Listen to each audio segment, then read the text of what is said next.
like it's this great resource. It's like, no, it fucking isn't. Like, have you tried to monitor those and, like, manage those and keep... Bah.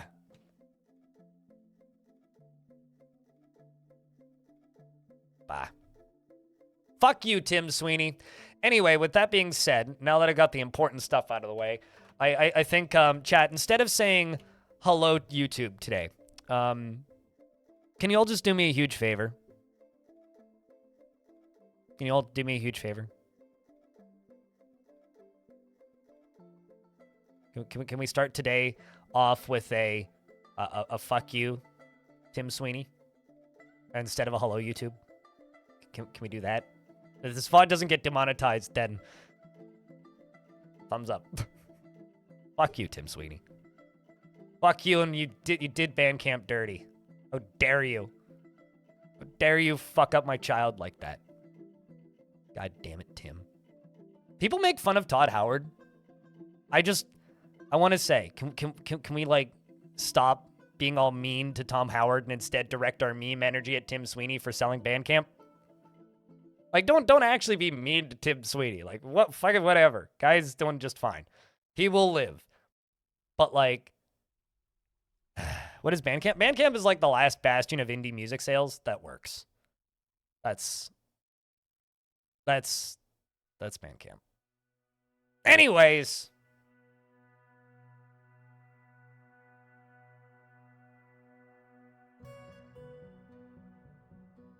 I don't even have a basement to dwell in, man. I wish I could be a basement dweller, but I don't even have a basement. All right, so speaking of not having a basement, this is, Bandcamp is amazing. I love Bandcamp. This is the fortress currently. We even have some big animals. See, big animals. Big animal. We have a giant great horned owl. And then also just a jaguar that lives here and a kakapo that lives here. But, this is the fortress. Just above this is a lovely inconspicuous room for turning dwarves into zombies. It works quite well aside from the part where it floods sometimes. So I need to build better drainage for it. But this is the area where we have necromancy, and it's pretty effective. Now I just need to remind myself where I put the actual necromancy book. Because I can't, I'm not sure where it went. I thought it was in here. Maybe it's forbidden in a bookcase? Nope. Okay. I need to remind myself where I put the necromancy book. Anyway, aside from that, we have a necromancy book somewhere. And we have 3 necromancers. We have Ambition, we have Coldmouth, and we have a Devilish Potato, which are our 3 necromancers. Since we have these 3 necromancers now, I've made several zombies, including Dalal, who's now a zombie. So let's read through, Todd is synonymous with things that just work, and Tim Sweeney is synonymous with buying things for no fucking reason and then selling them to worse people. And John Riccatello just breaks shit and makes everything worse. By the way, John Riccatello, now that you no longer work at Unity, did you know that Sony's hiring? Anyway, time to read who's alive in the fort. Anscarde, Aced, Devilish Potato, Anaboth, Baka Glass, Basement Kel, Bunsaid, and Bioactive, Bobtron, Broken, Spacebar, Budgie, Cat Dodger, Celistaris, Chuck Buck, Cinnamon, and Crystallized Castles, Darius Cardrin, Durman96, and Deadly's Owen, as well as Deep Space. Delilah SDF, of course, Denise, our lovely Captain of the Guard, Diamond Destruct, the Exalted Iron and Disco Dwarf Dork, DJ Boom Boom Shrimp, and Doorhinge, as well as Dragon Man and Draken Soul, and Dr. Phineas, Elfie Bean, and In Fragrance, Aeronamo, and Fem Jess, the Militia Captain. Fire and Ice, Freeways, and Gfin, Gazaya OCB, the Weaponsmith, and Glass Half Empty, alongside of Nullman JP and Goat Swarm, Goldpoke and Gristuth, and Herman Berman and Hiker Jag, Icarus and Jangles, as well as Jeeves and Kriegav, Lanix and Le Musketeer, as well as Lucky Soft, Lyagushka, Mac Daddy, and of course, Manticore Alpha, Matt Korox, MB Audio, Midnight Winter, and Mike Dyson. Mini Big Boss, Mr. Mac, and MMO Junkie, Wolfie, and Moonmoth. Lastly, Morbid Fem, and who's the kid of the two necromancers. Mr. Spider-Man Sir, and Niblarkt, and Noma Jord, as well as Omnipotent Disappointment. Yes. Palm Top, Pitbull, Paul, Procrastinate Panda, Patolis, Q and Green Tea, Rolf, Sentient Potato, Saber, Safe Keeps, Schnackenhoff, and Celesty, as well as Coldmouth, Space Viking, Stillinitis, Stone aka Seashore's Wall, Strong Talk, Sinnov, and Tacriel, Technophobic Freak, Talon Artho, Terminal Wetness, Tygozar, Tome Zen, Ambition, Vivi, White Dog, Wiz the Dwarf, One Jess, who showed up again, and Zaudon Sovito.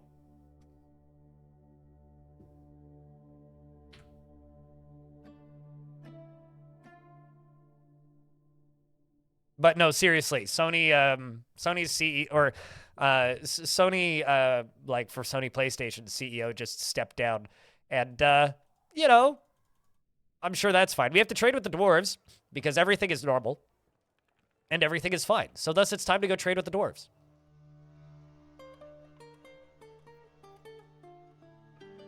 That's half my population. Were you counting? Because if so, that's impressive. But yes, it is a lot of names. I'm still alive named dwarves. It helps that whenever I name dwarves now, I name like 10 instead of the way we were doing it up until this point, where it's, when I name dwarves, I name like, you know, half that. So for some reason, I haven't been able to talk with an outpost liaison. I'm starting to assume that we just don't have access to one right now in regards to outpost liaison. So that's a little shitty and kind of sucks. But there ain't much I can do about it. So I also have these platinum coins, which I was going to sell all but one. All but one stack. These are 201, and we're into 202. So I should probably make some more, another set of platinum coins for 202. Yeah, we're going to do that. So let's queue up some more platinum coins.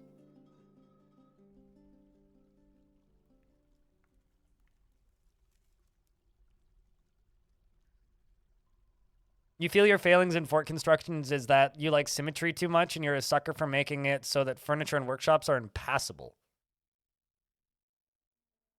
I mean, build your fortress exactly the way you want. The way that I build my fortress is not the most optimal in any way. Broker can't access depot.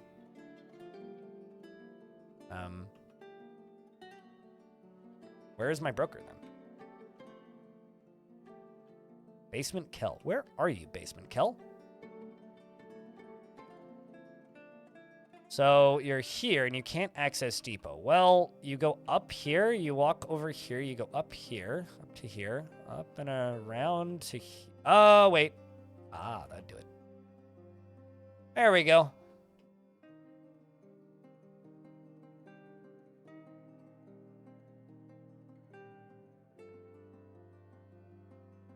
When they give you things to look up in Legends mode. Oh, no, I agree.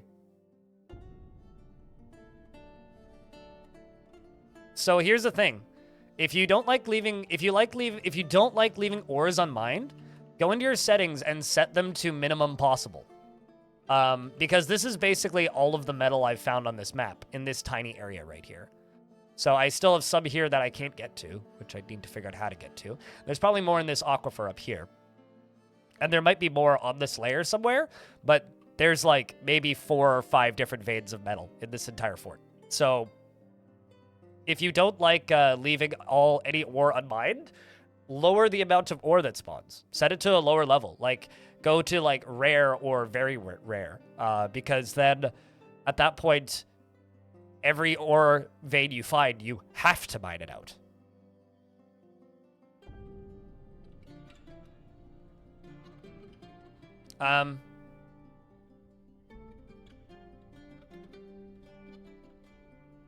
So, oh, right, yes. We just had a siege and they all died in the siege. I was like, what happened to these dwarves? I need to remember. Oh, right, yes.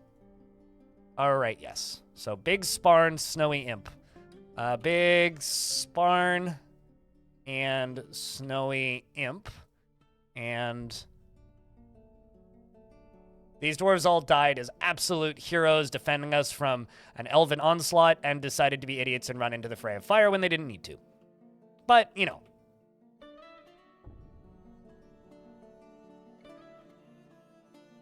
Snowy Imp is not a zombie, I don't think.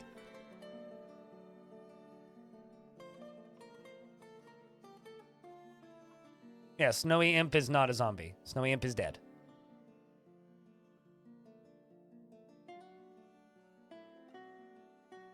What is something new, Loki?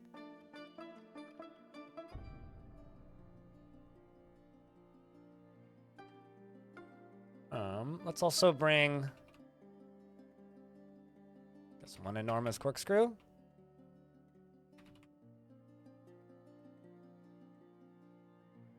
Some tubes.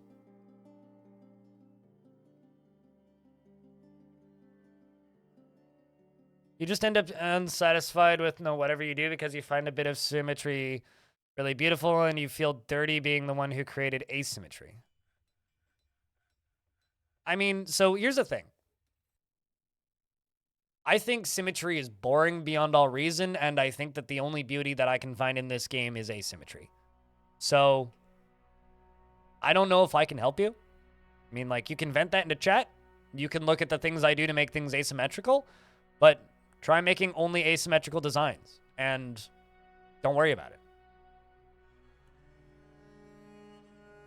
That's it. It's that simple, really. Just don't worry about it. And enjoy the video game.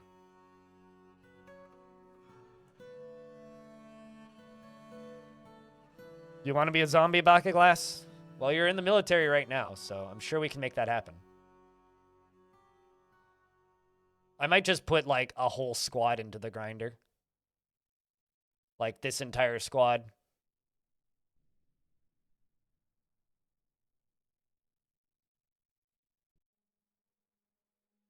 You think that more organic it'll take a whole year before they can rejoin the military, though. That's the thing.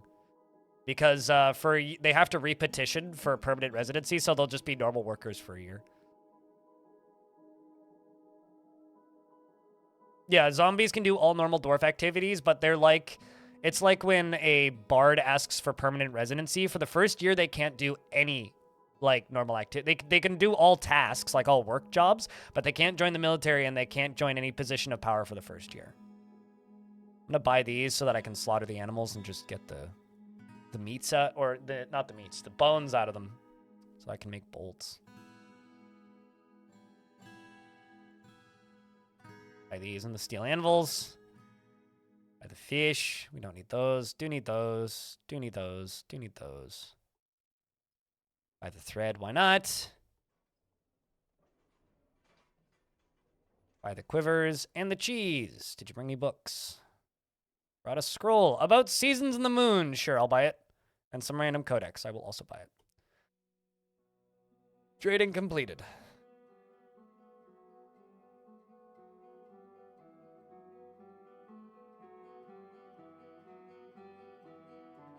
Okay, so all these caged animals get caged. Ready for slaughter. All right, so let's put a whole squad into the Drownomatic 9000 and see how she goes. So this is Lanix, Dr. Phineas, Omnipotent Disappointment, Baka Glass, Mac Daddy, Sentient Potato, and what? Jess?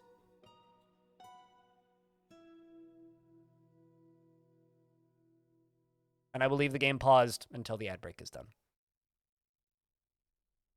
Because sometimes you just need to drown some dwarves to make a zombie. Or four.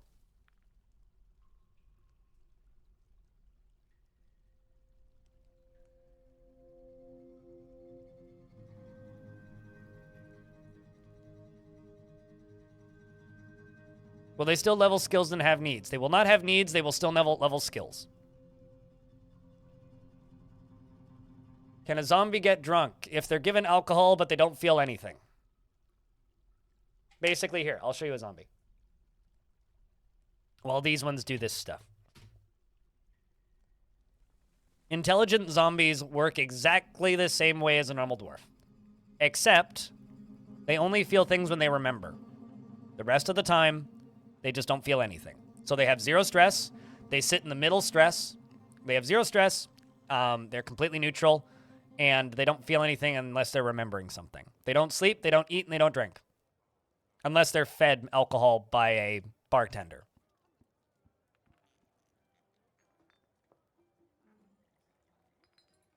What was your first clue of that? Was it the lava everywhere, or... I mean, like... What was your first clue there, man? What in the world was your first clue? Don't mind all the bodies. It's fine. They were friendly once. We killed them. It was a good time. They enjoyed it. Let's follow Sentient Potato. Yep. Zombie bartender would give out booze, assuming he has hands.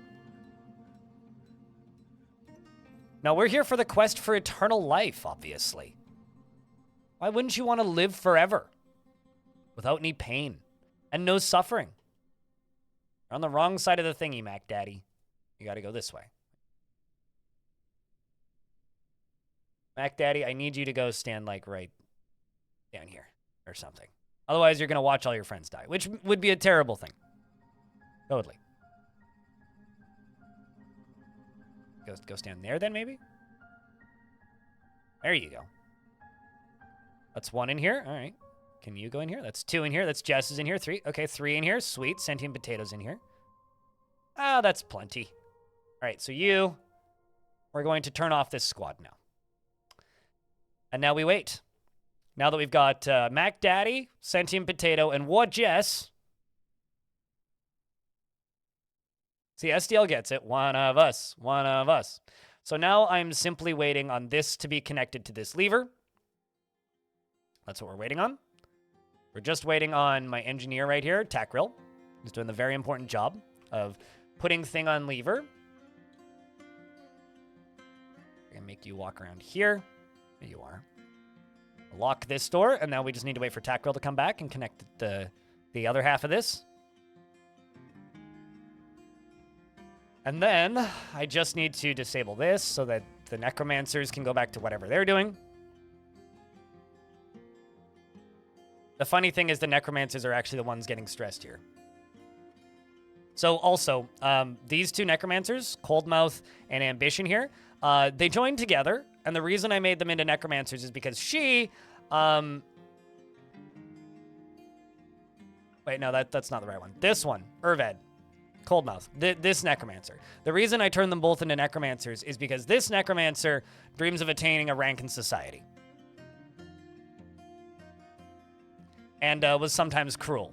And I was like, well, I can't just make her into a necromancer, so I might as well also make her husband into a necromancer. This is the book, Reflections of Dying, on Dying, which is a book that contains the secrets of life and death, which is how they became necromancers. So it's here in case they need to, brush up on important writings. And now that the lever is connected, we can begin the whole process. I'm going to lock this door and give the order. You ready to watch some dwarves become zombies? Hopefully friendly ones. They may not become friendly ones. What do you think, chat? We have 3 dwarves, 2 necromancers, and we're about to scare the shit out of all 5 of them. How many intelligent zombies do you think we get? 1, 2, 3? I'm also going to station a squad down. Well, actually, no, I don't need. Yeah, I will station a squad there just in case we get unfriendly zombies. When did we get the ability to raid other locations? Version 40? 40.24? I think? It's like 2017? Was when we got the ability to invade other locations?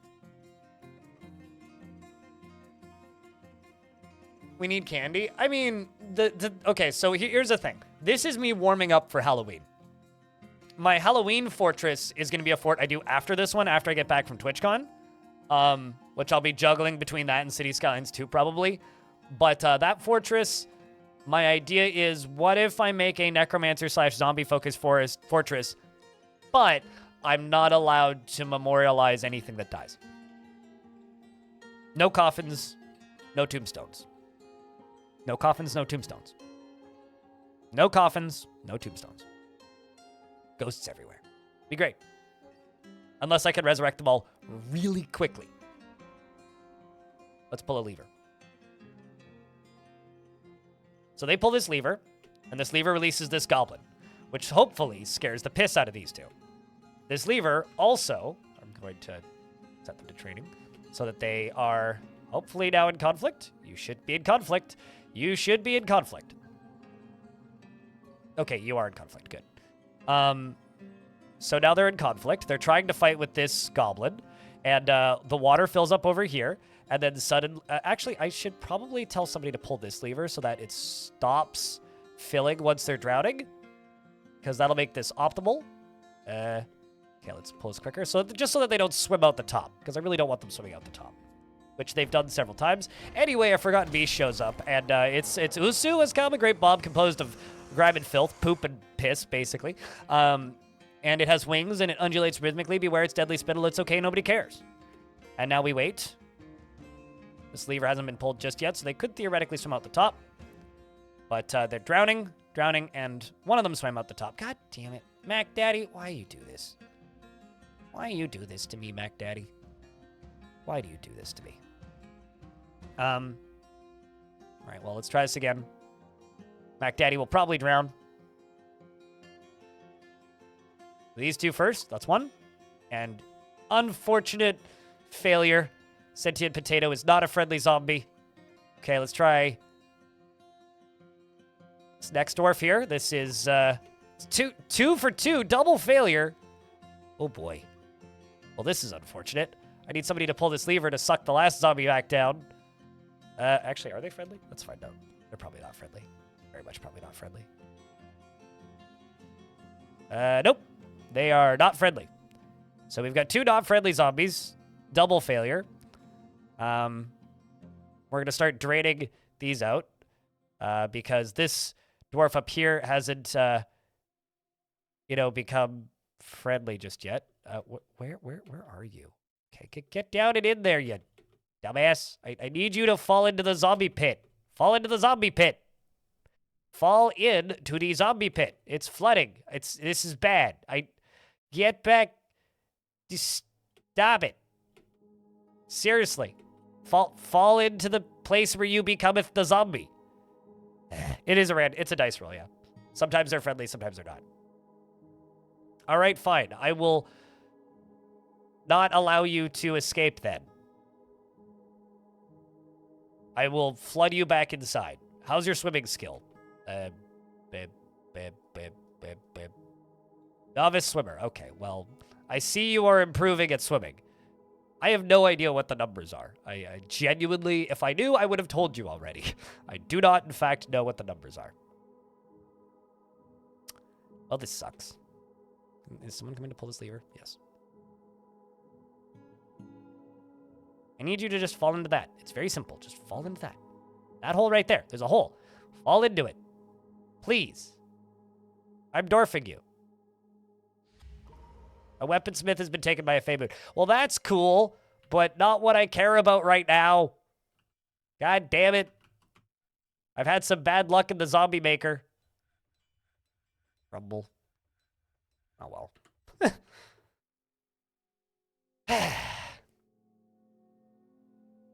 I mean, people have been experimenting with it for a while, and there's no definitive answers, so...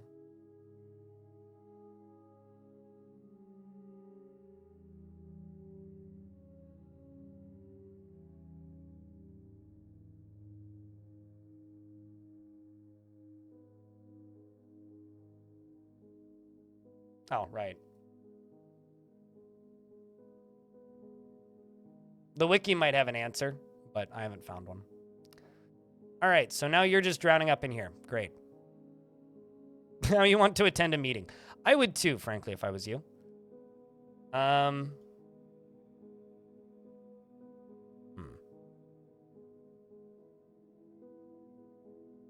very much do expect this dwarf to die, but unfortunately it didn't work that way. All right, well, let's open this bridge back up and get the military in here to stab these two to death.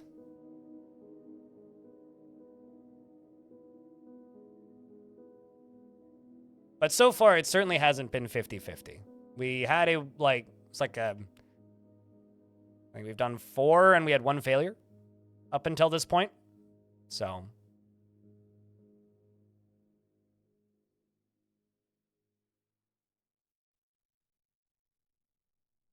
All right, let's throw this goblin back here.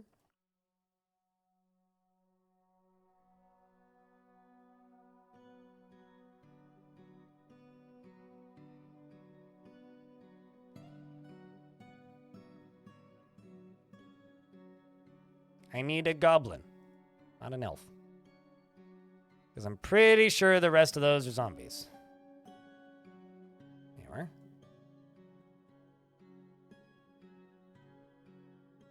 How dare you watch James Bond? That's got to be some sort of crime somewhere against somebody. Anyway, don't worry about the fact that there's still also a non-zombified dwarf up here. Trying to send the dwarves in to just kill these. Dispatch of them. There we go. That's 1 and 2. Perfect. All right. Are you going to get out of there? I'm thinking the answer for that is no. You are not going to get out of there.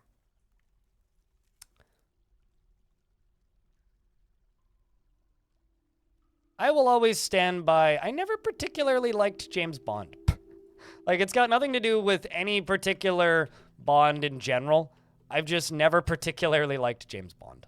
I've seen a couple of Bond movies, and they can be fun little action movies, but I don't know. There's just something weird about James Bond. It just doesn't do it for me. Doesn't do it for me.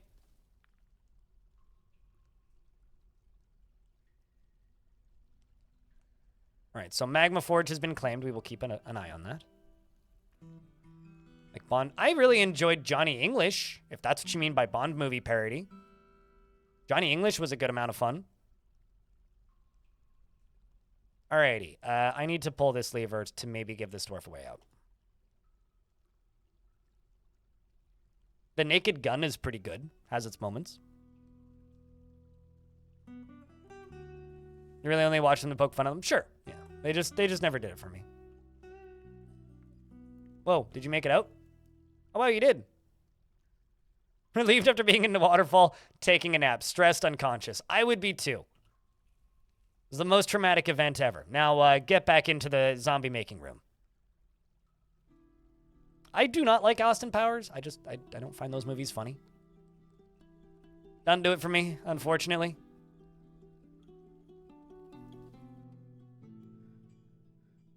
Just really doesn't do it for me.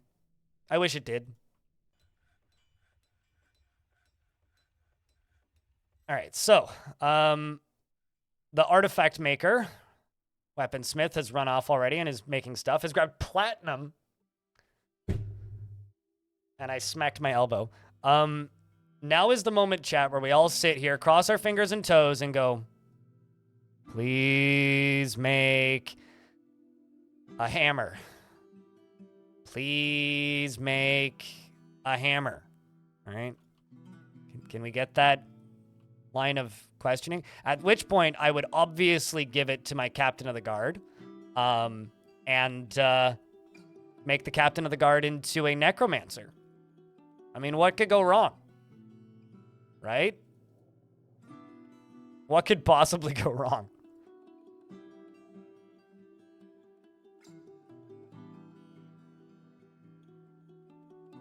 And up here, does anybody know what this is?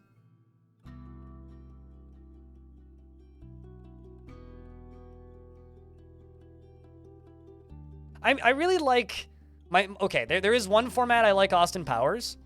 I like Austin Powers in a under 60-second long meme format or GIF format. Like, if you give me an Austin Powers clip that's just like 10 seconds long of just like a bit, I think that Austin Powers is really funny. I think an hour and a half of Austin Powers is way too much Austin Powers. Bait Shrine. It's a kobold donation room. There you go. Now, we've had kobolds coming by like twice a year trying to steal stuff, and I'm going to give them 10 coins.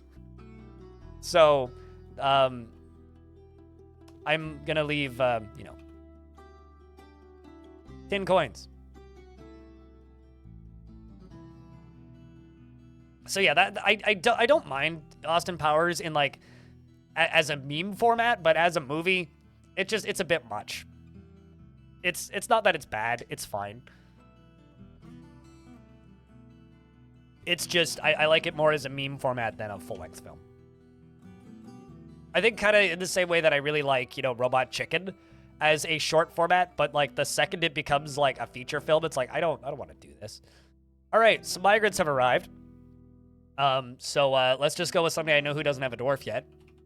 Dr. Y is here and is bringing his pet guinea hen. He worships the gremlin god of metals. You can make undead kobolds. You can make undead anything. If it live, it can be undead. It's not guaranteed to be friendly, though.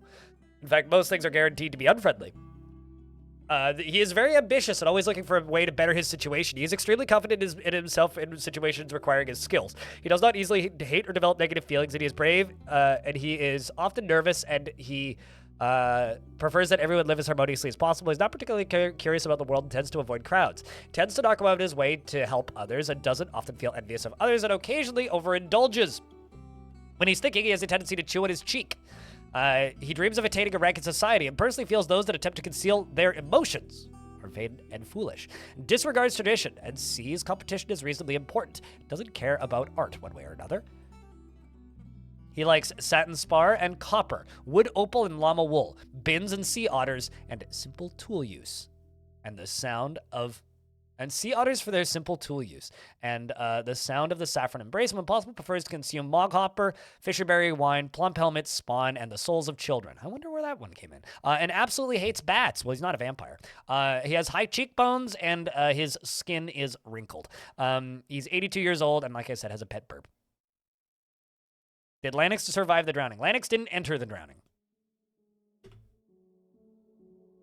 Several members of your squad did, and Mac Daddy climbed out the top, and the other two became unintelligent zombies.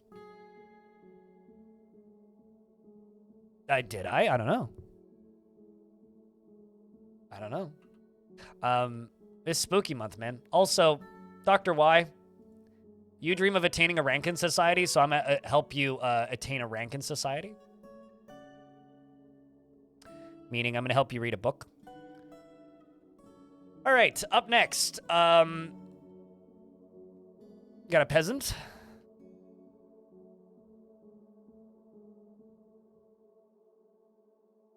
Although I don't think you can't make kobold necromancers because kobolds can't read. So thus kobolds can't be necromancers because they can't read. That a 3x3 tree? That is in fact a 3x3 highwood tree. Yes. Should I chop it down? Shame about that? Nah. Kobolds aren't meant to be played. Kobolds are supposed to be cute little thingies that show up occasionally. No, it's not. Kobolds can't read. They speak a different language. Kobolds actually have an extremely intelligent language. The problem is their language doesn't factor well to writing things down because their language is contextual, meaning the only kobolds that understand other kobolds are the kobolds that were there at the point when the word was invented. And they don't write anything down and they don't actually have a language. They just invent contextual statements based on what's happening at that exact moment. Meaning, if two kobolds are trying to converse, and they're trying to converse about something, and one of them,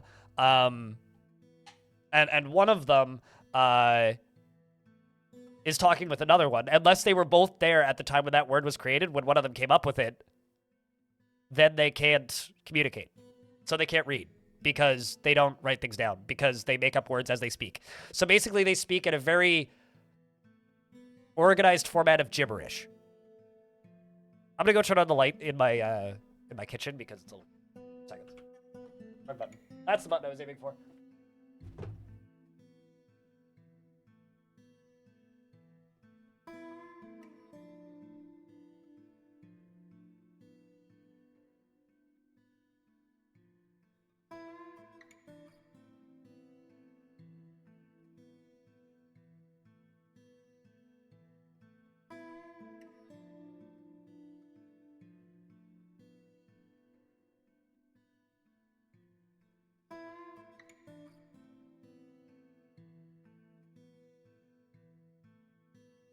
All right. I return.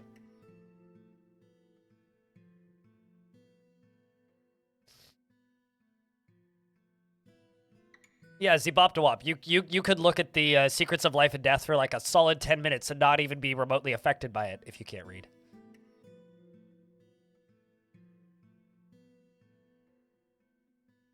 What else have you claimed? Platinum, Tower Cap, Flying, Squirrel Leather, and Cave Spider Silk. I would like to see what this turns into. Apologies, my nose is running like a fucking fountain right now. So talking is difficult. But let's see, where's that strange mood at? It's like I have no other symptoms aside from a runny nose, so bleh. It's alive when you animate someone or something? Absolutely. I regardless of if you happen to have a necromancer in chat, you can do that. Okay, you're working furiously. Silty clay, interesting. So clay, platinum, tower cap, giant flying squirrel leather, cave spider silk, salty clay, weaponsmith. I hope they make something good. Streamer sounded congesty. Yeah, it's been like this all week. It started on like Thursday last week and was pretty bad by Friday. And basically all my symptoms were gone by Saturday, and now it's just the stuffy nose. It's like the first day I had a mild sore throat. I even checked. It's not COVID. I literally just have a very, very mild seasonal cold. Although, pray for me, chat. I'm getting a COVID booster and my flu shot on Sunday. So if I die, you'll know what happened. I'm not even religious, but fucking pray to a kobold for me or something. All right. Double whammy. Yeah, I'm gonna get like slap jawed across the room. It's gonna suck. Okay, don't mix drugs. Oh, don't worry. I will literally go home, and you know what I'm gonna do? I will go home and immediately just like smoke a bowl and eat some food and then just sleep. That is my plan. All right, so I'm going to make I have a side project. A side project that I would like to do. And this side project is, what if I made a swimming pool? What if we're being mean to these dwarves already. What if we just made a swimming pool? The problem is, I'm making zombies with a swimming pool. So this is maybe like not the wisest thing to do in this particular fortress because it would just make it easier for them to escape. But like, meh. You're planning on COVID, flu, and SRV at the same time? Oh boy. Yeah, no, that's it's quite the combo. Quite the combo. Zombies in the pool. Well, I mean, in a world where I've seen a movie called Zombie Strippers. Yeah. Yeah, it does, actually. Sound like a B movie. Would a well-placed grate stop the blobbers? Not really. I would need to put fortifications around this because there's a bridge here. Which is the problem. I would have actually needed to just make this 2 levels tall, but I also can't do that. Oh. You saw that movie? Hey! Yeah, so I can't really make this taller. I don't really have a way of stopping them from getting out. So if they can just swim really well, we're just kind of SOL. But let's try and bring this squad back in and do this again.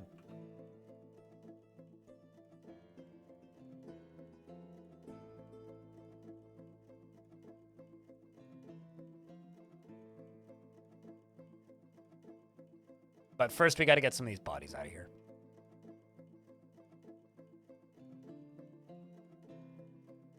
Bars around the hatch? Well, I don't really have a way of draining it now. It's just kind of permanently being filled. So I would have to bring lava over. So it's like, could I turn this off? Sure. Am I going to? It's in an aquifer. Nah, it's fine. If they escape, they escape. I appreciate the suggestions, but I'm going to ignore all of them.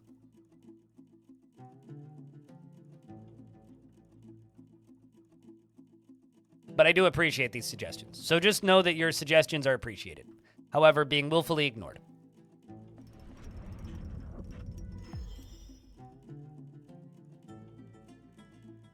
Ooh. Ooh.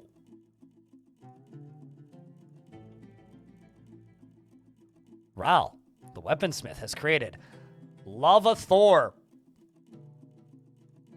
Chat, you know, they tell me that in the Marvel fandom, all the ladies Lava Thor. The large serrated platinum disc and offers it to the Mark of War.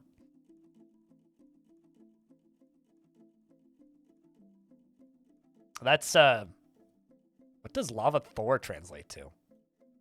Anyway, the giant flying squirrels are attacking, but, this is a large serrated platinum disc. All craft ship is of the highest quality. It is encircled with bands of cave spider silk. This object is adorned with hanging rings of silty clay and menaces with spikes of tower cap and giant flying squirrel leather. On the item is an image of brilliant cut gems in platinum.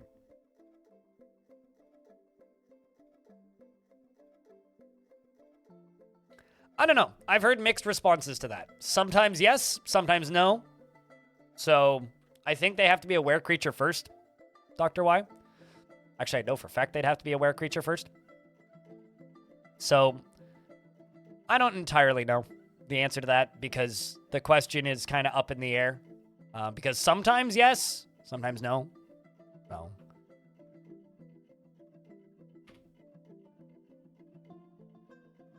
Where's that art? There it is. Lava Thor! I'm going to put a Lava Thor trap right here. It's a very expensive trap, yes. I like how we just have a book called Understanding the Resurrection sitting right here, which has nothing to do with the the secrets of life and death.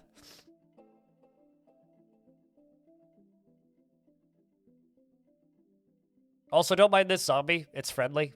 It's fine. I think. Maybe it's not friendly. Huh. I assumed it was friendly. It's kind of got the zoomies, though. Maybe it's just got the zoomies and is actually friendly. Strange. Also, I keep having dwarves die here because they fall into here. So maybe it would be wise to just, like, put another row along this walkway here. Because, like I said, I keep having dwarves die here. Like, I've had 3 or 4 soldiers now just, like, fall down this. Maybe we make it a little bit safer. Just slightly, you know? Let's just add a little bit more floor in, and I think all of the dwarves will thank us. I'm pretty sure they will all thank us.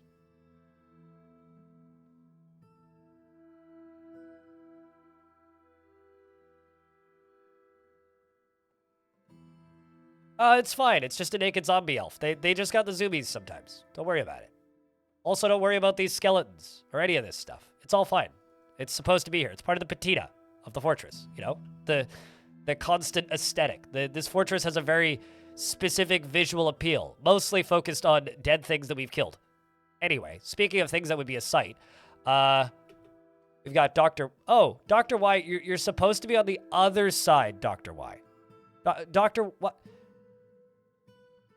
You're supposed to be on the other side. The other side. But, like, you know, if you insist on standing on this side, that's fine, too. We will leave you in here. I'm sure it'll be okay. You will survive. I bet there is a high likelihood even. Okay, there you go. Now you're coming around to the right side, as you're supposed to be. I mean, if you stayed in there, I'm not going to lie, I would have zombified you. Because you know what's cooler than a necromancer, chat?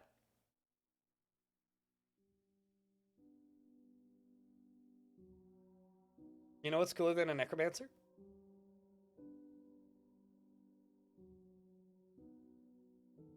An undead necromancer. A lich. Because they operate exactly the same way as necromancers. Except zombie.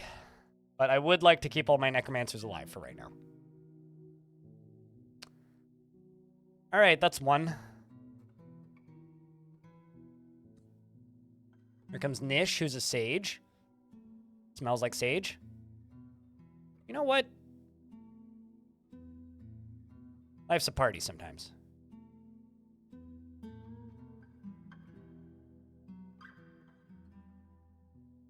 So we got Dr. Phidias and Nish in here.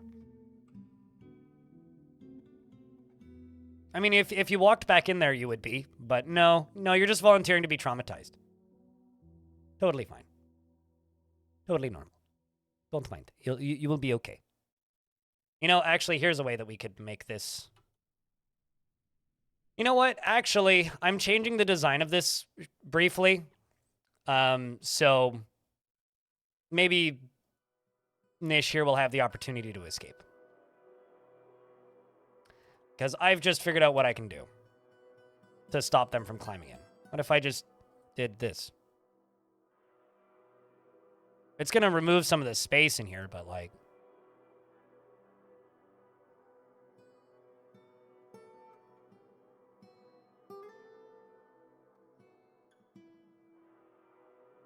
That'll be fine, right? That'll be totally fine. Just put some blocks in here. Be great. Be a great time. Be an excellent time. We've even got a devilish potato all up in here and ready to go.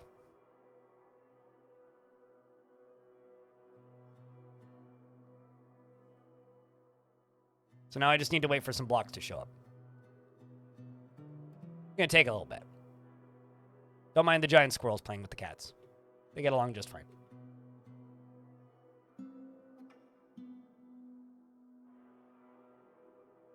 Everybody doesn't feel anything after seeing an elf's dead body. You know, that's probably for the best. Problem is most of the dwarves right now are running out here to construct stuff. My front door still locked?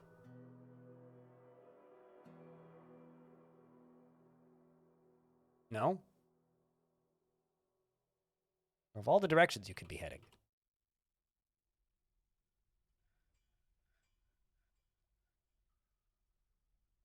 They wouldn't be friendly. Only intelligent zombies can be friendly. Wild animal zombies are just with no thoughts, which is not what you want. You want zombies. You want semi-intelligent zombies. You don't want unintelligent zombies. Unintelligent zombies just attack everything. Wild animal zombies are unintelligent, will just attack everything. So, no, you cannot have an army of zombie giant squirrels.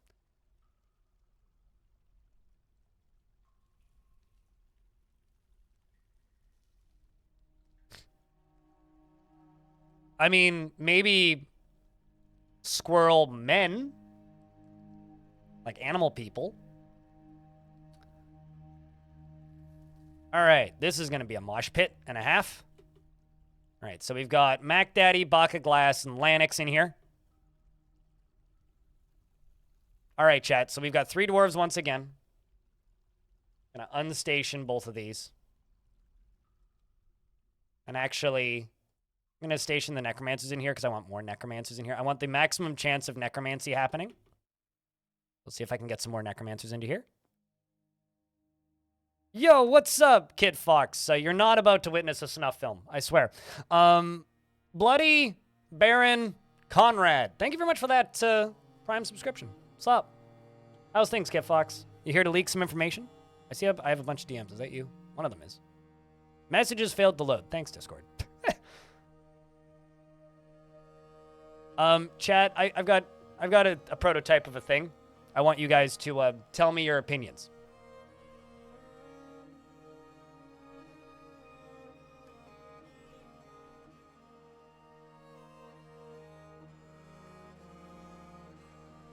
Scooter bumper sticker? I'm turning dwarves into zombies. Is what I'm doing. Currently turning dwarves into zombies and scarring poor Dr. Y here for life. He says he's good, though. He's euphoric due to inebriation. Anyways, pull the lever!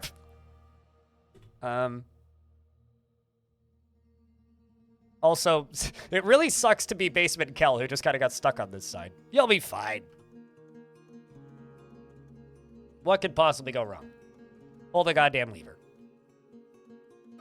Bunk. So now, ideally, they should be in combat when I put them back into training. So, you're in conflict, cool. You're in conflict, cool. And it begins.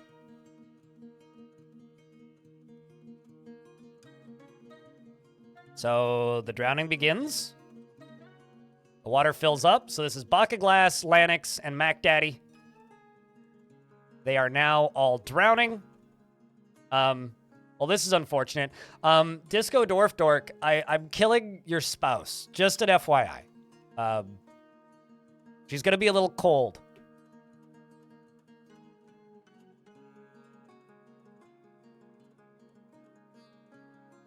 Rise, my pretties! Maybe? I need you to drown first. Do they want to drown? If they drown, then they will become zombies. Okay, one's dead. Okay, one success.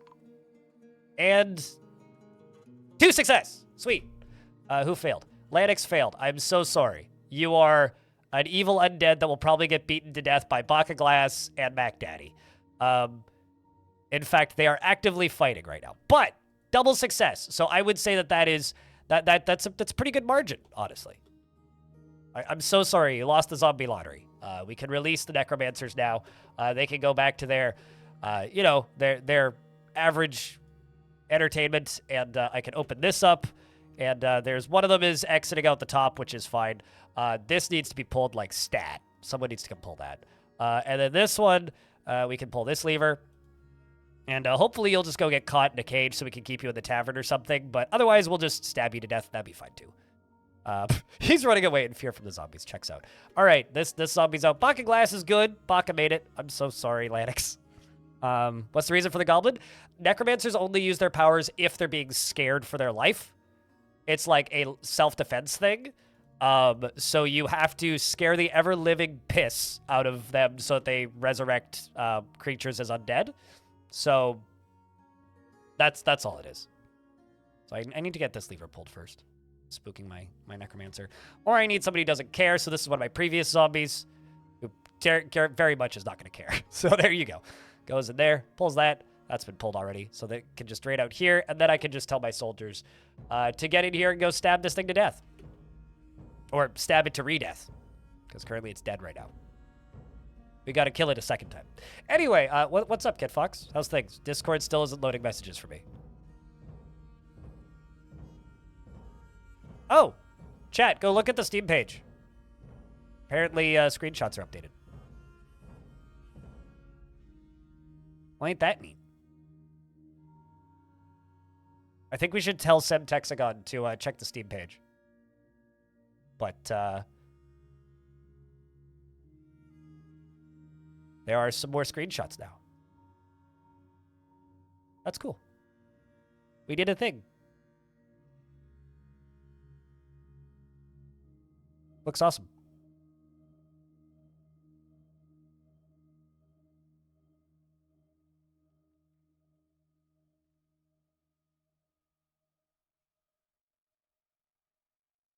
Some of you may recognize those forts from the Community Forts series. All right, where'd that zombie go? Saw a dwarf sprinting away in fear from something. Ah. All right, well, let's send him over there. Come on, Kel. Don't you die on me. I need you to stay alive, Kel. Stay alive, Kel. You will be okay, Kel. We need to rescue Kel. Kel came from the previous fort, so Kel is an important dwarf in my opinion. The zombie is dead, though, so that's good. You wanted to get a few up there? I mean, it's an awesome start. Basically, chat, if you made a cool-looking fort, maybe send it to Alexandra on Discord.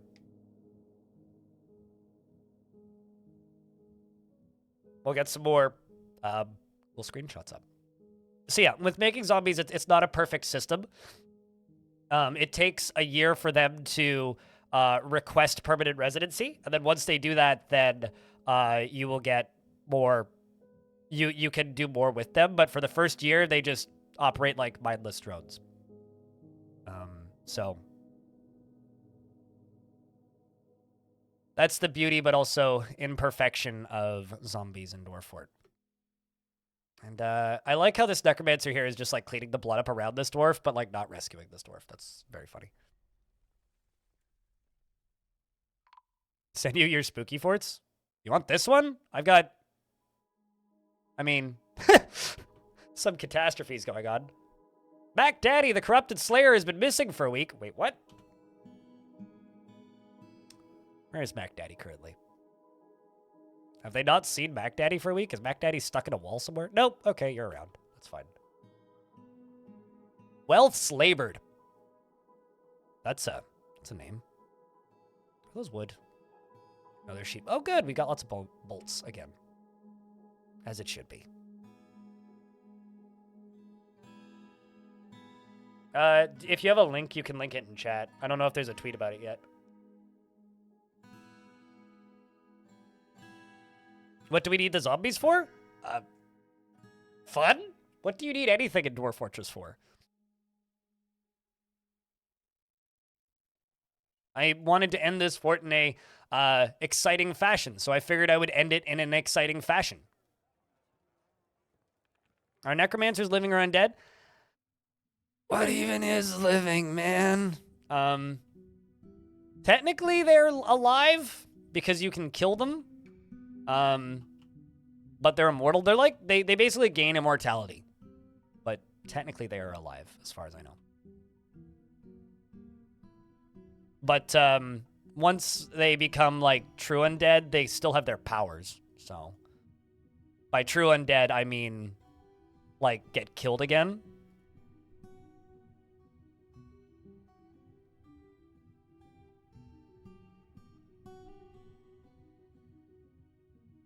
Dead Captain America. I mean, I don't think it's more like Eurist something or another, not necessarily America. Anyway, let's build a drowning chamber. Or, I mean, a swimming lessons chamber. Let's see if I can make this work. So the idea is pretty simple. I need a bunch of rollers that go along here and then pop out like here and then dump into there. So I'm going to dig a thingy that goes this way. Like this. So I have a project idea that I want to try. Yeah, you gotta love it when your nose just doesn't work properly. You gotta love it. Which is just like me right now.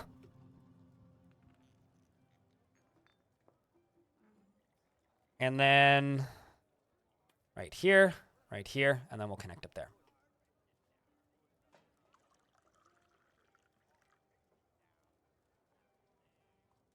I mean, is what it is. It's been like this all week. Today's just particularly noticeable. But I don't feel bad. That's the thing. Like it's very, very, very. There's a squirrel in my drainage. All right, that's fine. Yeah, I'm fine. It's a very, very, very mild cold. I think I got it when I saw Iron Maiden, so worth it. Perfectly fine. Works as intended, Corep.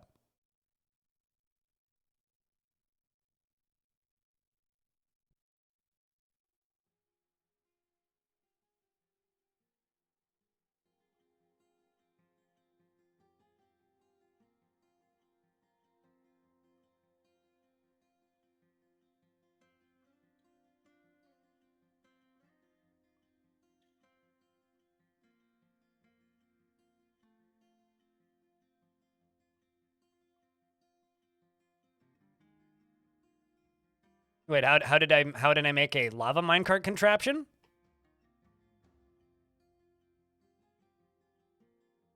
Is that what you're asking?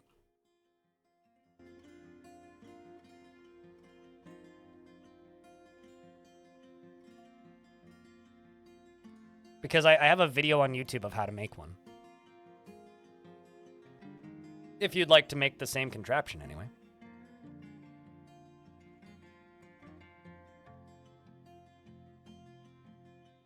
How did the squirrel get into the drainage?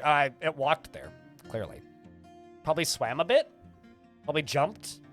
Maybe fell. Slipped. Got pushed.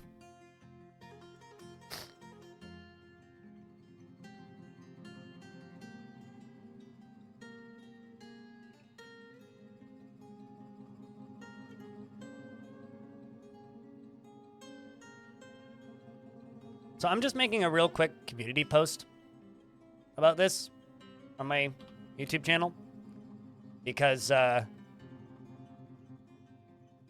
think screenshots or a Steam page including screenshots from the community is cool. So I'm just making a real quick post about this.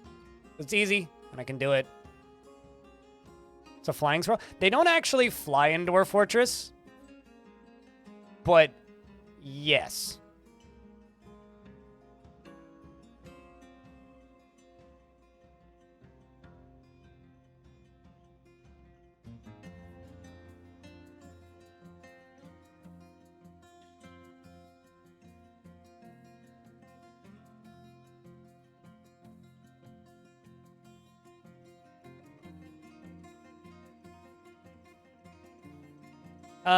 Sometimes. If you send undead soldiers off map, sometimes they just randomly die. Sometimes is the key. Not always. Sometimes. So basically, if you have undead soldiers, do not send them off map if you want them to continue being your soldiers. All right, so we're going to go from here to here to here to here.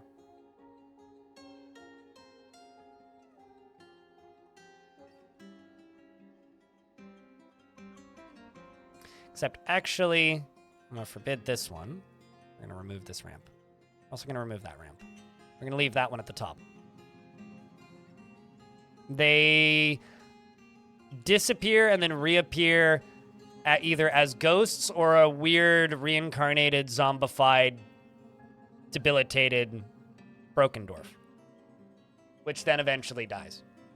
It's a weird bug. But basically, if you've cursed dwarves to eternal damnation, let them live out their eternal damnation in your fort. Basically. Is what I would recommend. It's like if you're going to curse someone to eternal, you know, suffering, at the very least, like, give them the benefit of being able to do it at home, you know? I hope there's flow here. I think there is.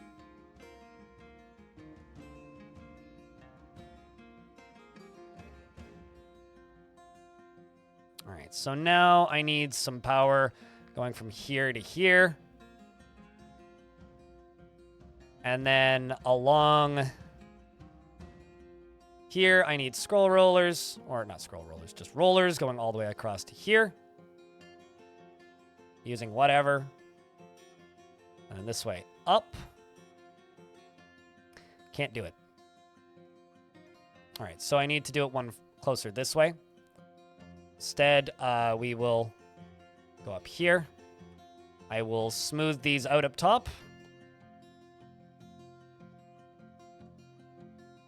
There you go, chat. Check out that link. Protect the horde from Scott. How did you make it all the way in? I left you coins on the surface. Go get the coins, you greedy bastards. I literally left you coins. Go get your coins. It's fine. You can take the coins. That's why there's coins there.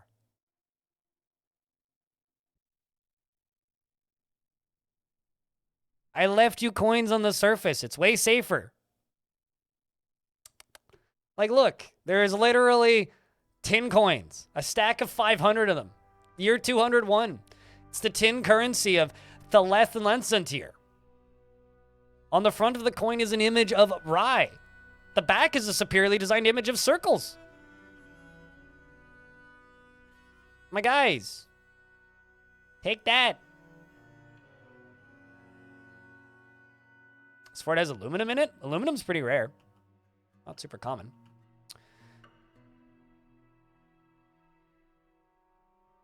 well, let's just remove this.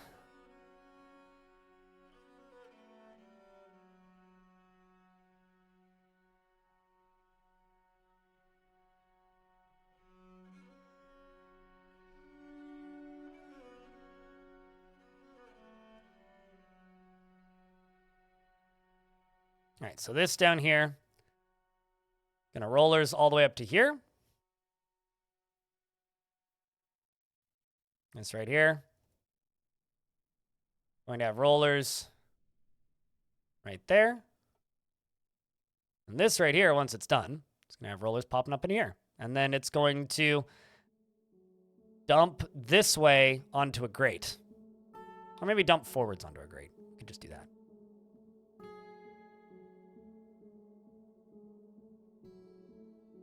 Here's the knitter version, even better. Yeah, Twitter is getting so hard to use, it's not even funny.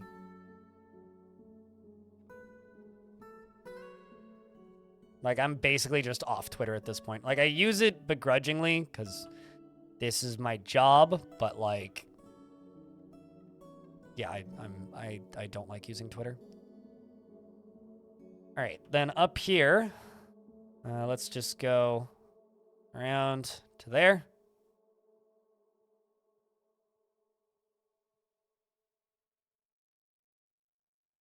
It's blocked in your house? Really? That's intense.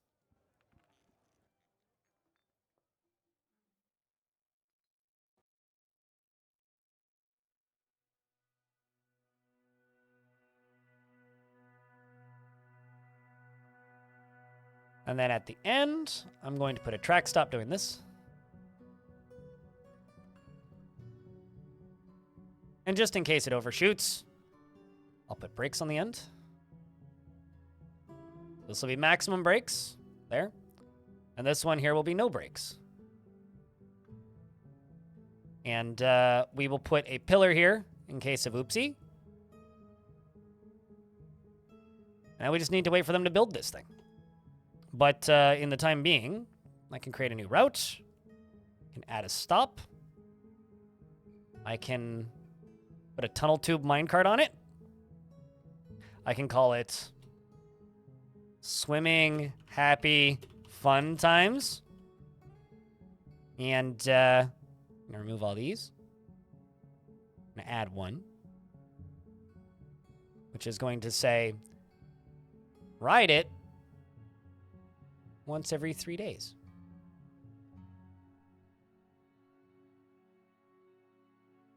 We got our first chalk rollers, which are not powered.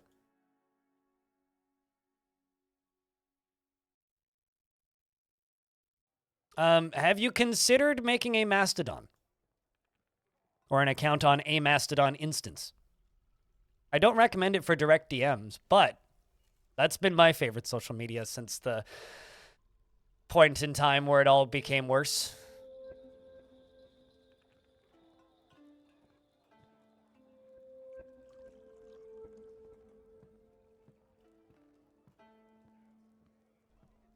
Also, the problem with Blue Sky isn't that, like, there isn't very many people on it. The problem with Blue Sky is just that you can't even link to a Blue Sky yet. So if I could link to a post on Blue Sky somehow without being on Blue Sky, it would be useful, but it's not useful yet. And I think that's kind of part of the point. I don't think they're trying to make the thing useful.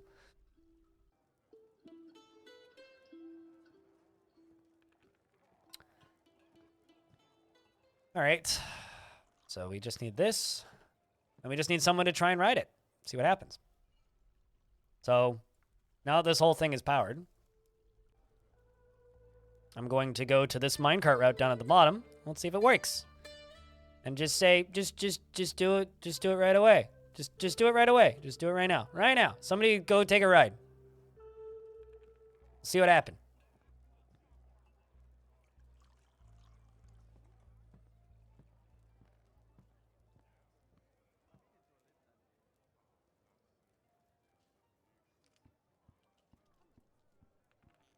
Well, I put that one backwards.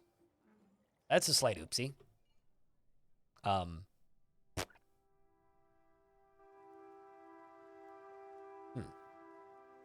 Fortunately, that's easy to fix. Nobody died. What's this going to prove? Wait, what's what going to prove? It's made of wood. Just dodge the wood. It's fine. I need to swap this to a different direction. Are you asking what's this device going to do? Is that the question? Toto? Yes. It's called a motor race, okay? We went to car racing. So it's going to be full of water. The idea is that while it's underwater, it'll train swimming. Basically, I'm building a length swimming pool for dwarves. Actually, you know what? Let's lower the speed of this. It doesn't need to be that fast. Go this fast. That's the idea. But obviously, I need to finish it first.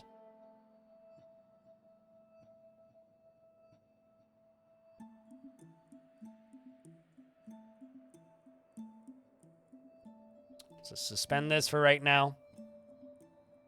Now I can unsuspend this. Actually, once they build this, it should just end up at the end. So we'll see if the end bit works. Okay, so it goes up there. Okay, so it does overshoot. Let's build some walls right here.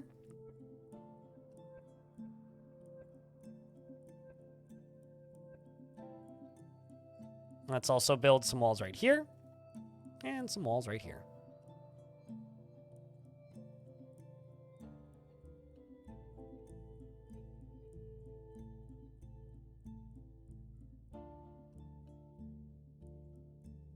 How the heck did that happen? This tile has had mud on it for a while because I was hoping moss would start growing and sand just appeared there. Did I just, like, manifest sand out of nothing? Because I'm pretty sure that's what just happened. Do you guys see that? I've never had, like, dirt or, like, a mud patch randomly turn into something. Like a friggin' sand tile. Like, I've got some others here, right? Of me hoping that, like, a tree would grow there at some point. Can somebody clip that? Because I don't think that's intended.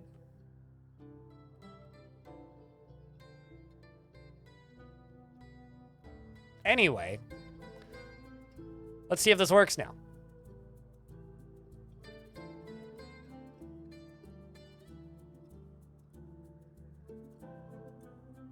Yeah, but I've never seen... I've had dirt too, but I've never seen mud. Okay, so the dwarf fell out of it.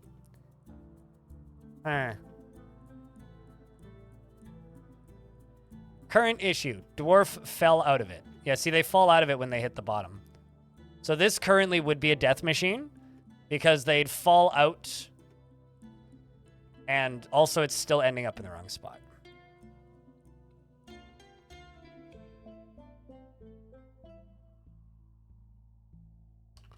Okay, well, I'm just going to forbid this right now.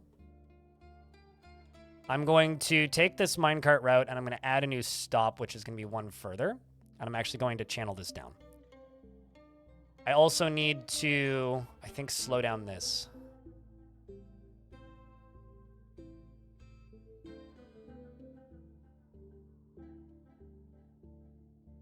Bloody minecart, yeah, well.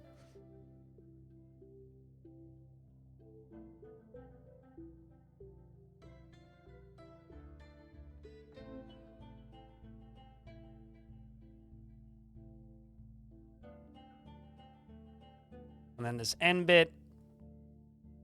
Let's lower you to lowest possible speed. Go up by 2. Add a stop here proper.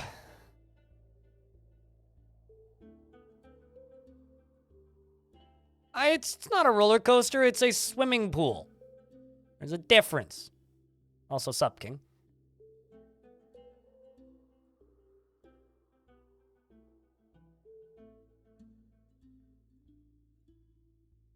All right, so this is going to be the new spot for this.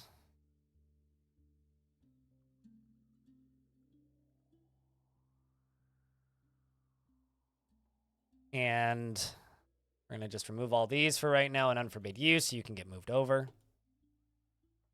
You're constructing it, looks like. I'm trying to teach swimming without drowning. I never said I'm doing it successfully. Keyword here is trying. All right, let's see if it works now. It's also a pretty easy experiment to set up. I mean, there is a wrinkle here, though, which is actually, this is a really bad fort to be doing this. Big Sparn has risen and is haunting the fortress. All right, well, I need to make some gravestones.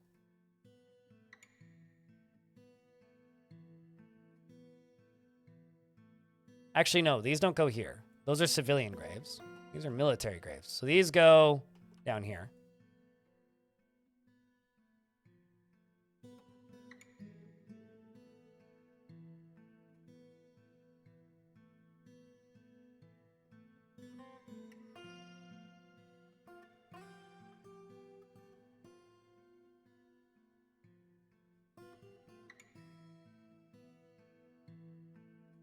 Okay, so let's follow this minecart and see where it ends up. See how it goes. There's not even any water in the pool currently. And we just need to wait for a lovely volunteer to yeet themselves into the hole. Splash under the mountain. Sure. Yeah, it's like a Disney ride. Just don't mind the rapidly spinning water wheel. Yeah. Definitely don't mind that. Okay.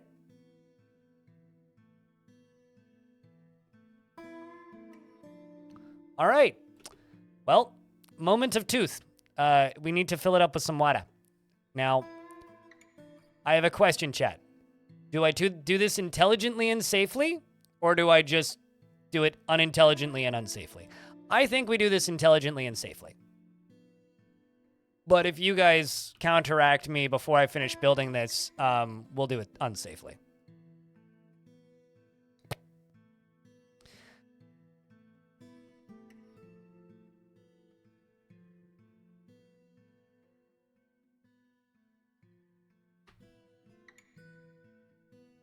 Wood and corkscrew. Wood and pipe. Just one of each. That's all that we need. Just one. Yeah, just make a pump. Pump it over from this side. That's the safe way of doing that.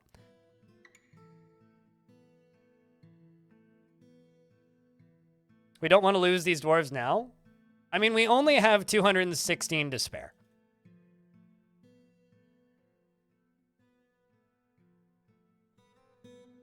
Speaking of OSHA compliant, it's time to make more zombies. OSHA compliant zombies, of course. Let's get another cage into here.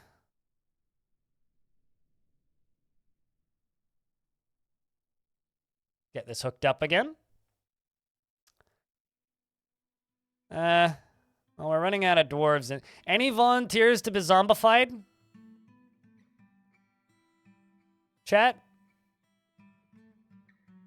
Wait, did more sand appear? No, just the one tile. What?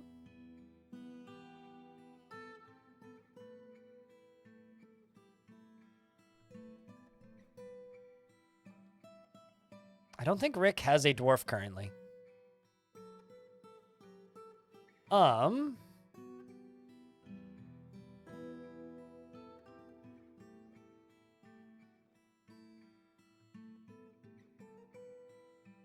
mean, I could always give you one. You'd go, but you don't have a dwarf. All right, I think this means we need to do a series of naming soonish.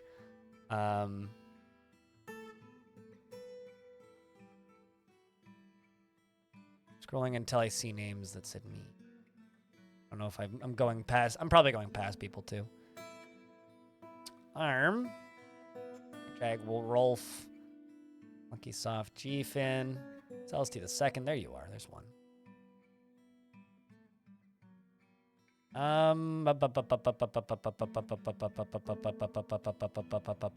Some of you will die, and that is a sacrifice we unfortunately have to make.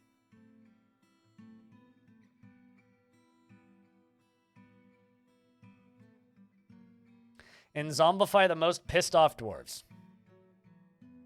Petolus. Maffle. I like how a devilish potato is one of them. Should I try and make devilish potato into a lich?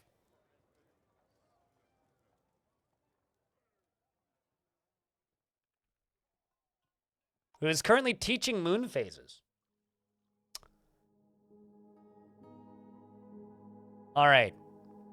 Devilish potato, I'm going to try and turn you into a lich. Okay? Tolus, you are going to go from being an elite Marksdwarf to being hopefully not dead elite Marksdwarf. Weaponsmith.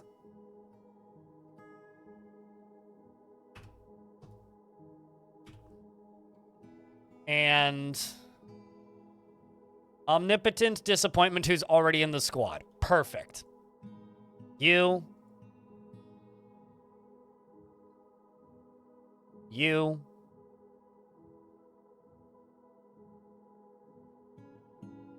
And of course, you.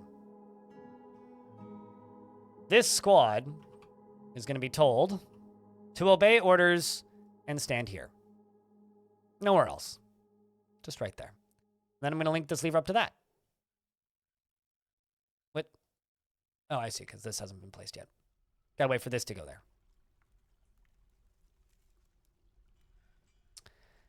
And I'm going to forbid everything back here.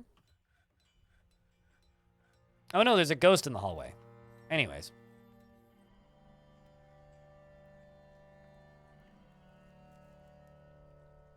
Can you make liches? Yes, you can make necromancers undead, which is a lich.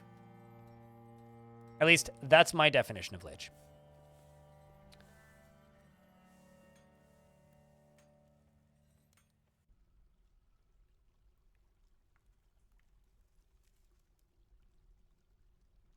All right, we're going to do that.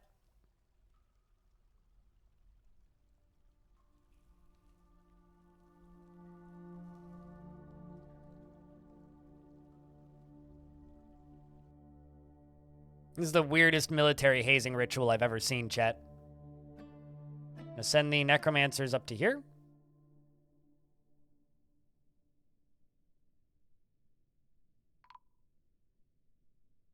Big Sparn the Ghost was put to rest.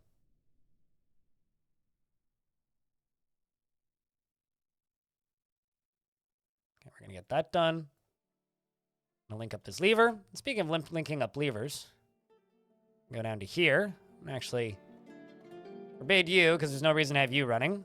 And I'm going to go down here and I'm going to try and build this screw pump, which is not ready yet. So I will not build that screw pump then.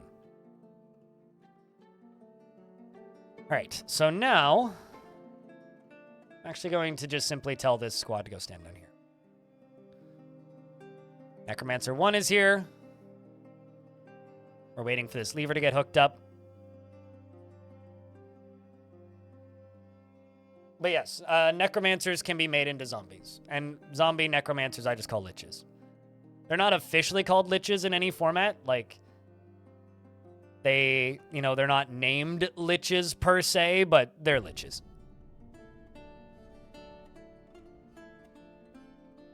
Uh-oh. Are you going to go pick up equipment that's in there? And go get... Oh, I see. All right, here comes the engineer. Connects the first one. Moves out and around. It's done. Now connects the second one, which is this one, I would assume. Oh, unless you're all cooked. Yeah, there you go. You're all cooked up, all hooked up. I can send you up top here. The necromancers, that be. And then I go, all right, who's coming to pull this lever? Where are you? There you go. Dwarf coming to pull lever. Excellent, excellent, excellent. Once the lever has been pulled, I can now send the rest of the squad into here. Because this bridge will slam shut. And now we can begin, I don't know, our 6th or 7th attempt at raising zombies from the dead. Guys, you need to go into this room. I realize there's lots of you. Maybe I need to make this room bigger. I need to add more space into the zombie making fun times room. 1, 2, 3, 4. Okay, so we got Tolis here. We've got Devilish Potato, who is a necromancer, by the way.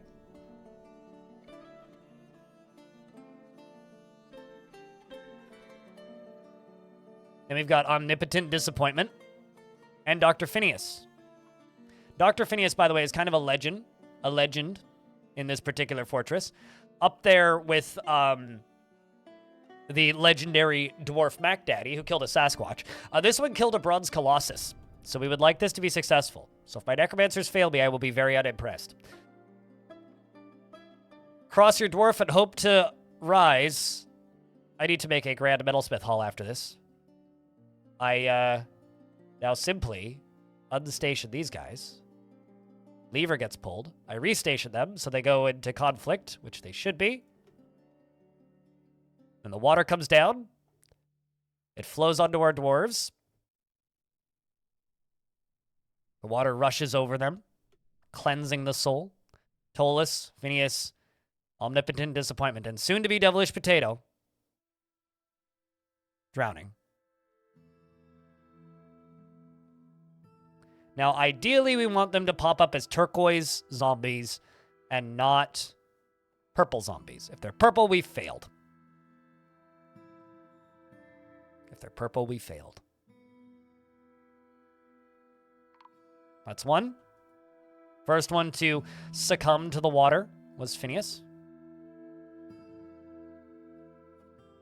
And we failed. Phineas is now a mindless zombie. We failed. What? No. We did not fail on a Devilish Potato. A Devilish Potato is now officially a Lich. There we go.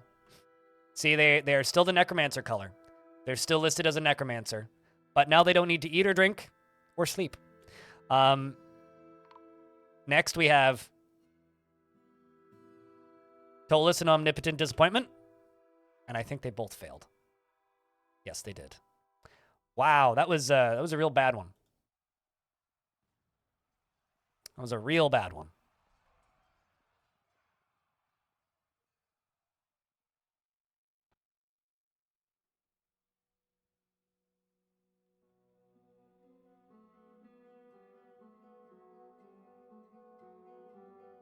Just gonna get you to pull this lever. Highest priority. Can you do that, please, Irvad? Never mind, you're too scared, too petrified, too afraid of it. All right, so pull this lever instead, then.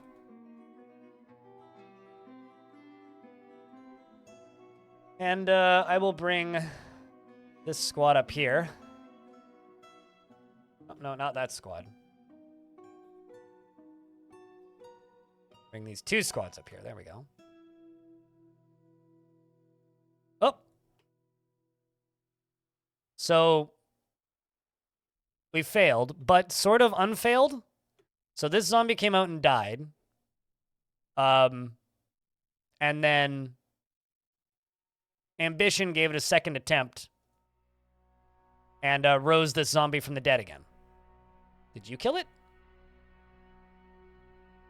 I like that technically a Devilish Potato was the one to originally kill Lanix. Or there's something funny about that.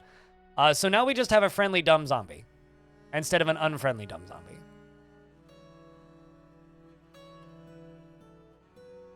The problem is I really need this lever to get pulled. Like, I really need this lever to get pulled. And it won't get pulled until these zombies are out of here. So first we need to pull this.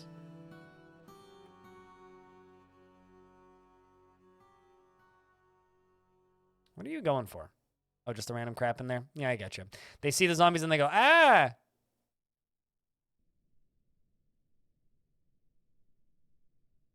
What's the difference between what? Intelligent and unintelligent? Intelligent zombies can rejoin the faction, unintelligent can't.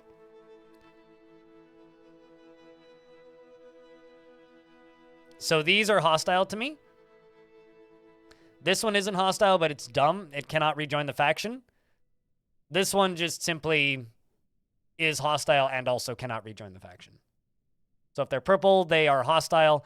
And if they first become purple and then become blue, They are not only hostile, but they also can't join the faction.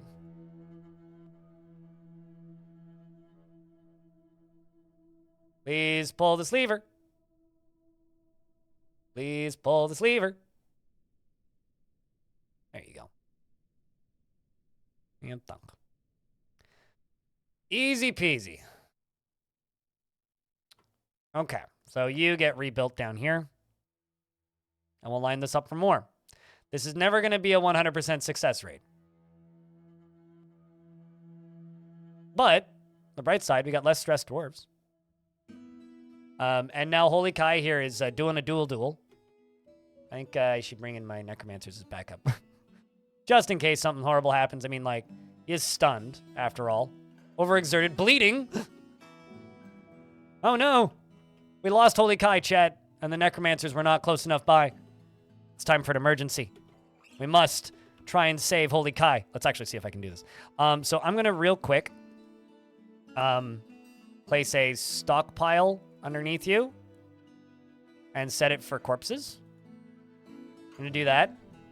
The game knows it's in a stockpile now. Then I'm going to forbid your body. I'm going to unforbid this so that they build this cage. Stat. Actually, I'm going to cancel this construction of this cage. I'm going to instead put the cage right next to it. Need an empty cage. It should just be that closest one, right?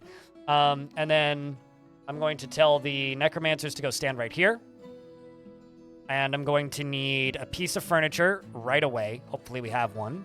I need a display case. Gabbro pedestal, that'll do. We're going to get this Gabbro pedestal placed here. I'm going to move this body from here onto here. And we're going to try and resurrect him. This has to be a very quick turnaround. Holy Kai's been found dead. Come on, dwarves. He hasn't rotted yet. He is mangled, which is bad news. But, like, as long as he hasn't rotted yet, we still have hope.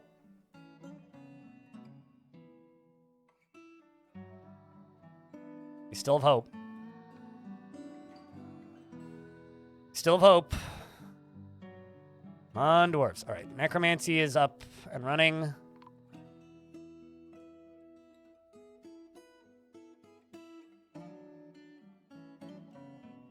I can also add a devilish potato back to this squad. Once they become a member of the fort permanently. The good news is I don't think dwarves that become zombies can become ghosts afterwards. At least I've never seen that. I generally end up just kind of throwing their shit out and just wishing them on their merry way. All right, let's try. Let's let you go. And you, let's just send them both back to training. Go back to training, dwarves.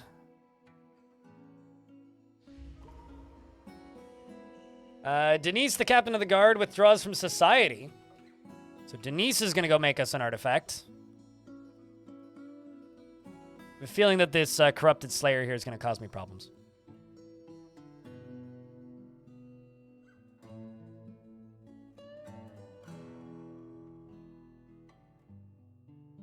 Still waiting for construction on this thing. Your world is getting so old that a good amount of your dwarves are legendary crutch walkers, really? Oh, that's always a good sign. I'll be back in a sec.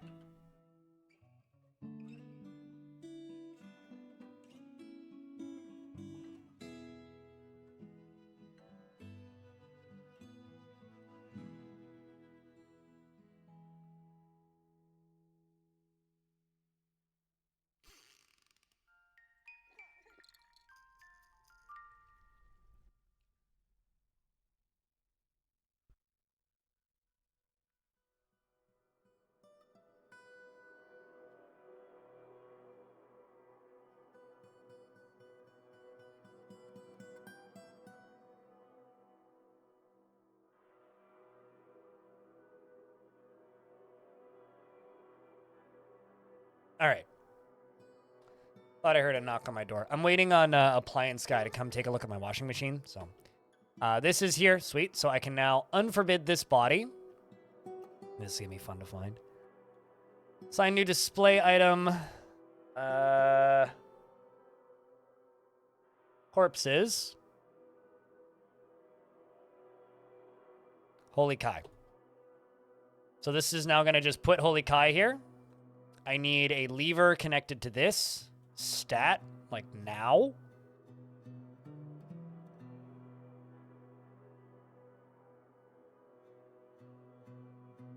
So we're going to do the exact same scare process as before, but with a dwarf on a pedestal instead of living dwarves. And we're not going to do the drowning procedure. We are just going to have a dwarf on a pedestal and then pull this and then do this. Although it is going to do the drowning thing regardless. Oh my God. Chat room. The necromancers just had a baby.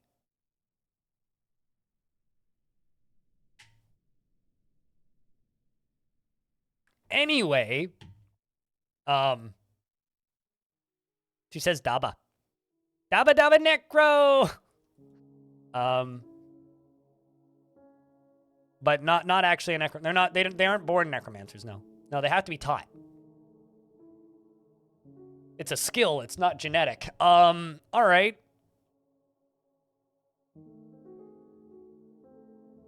I'm gonna lock this door once this is done.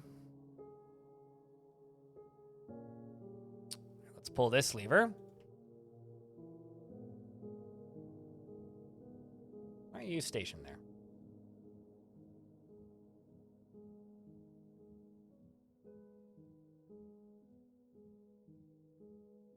Casually birthing a child in the freakout room. Yeah, now they also have a friend, this one, who just hangs out here.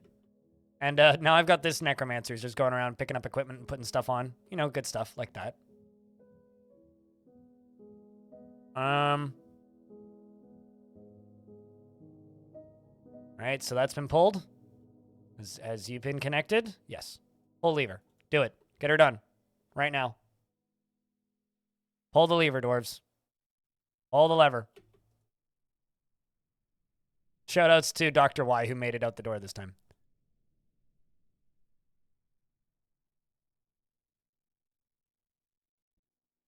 All right. And we immediately have a zombie Holy Kai. And also, Tobes got stuck in here. Well, that's a shame.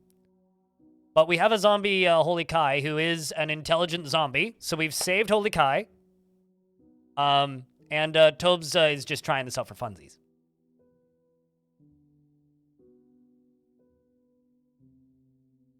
So one success. We've saved Holy Kai. And let's see if we can get Tobes now. Oh, was caring, remembering, giving somebody food. That's adorable. Oh, well.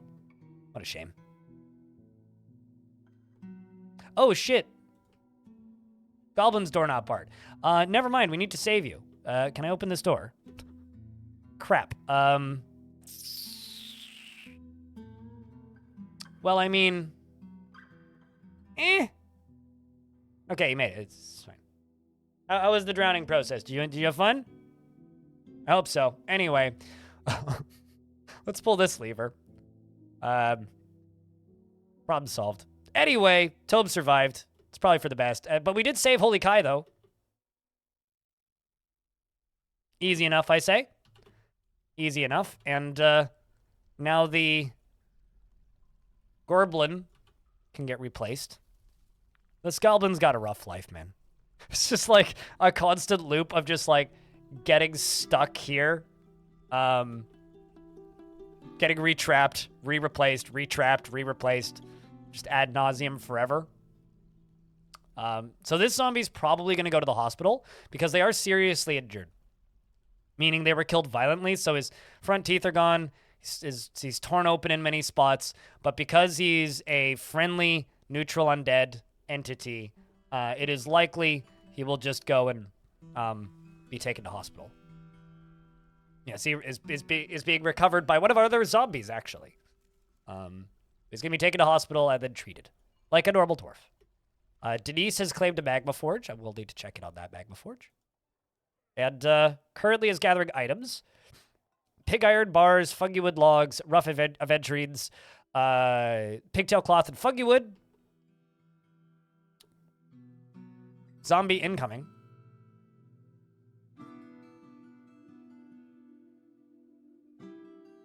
So, no health problems, eh? Definitely has health problems. Lots of bruising, neck is torn open, got ripped apart.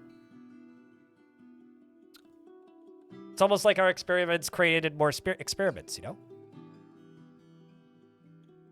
Oh, yeah. So what do you think of Dwarven necromancy? This is relatively controlled Dwarven necromancy, too. Usually Dwarven necromancy is just kind of like abject chaos, but, you know, we're doing an alright job here. I think that we're doing this relatively ethically. We could be doing it significantly worse. But instead, we are choosing to be relatively ethical about it. Just like the amount of cats I slaughter.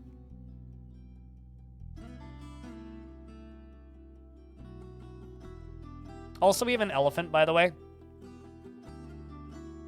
It's like the pride and joy of my fortress currently.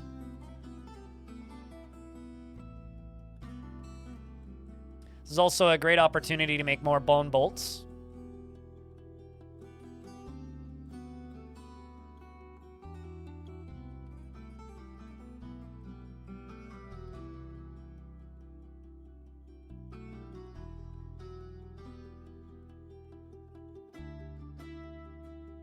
All right, sweet.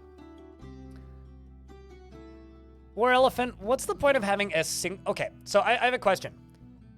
Anybody here in chat, are you okay with the tedium of stationing an elephant in a grazing spot, and then when it's time to send them out to actually do something useful or war-related, unassigning them from that so that they can go follow their soldier?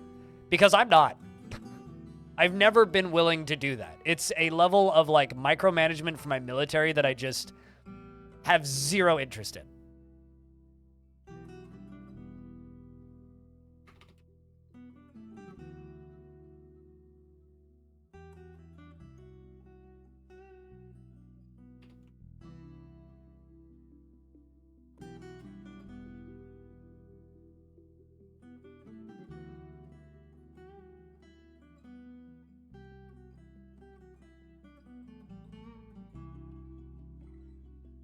Is it hella cool in combat, though? They're fine.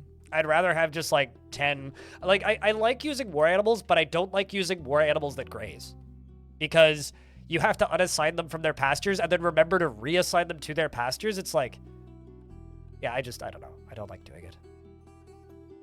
One got lost the fourth time out. Did not say the death. Probably fell into some water and drowned. Elephants take 10 years to mature to adulthood, too, so breeding them is a slow process. It's like, unless the entire fort is focused on that, and your defensive area is a grazing zone, I just don't even bother. I just don't even bother. That's my take. So.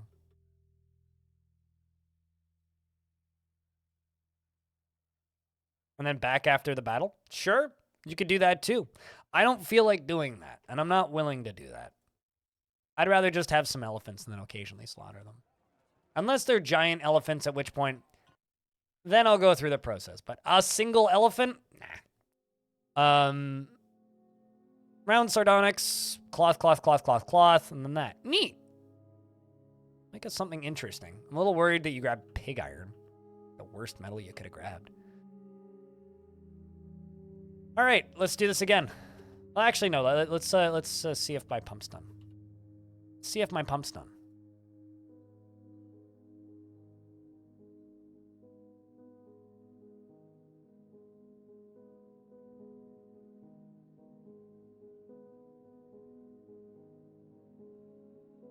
I just realized I've made it almost impossible to get into this temple.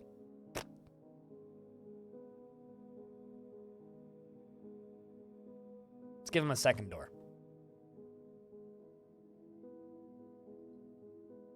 But yeah, I don't like using war animals. And I generally don't. Because like I said, I just find them more annoying than anything. More annoying than anything. When dwarves can use mounts, then I'll use war animals more often, probably. But till that day, nah. Meh. That's about it. They are hysterical, but not super practical. That should be higher priority, I think.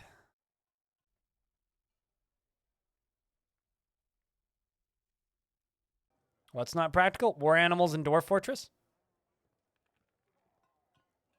Unless they're not grazing animals.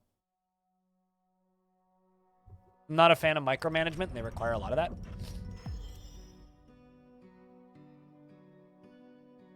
Mate, you could have grabbed platinum. But, like, I guess.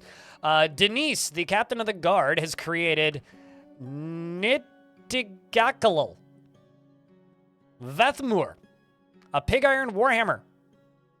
Claims it as a family heirloom. I mean, you can use it to bonk dwarfs if you like. This is a pig iron warhammer. All craftsmanship is of the highest quality. It is encrusted with rose-cut aventurines and decorated with fungi wood and pigtail and encircled with bands of emerald-cut sardonyxes. This object is adorned with hanging rings of pigtail. On the item is an image of Imimi. Meadow petals. The elf. What's Imimi mean? I've never seen that name before. And Siga is striking down Imimi. The artwork relates to the human lost ghoul Siga with a hemp tunic in the scored... to the killing of the elf lost ghoul Imimi by the human lost ghoul Siga with a hemp tunic. It's an image of an undead human killing an undead elf with a tunic.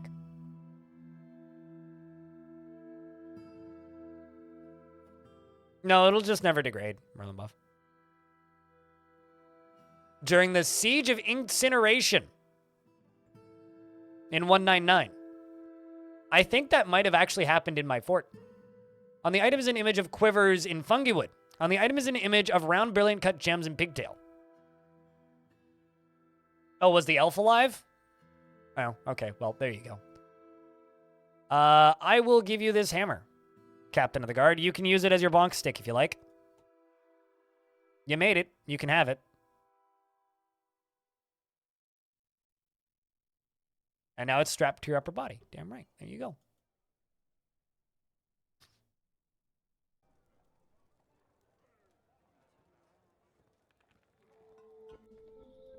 All right, so now we're just waiting for a bunch of constructions to finish.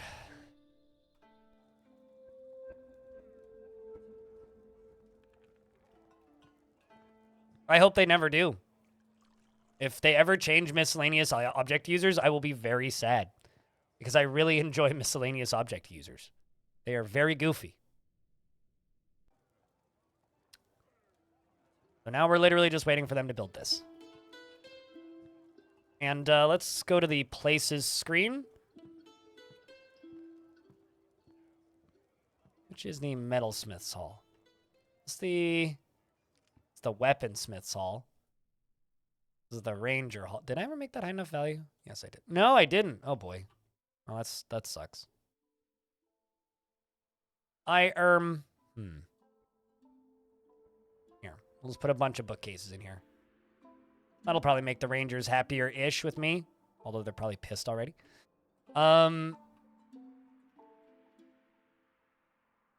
What are miscellaneous object users? Miscellaneous object is the best combat skill in Dwarf Fort. It is the best combat skill in Dwarf Fortress. And if you don't know this, then you should do some research. Okay, where did I put this thing? Like, seriously. That's a temple. It's obviously that.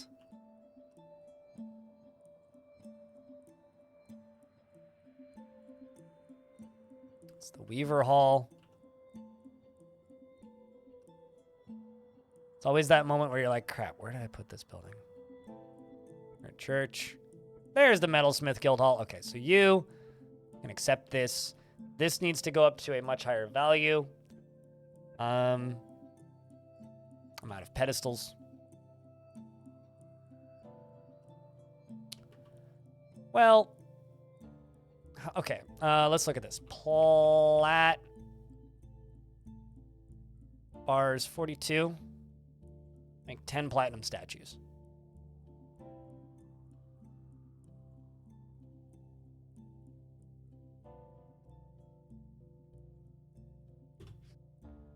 Let's also make platinum pedestals.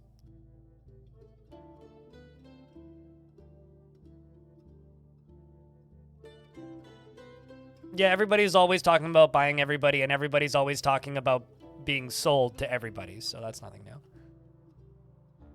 Making a big deal out of stuff like that is just fear-mongering. It doesn't matter until the deal's actually been set. And no deals have been set, so who cares? All right, let's go over here and place this there. As I can. Found one over there. You can be connected to this again.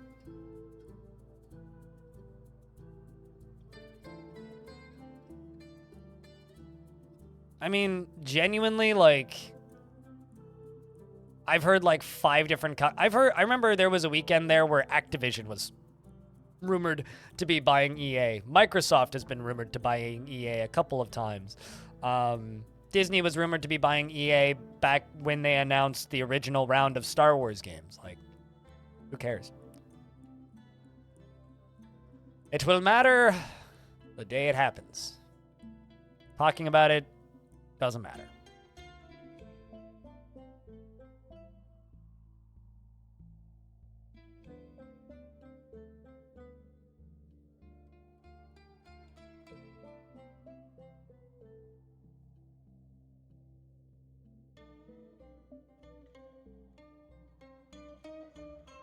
To try and acquire EA. All right, well, I will Google things then.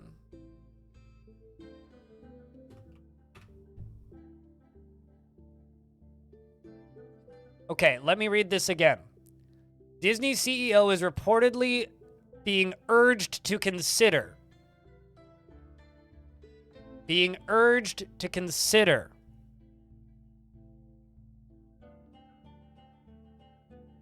All right. So saying they're trying to acquire EA is a bit of a clickbait title, is what I would say. Urged to consider an acquisition of a major publisher. According to videogameschronicle.com. Well, hello, Technosera. Yeah, I'm not going to worry myself about that. Also, I don't give a shit about Disney, and I also don't give a shit about EA, so they could drag each other to the ground for all I care. I'll watch the flames from a distance and smile. Am I sick? Yes, I have a stuffy nose. No other symptoms. Haven't had any other symptoms. My nose has just been running for 5 days. It's not COVID. I checked. But speaking can be a challenge sometimes. And unfortunately, as a measly little bottom feeder out here,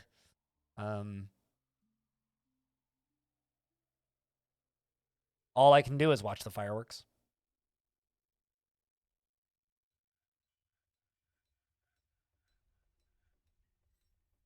Oh no, found Lanix. And Lanix's hands. Well, we should throw those out. Poor Lanix. All right, how's the value of this? That's getting close.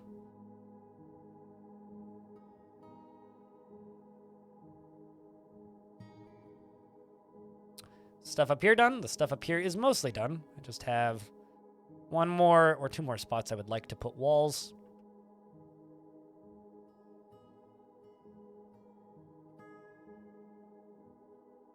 And then we can fill this sucker up with water and give it a test run. Let's see if my pool works.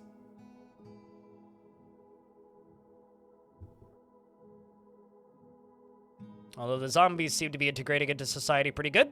This one's over here just meditating, which is pretty good.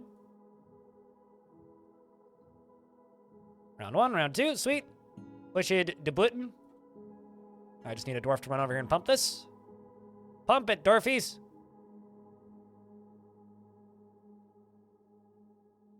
Work on claws. Will the glass spike trap work on claws? You mean clowns?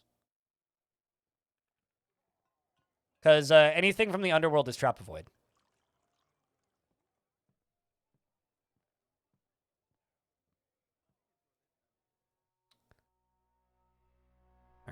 right, that's 2, 3, 4, 5, 6, 7. Done.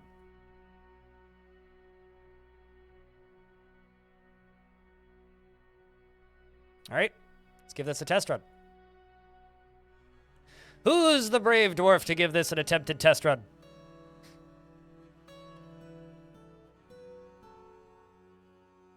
Who's the lucky dwarf?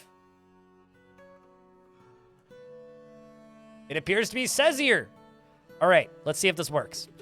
Sazir is drowning. Excellent. Gets pumped along and out. And is no longer drowning. Had no upset thoughts. And would have just gained some skill in swimming. Is now a dabbling swimmer. Would you look at that? Look at that. Fantastic. Now we just need to wait for somebody else to come get the minecart and do it again. It works. That is a perfectly safe way to train swimming, I suppose.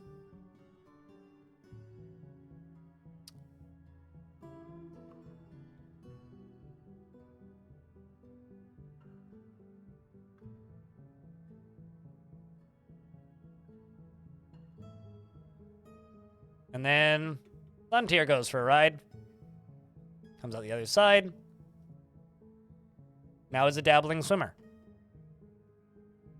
Enjoyed it so much, he's going to do another round. Let's see how much this increases, if it goes up from dabbling.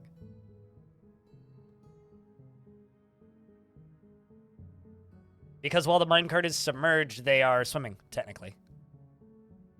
Oh, okay. Who's next? Let's see. Can we get another one? I'm not going to automate it, no. I only want them to do one loop at a time.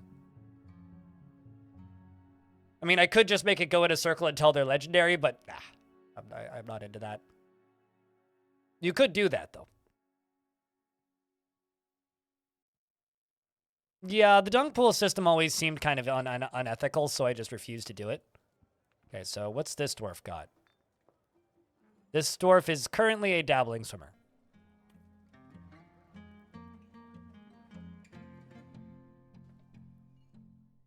You gonna go a second time? I mean, it's not a huge amount of training, so it's not gonna be as fast as the... It's not even... So here's the thing. I have this really big problem. Twisted Logic did not come up with the dunk pool system. That's been on the wiki for years. So the classic dunking strategy is just too close to waterboarding for me. I don't like it, so I refuse to do it. But 33 kittens have been slaughtered. Oh boy. At least we're making legendary catbone bolts. And I also didn't come up with this. I stole this under liquid mechanism system from Master Spike in one of the community forts. I don't know where they got it from. But we've had these strats for such a long time in Dwarf Fort that it's like, in my opinion, like disingenuous to credit it to one person. Dabbling swimmer, okay. As long as they're drowning, they're gaining swimming skill, so I can just let that run now. And the dwarves will slowly gain swimming skill. Who's the blue dwarf over there? Yeah, zombie. Zombie's the blue dwarf. Speaking of zombies, let's make some more. Hopefully intelligent ones. Also, how's this doing? Not quite there yet. I do have a platinum statue. I'm also going to engrave all of the floor that isn't the glass, because glass floor engraved... engraved glass floor looks bad. Engraved glass floor looks bad.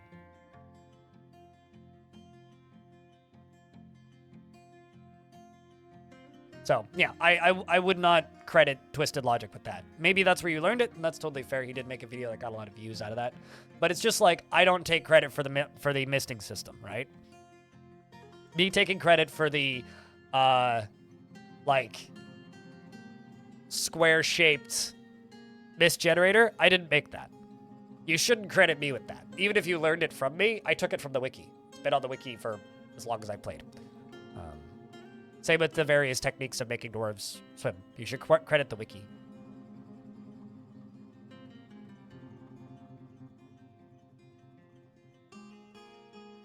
You're just always paranoid about them since the kind of bard visited your fort and entertained your dwarves turned out to be a freaking thief. That happens a lot, yeah. I mean, here's the thing. When it comes to forts not made like squares, sure, you could credit me, but you know who I got that from? Krug Smash.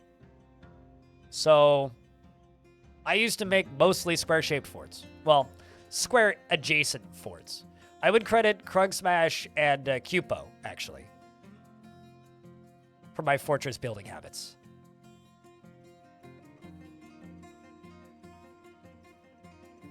Although Cupo hasn't streamed in a long time, which is a damn shame.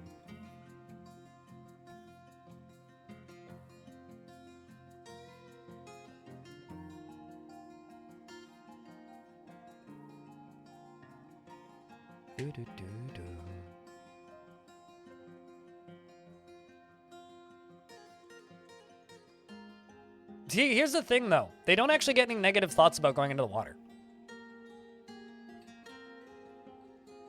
It's like, yeah, they get the points in drowning, but, like, they are actually learning to swim slowly. The other really... This one's a novice swimmer? Oh, that's interesting. Another really good way of training swimming is just make a 3-deep walkway at the front door of your fort, and then fill it 3 deep with water. And then they will, when they walk through it, they'll gain a tiny little bit of swimming.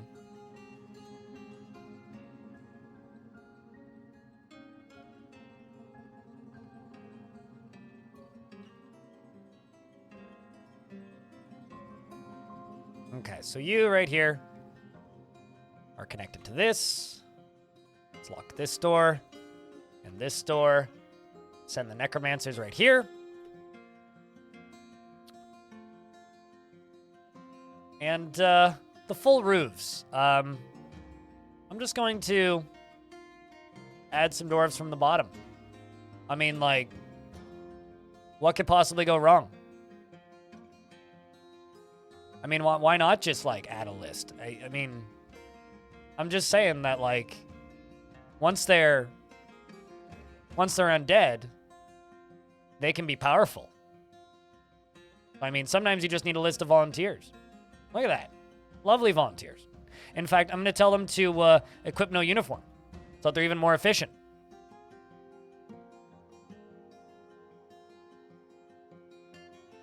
Gotta love some volunteers. Let's also pull this lever. Close this off. Get rid of the corpse pile, because I definitely don't need that right now. I saw somebody, I think, unironically comment that, isn't that a RimWorld difficulty in regards to losing is fun? So that's a Dwarf Fortressism catchphrase even that's been co-opted quite a bit by RimWorld players, which I'm not thrilled about, but not going to lose any sleep over it. Right, you need to go here. Let's station you guys out here, actually. It's okay. They can just live back here until this is done.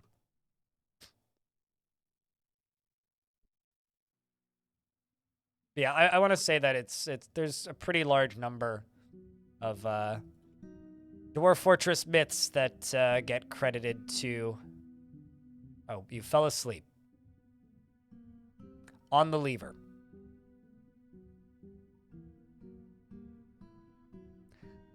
Might as well let these guys out of this back area then. Because he's asleep on the lever, so I can't even pull the lever. Might as well let them out. The 3 of them.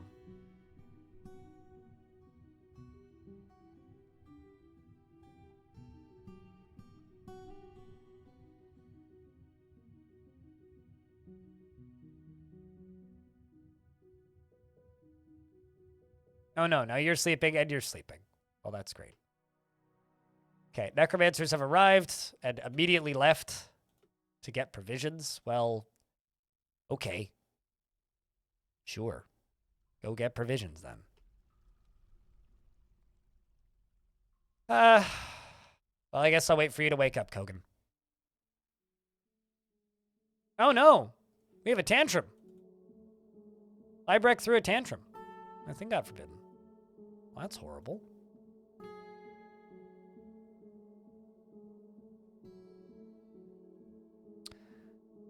Well, on the sad part is all of this stuff's open, so I might as well forbid all this so that it stops getting moved out.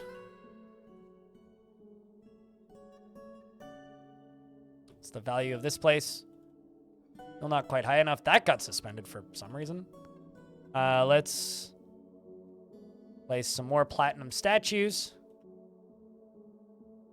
Jump back over here.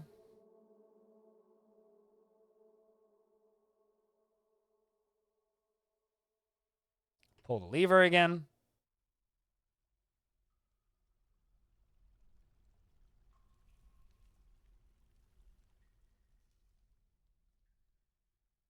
So, okay. I do, in fact, have a necromancer up in here, but it's just one. Need the other one.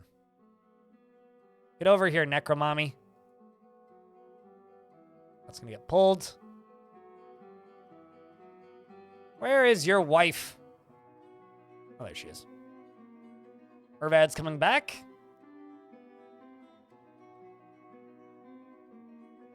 While carrying her child. Which is kind of dark. And we're now going to move the main military into here. You guys can get unpowered. Guys. Oh, I see. Wrong squad. This one.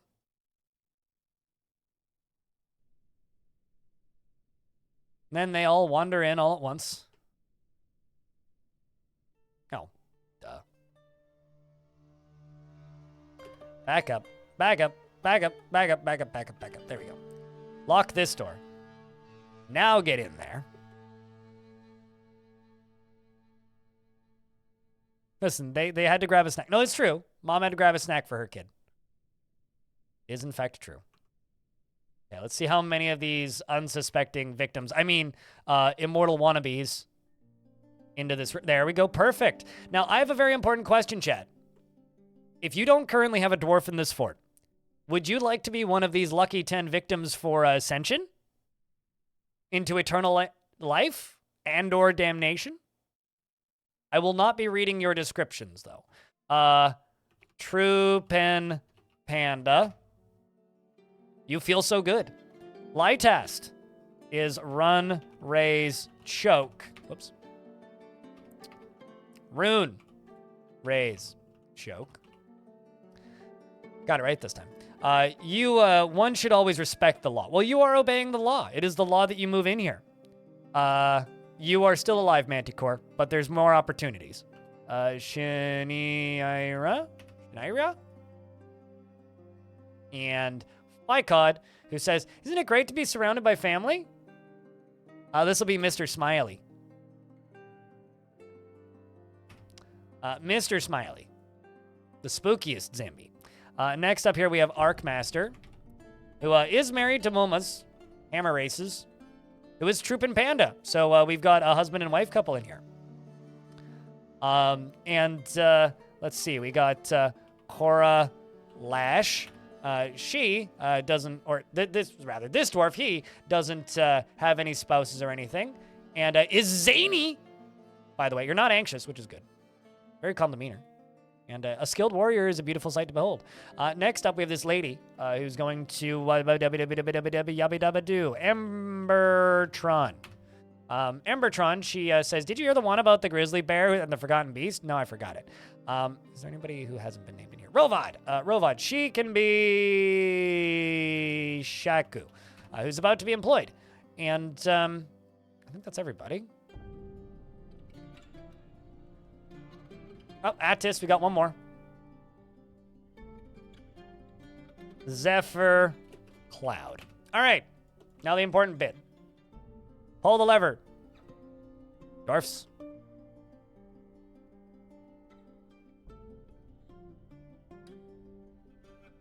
The water flows into the very tight space. Don't ask me why there's a wheelbarrow in there. I don't know. It belongs there now, though. All right, so remember we want turquoise, not purple. Turquoise and not purple. A caravan has arrived. Well, that's a shame. Nothing strange is going on in this fortress. Just please wait a moment. We will be right out to visit you.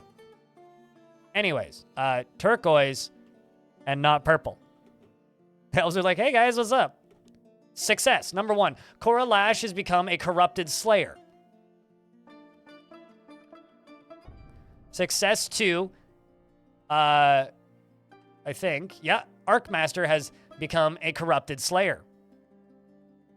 We've got 3 successes. Cora Lash, Zephyr Cloud, and Arcmaster. However, Rune Raised Choke, unfortunately, has failed us. Same with Mr. Smiley. And it appears that Embertron was then ripped apart by the zombies, which is very unfortunate.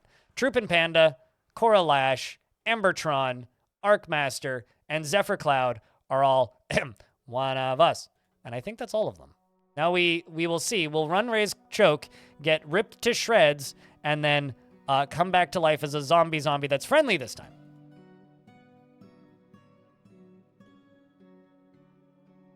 Also, I can't read that nickname. Oh, Mr. Smiley, I see. Also, did not succeed. The creepy username never succeeds. I mean, that's to be expected. So, Mr. Smiley and Embertron and Rune Raised Choke, Shanira actually, died and then was resurrected a second time. Maybe we'll get a third time? I should also open up this door so I can start letting them out. And I hope I have some cages, which I do. But most of the zombies that are intelligent are currently climbing out of the ceiling, so that's fine. Embertron, Zephyr Cloud, Arcmaster, and Troopin' Panda. So it's just Shaku down here. Who did you kill? Oh, so Shanira was successfully raised from the dead, or alternatively died a second time to zombies. Not sure which. One of the two.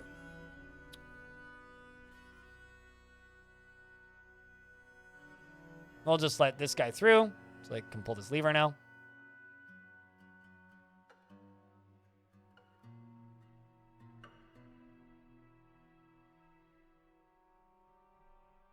They are still fighting. The zombies were, in fact, still fighting for a bit there. I just need to send these 2 squads in. So, Gristeth was the only one who didn't make it in. It appears that Shaku has unlifed Rune Raised Choke again, who we could try and resurrect again. Let's see. Let's send the necromancers into here. Open this and open this because there's oh man, fighting is over though.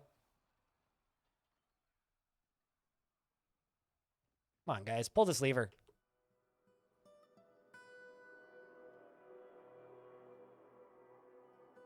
Pull the lever. One of you pull the lever. There you go.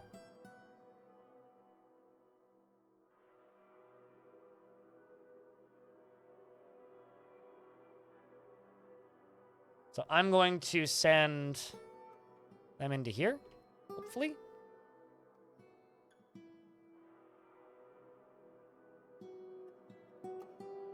Should be pathable right about now, but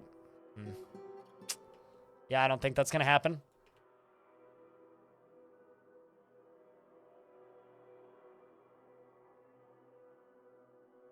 Pretty good odds, though.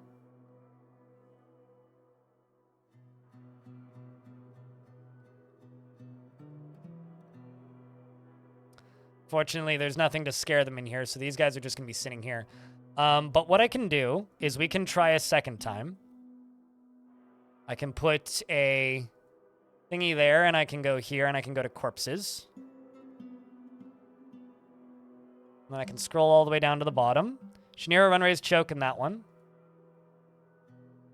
Set all 3 of them to be put there. Run the necromancers back and around and up here.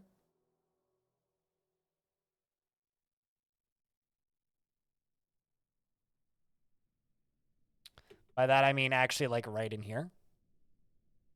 As long as we keep them in the general vicinity.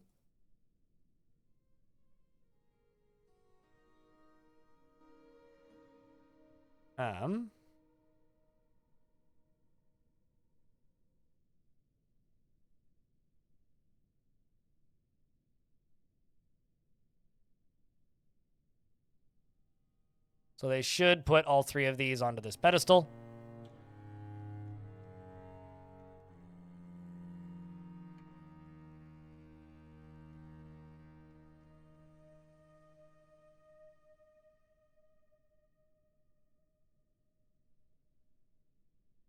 And then let's send you this squad. You guys can go back to training. Okay, so one of them's there. There's just a lot of things I have to do really quickly here if I want to give this a second attempt.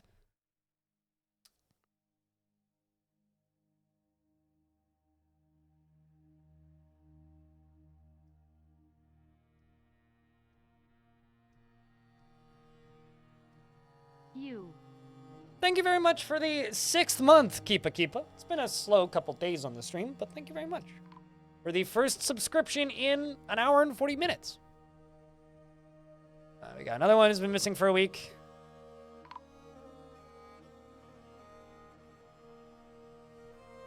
I'm gonna say they can put multiples on display, can't they? Oh, there you go. 2 are on display. You want to stay for eradicating monsters, and Holy Kai wishes to join Heavensbolt as a citizen of the Mark of War. So congratulations, we got our first full citizen zombie, and also chat room. You have 1 job. Somebody just resubscribed. Do I have to retrain you guys? Come on. You've forgotten everything I've taught you. I've taught you so many grand skills, important skills for how to correctly respect resubs. There we go.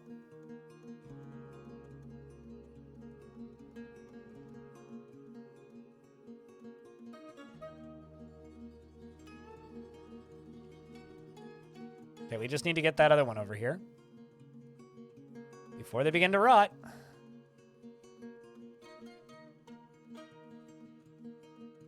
You forget everything? Yeah, it's fine. You're also not here as much as some of the people in chat. I'm just disappointed by my regulars more than anything. All right. I need somebody to put item on display. There you go, Aiden. It's a very thankless job. Troopin, thank you very much for gifting out a subscription. Means a lot. Also, that's the first gifted sub of the day, I think.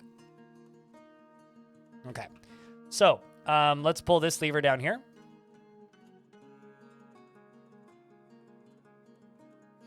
Let's lock this and, okay.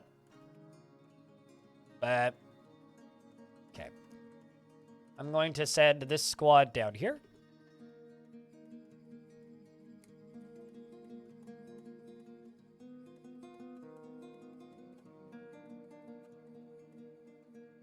Nixie, thank you very much for the resub for 13 months. Welcome back. It's good to have you. All right. I need this pulled, which has already been pulled.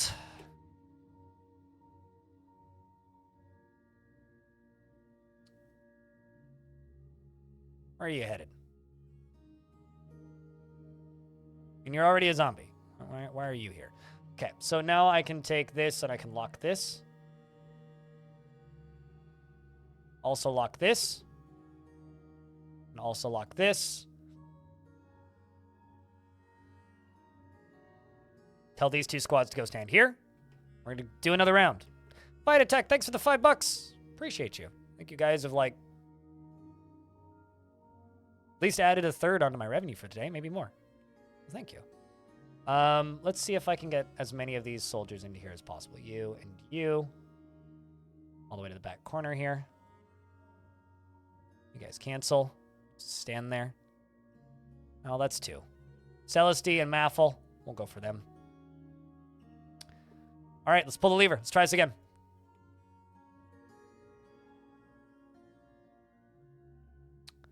So the Goblin is full, and I've already got 2. At least they're friendly now.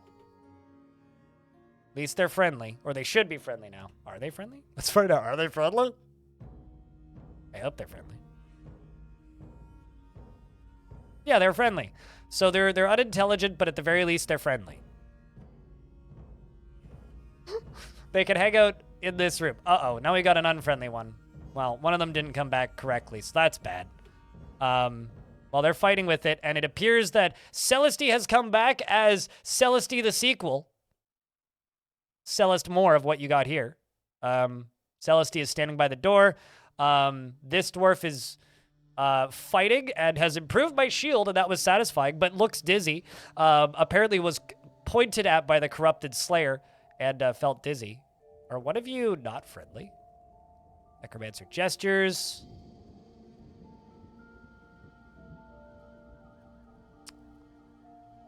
Okay, so yeah, this guy is now an intelligent undead, which means he can hurt things at a distance, which is kind of dangerous, actually. So he's an unfriendly, intelligent undead, meaning he can point and make other dwarves dizzy.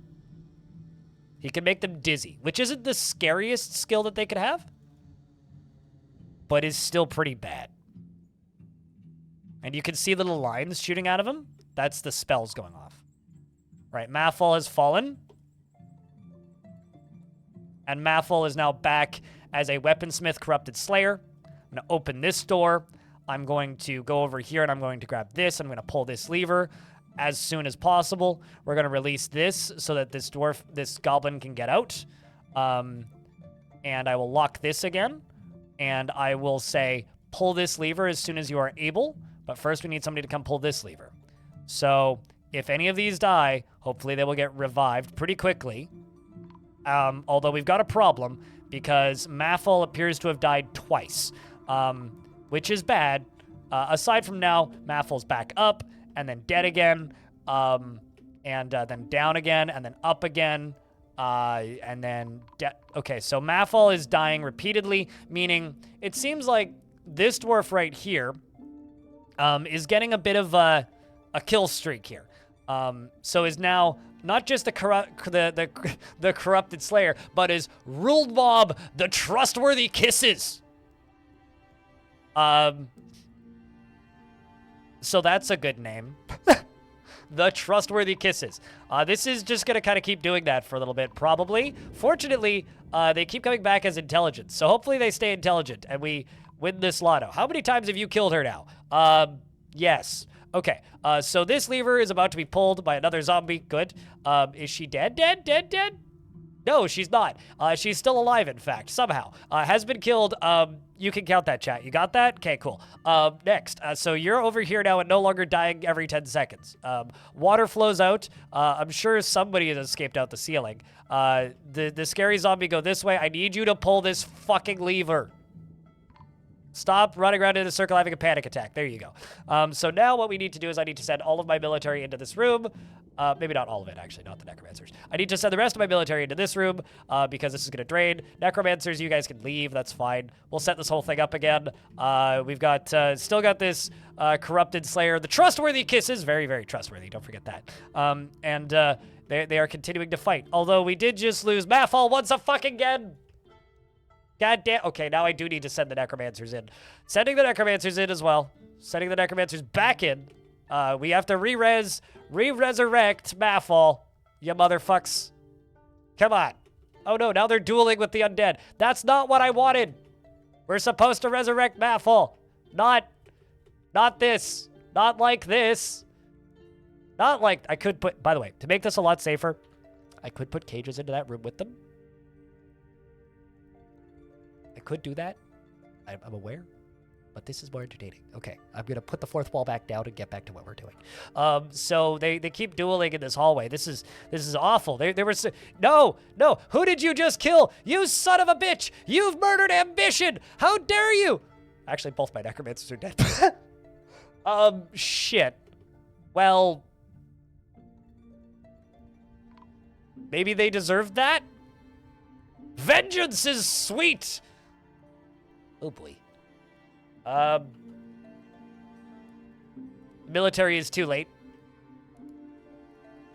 They fire a bolt at the true creature, stabbing away. It is bleeding heavily. Tobes is up at the front, heavily injured by the creature. Creature is flying to pieces. I don't even know where it is. Ah, it's dead. Spearmaster stabbed the corrupted slayer in the right foot with his steel spear, fracturing the bone. A sensory nerve has been severed.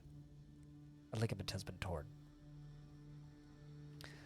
So, now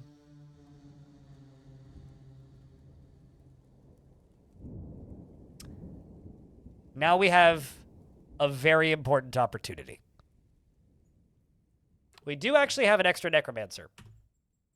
But the extra necromancer is a devilish potato. And the problem with the devilish potato is that a devilish potato, I don't actually think is technically part of my faction right now. So if I do this, let's see.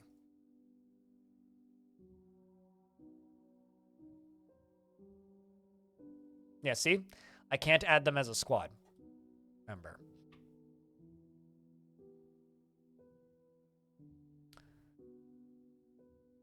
So what I'm going to do,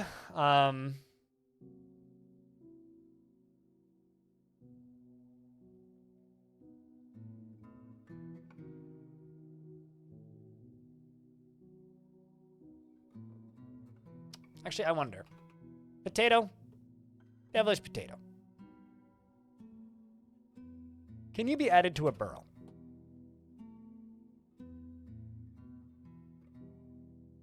You know, for science purposes.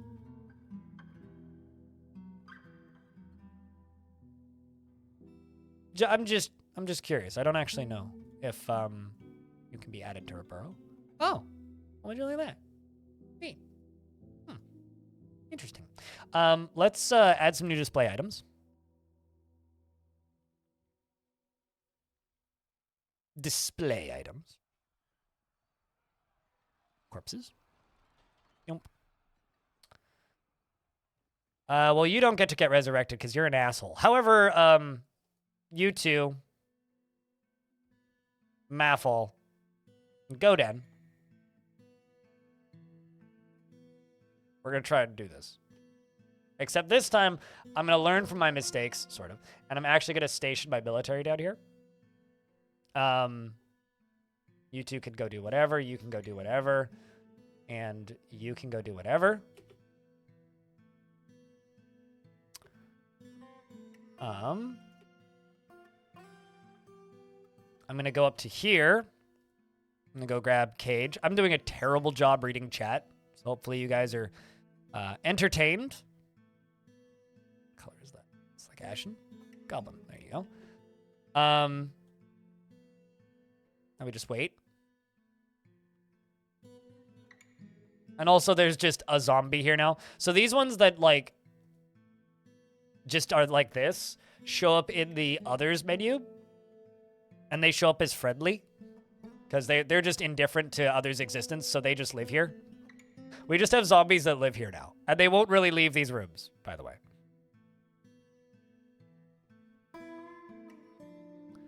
So let's see if Potato is doing what I need Potato to do.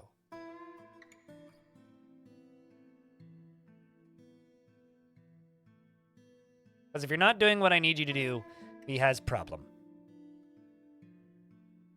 Happy in blue? Yeah, it's like being pretty in pink. That's never gonna not be funny to me. It's like, corrupted slayer's been found dead. Corrupted slayer's been found dead. Corrupted slayer's been found dead. Corrupted slayer's been found dead. Corrupted slayer's been found dead. Corrupted... Hey, Chad, did you know that corrupted slayer's been found dead? It's never gonna get old. All right. We got Maffle's already on here. All right. View stockpile, delete this. View stockpile, delete this. Seems fine.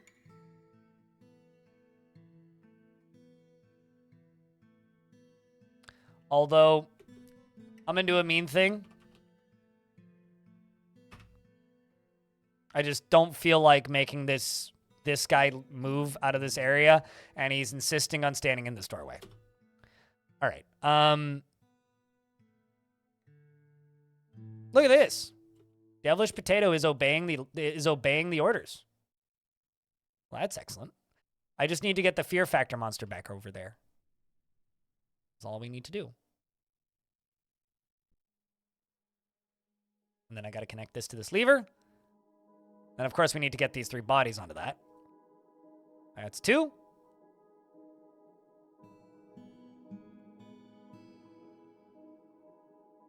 Zephyr Cloud's back over here for some reason. Probably for clothing, I would assume. Gonna lock this door, and I'm gonna pull this lever. Also a Doomed Slayer here. Cold Mouth's coming next. You like how they're just stacking bodies on the pedestal? I mean, it's a grotesque mound. Hey, Chad, do you know Maffle's been missing for a week? Hey, guys, do you know Maffle? Hey, chat, Matt. Still. We're going to get a notification for every single time that dwarf died.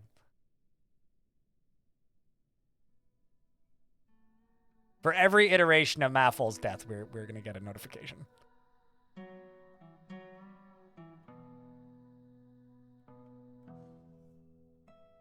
Okay, is anybody coming to put item on display?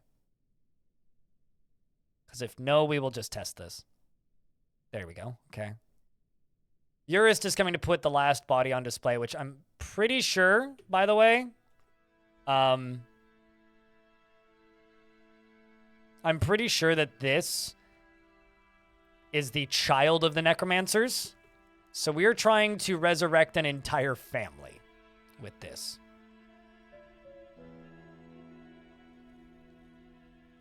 Just a heads up. That's what I'm doing.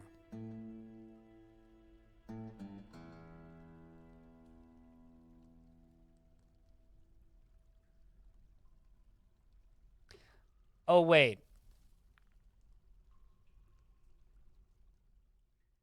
Is this even gonna scare you? Because you're undead?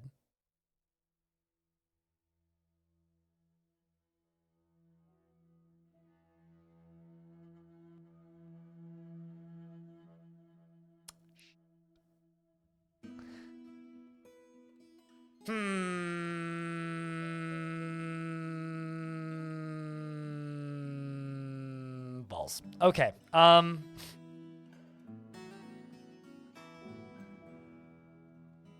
Okay, well, I need a... I was hoping this would at least put you into conflict, but I guess I can't force you into conflict because, like... All right, what if I do something a little bit less than, you know...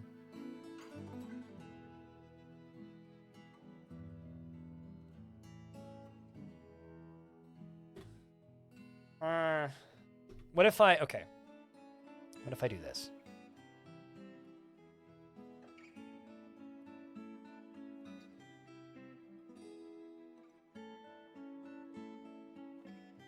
That worked. So I've resurrected Urvad, but not friendly. I've resurrected a corpse, but friendly, which is now dying repeatedly. I've now resurrected Cold successfully. Urvad still unsuccessfully. Maffle, who's died many times, is successfully climbing out. The child is alive, and we have a corrupted Slayer alive. So one of them is safe, but not the necromancer. That's not true. We do actually have a necromancer. Cold is up. So what I need to do now is I need to pull this lever.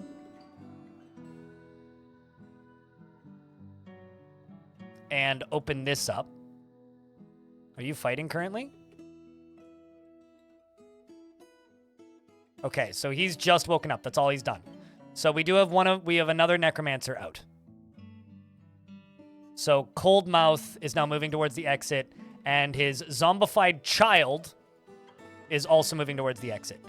We also have just a normal corrupted slayer, and then Urvad, the wife whose idea this initially was. Urvad, ambition was the one who wanted to attain a rank in society, and this was her only thought way to do that, which is why I decided to make this couple into necromancers initially. So this was all her idea.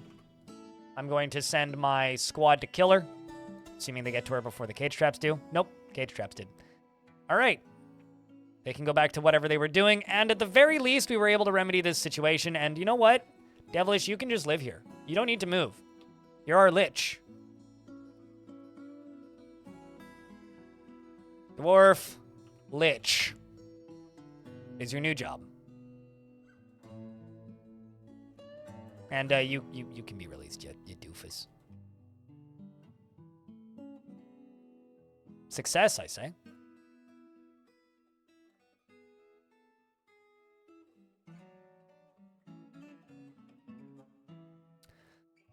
All right, we might want to think about necromancing some other dwarves. And then we just have this guy who lives over here. Oh. Still going. Cybrick, the planter, is throwing a tantrum. I would too if I had to live here. Although, fortunately, there's a lot more bedrooms available now. So, you know, if you live here and you are unsatisfied with your bedroom, there's probably an open and available one. You could probably move to a different bedroom. We also have really good life insurance. Don't mind the nose in the hallway, or right ear in the hallway in this case. It's Midnight Winter's ear. All right, I think we should wait for some of our liches and zombies to join the fort. Because, like, if I scroll down in this, any dwarf whose name is turquoise in here is now a zombie. So we got zombie, zombie, zombie, zombie, zombie, zombie, zombie, zombie, zombie, zombie, zombie. You know, maybe we should make the mayor into a necromancer or something. Definitely the captain of the guard should be a necromancer.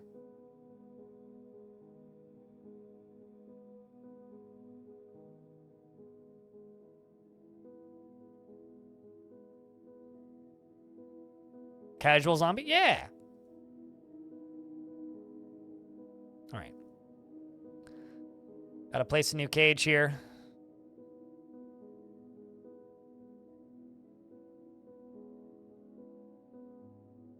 I like that so the reason it ended up working was because the dwarf by itself in there, or the lich in there by themselves, is not automatically in combat because they're not afraid of anything. So nothing makes them into combat.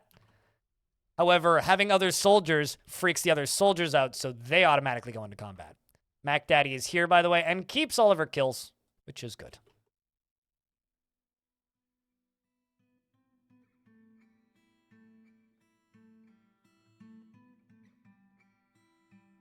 Cranberries cover needs work. I don't even like that song. That's the actual reality. Is I don't even like that song. Okay. The zombies numbers climb and we'll clean that area out. Let's check out the swimming pool. Seems like it's getting some use. Alarm is ringing in 7 hours. Go to bed, dude. If I was you, I'd recommend bed. Go to sleep. Get a good night. You'll regret it if you don't.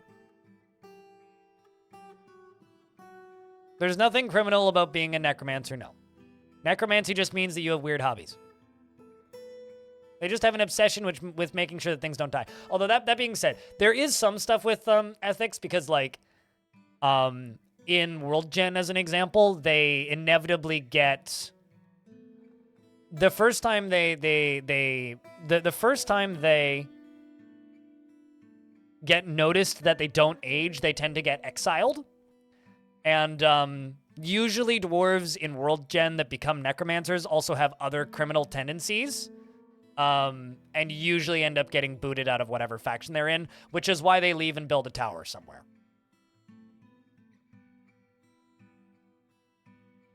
Thanks for making me blue. You're welcome.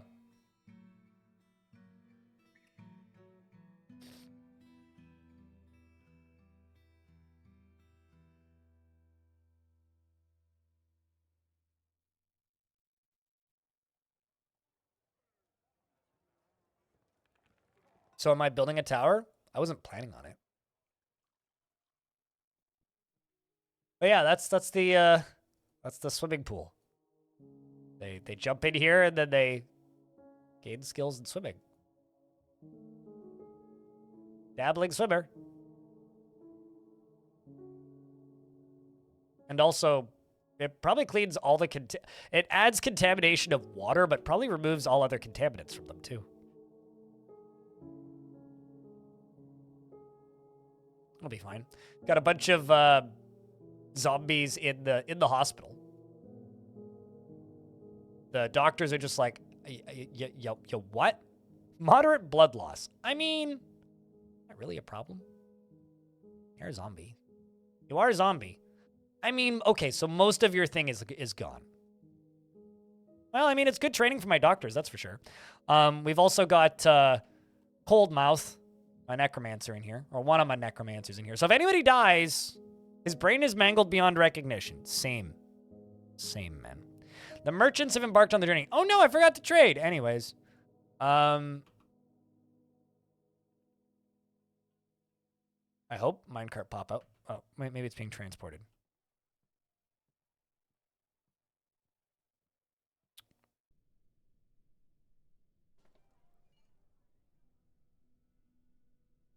Nodders. Nodders, yes. What's up, Hashpipe? Thanks for the 9th month. Welcome back.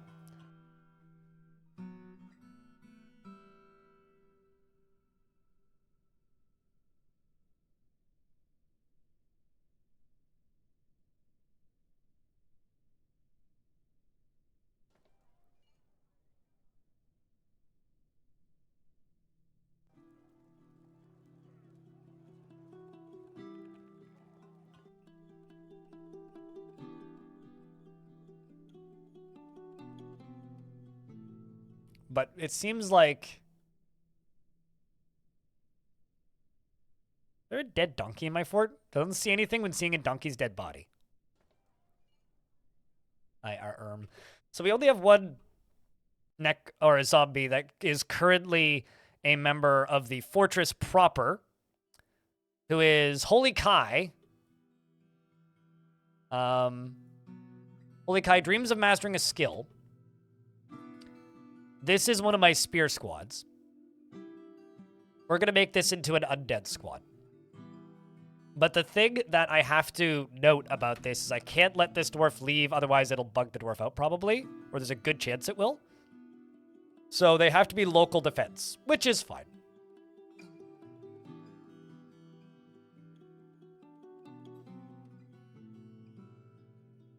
So Holy Kai is going to go and begin trading. All alone. Lacuni, thank you very much for the tier 1 subscription. It's good to have you. Just an FYI, I do get 70% from that, so it means a lot. Clayborn, hi, hello. How are you? We're making zombies.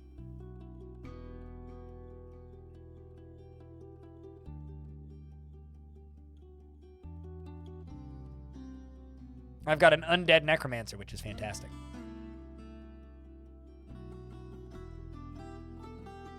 I'm curious if this dwarf has any skills, actually.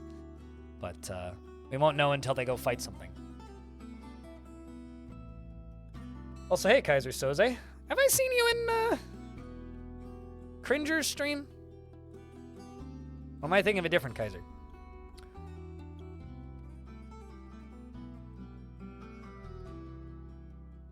Sipping on wine post-German family party? Are you back home or are you still in Germany? Are you literally like flying home or like flying straight to TwitchCon after this? Because like that's in like a week. Like I leave for TwitchCon in a week from today. It's kind of nutty. Chat, just for reference, some portion of tips that I get during this month will be spent on, I was gonna say hookers and blackjack, but that's just an absolute lie. Probably beer at TwitchCon. Anyway, so we've got a migrant wave. Such innocence. I just received a phone call. I need to answer this. Hold on.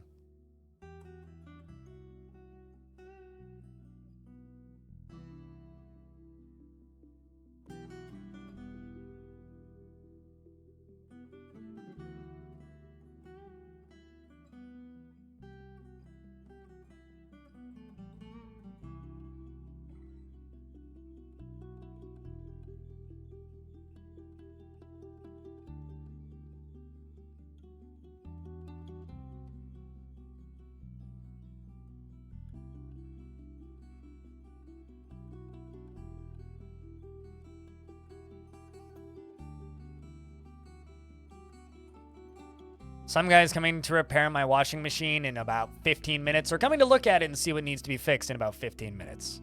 I do not like having other people in my apartment while I'm streaming, but, you know. Better than ending the stream first.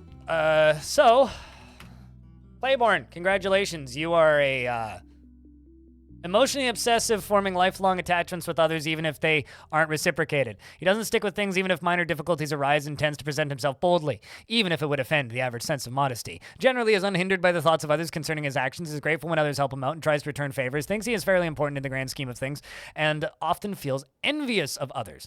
He does not easily hate or develop negative feelings, and he is generally quite confident in his abilities when undertaking specific ventures and tries to keep his things orderly and doesn't handle stress at all. Really. Needs alcohol to get through the working day. You sound insufferable. Dreams of raising a family, and personally sees working hard as a foolish waste of time. Finds maintaining decorum silly and fumbling waste of time, and values tradition. Doesn't feel strongly about the law, and does not care about fairness. You can go train the giant squirrels or something. Next up, we have Merlin. Merlin Buff. What's up, UGDPY? Merlin Buff is incurious and never seeks out knowledge or information to satisfy herself. She is very comfortable around others that are different from herself and does not have a great aesthetic sensitivity. Is conflicted by this as she values artwork and its creation and tends to think before acting and does not go out of her way to help others, and is generally quite confident in her abilities when undertaking specific ventures and doesn't try to get things done perfectly. Dreams of creating a great work of art and personally doesn't particularly respect commerce and doesn't care about fairness.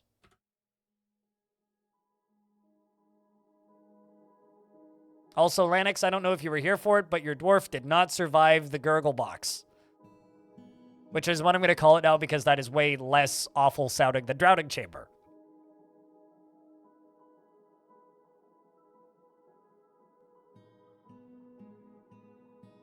And I'm super sad. I'm so sorry I lost your dwarf. We tried, okay? We did try.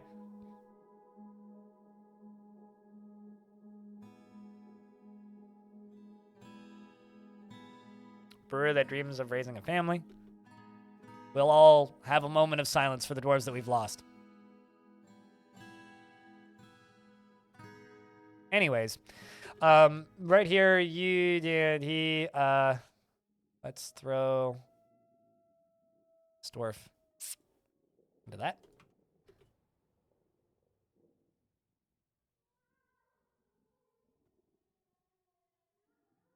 So you into that.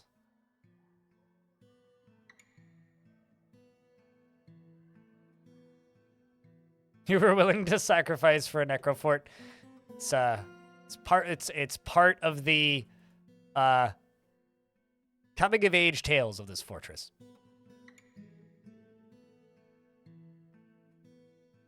Feels it is important to conceal emotions and refrain from complaining. I agree.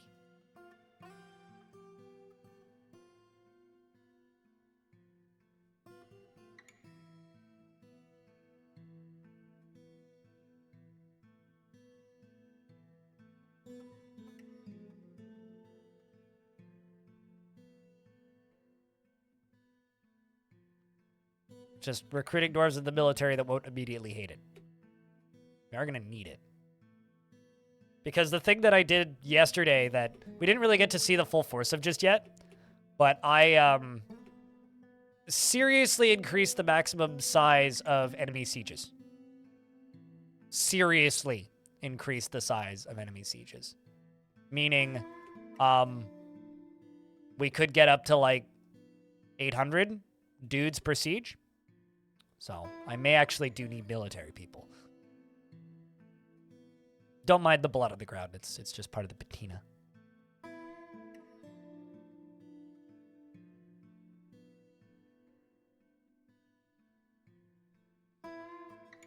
For some reason, I was under the impression that you went to this part of the world pretty frequently, Claiborne, because of the way you were talking about it, but it's awesome to hear that you get to see family after so long.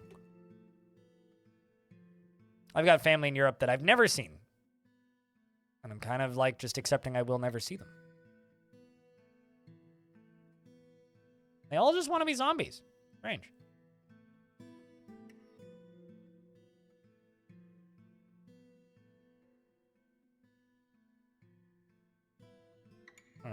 You also dream of mastering skill. Excellent. Excellent, excellent, excellent. How about you? Great work of art.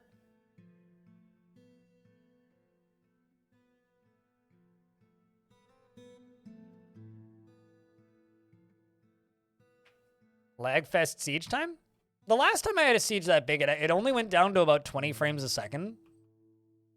Can't remember which fort it was. But the last time I had a fort that with sieges that big, the frame rate didn't go down that bad. I think it's because they don't have as many needs. Like, they don't have as many requirements as, like, normal dwarves, I suppose. All right, let's throw some volunteers into another one of these. And just a reminder, I'm going to be getting a phone call soonish. When I get that phone call, I have to go let somebody into my unit, show them the problem and where the problem is, and then I will pop back, so there will be a bit of a maintenance break in a little bit here. Are you a zombie yet? I haven't tried to zombie you yet. Would you like to be a zombie? Because I can maybe try. No guarantees it'll work.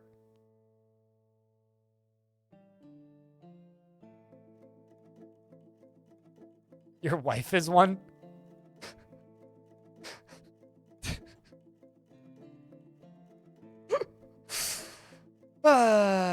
More things you shouldn't laugh at it. More than 11. Please don't zombie you. Okay. Can I necromancy you?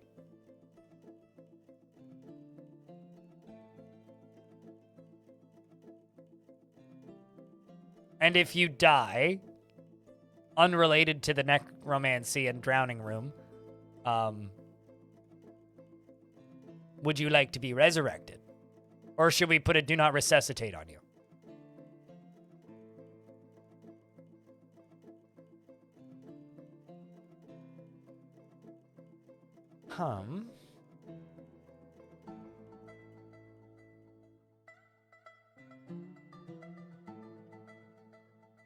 I'm legitimately just looking for Disco Dwarf Dork.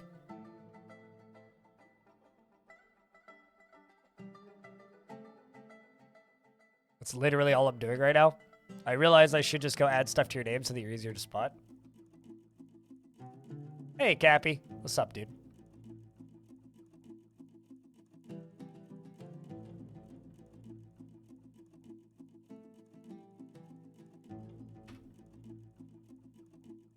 And, it's funny, your wife is no longer your wife. Your wife is now just a passing acquaintance. So, there is that. But, there you go.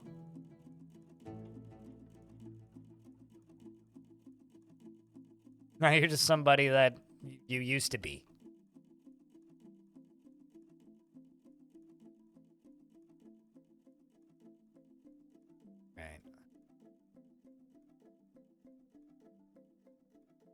So they are going to go stand here. The lambs. You're going to get connected to that.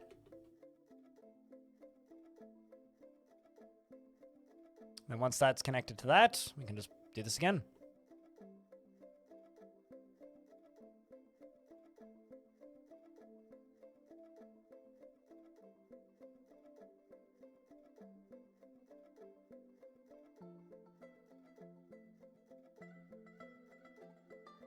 I mean, you can't spell necromancer without neck and romancer. Apparently we have some crimes. Cybrek the planter has committed crimes.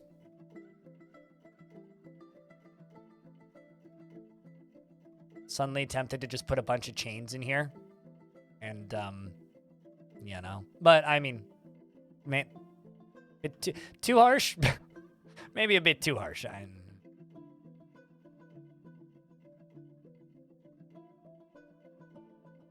Okay.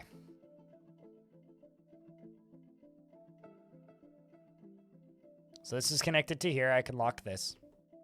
Lock this. I can now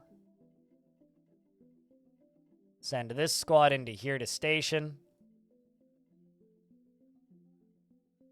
No, actually, sorry. No, you train. This one goes into station. Here.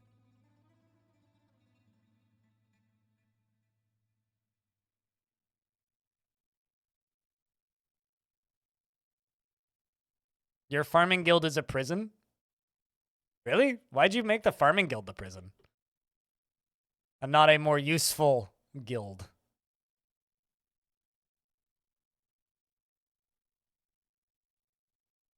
Okay. Got a couple soldiers in here, which is all I really need. It's plenty. You can lock the door. Then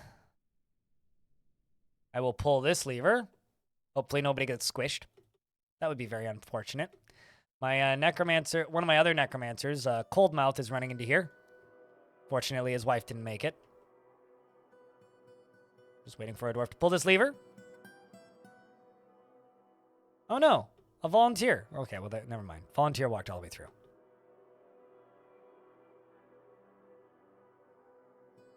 Still waiting for someone to pull that lever. And it's been pulled. It looks like you get to stay back here for a little bit. All right. Now it's time to lock this door. And also this door. And then tell this squad to go stand here.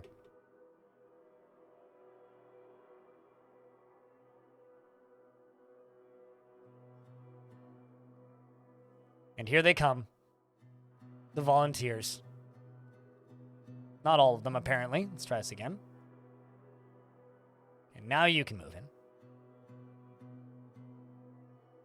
Glorious volunteers. For eternal life, really. Now I can let this zombie out. And, all right, chat room. Pray for the dwarfs. Round of beers for good luck. Let's do it again. Conflict is happening. The water flows. Water runs deep.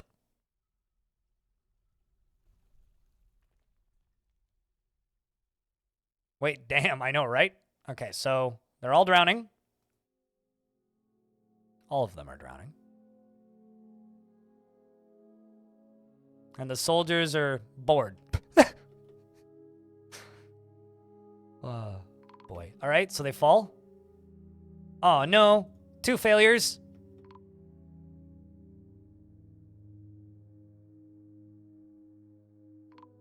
Three failures. 3 down, 4 down. 4 fucking... Wow. What a set of bad juju. I did get 1, 2 out. Okay, so 2 made it. They are punching with the corpses. Are these intelligent corpses? Okay, so these are all unintelligent corpses. It appears that Disco Dwarf, Dork, and Gristuth both failed in their resurrection. However, the intelligent undead are fighting with the unintelligent undead. Meaning I could open this, and I could tell this army to go stand right here. And if this door opens, tell them to stand in the doorway. Open the door, dwarfs.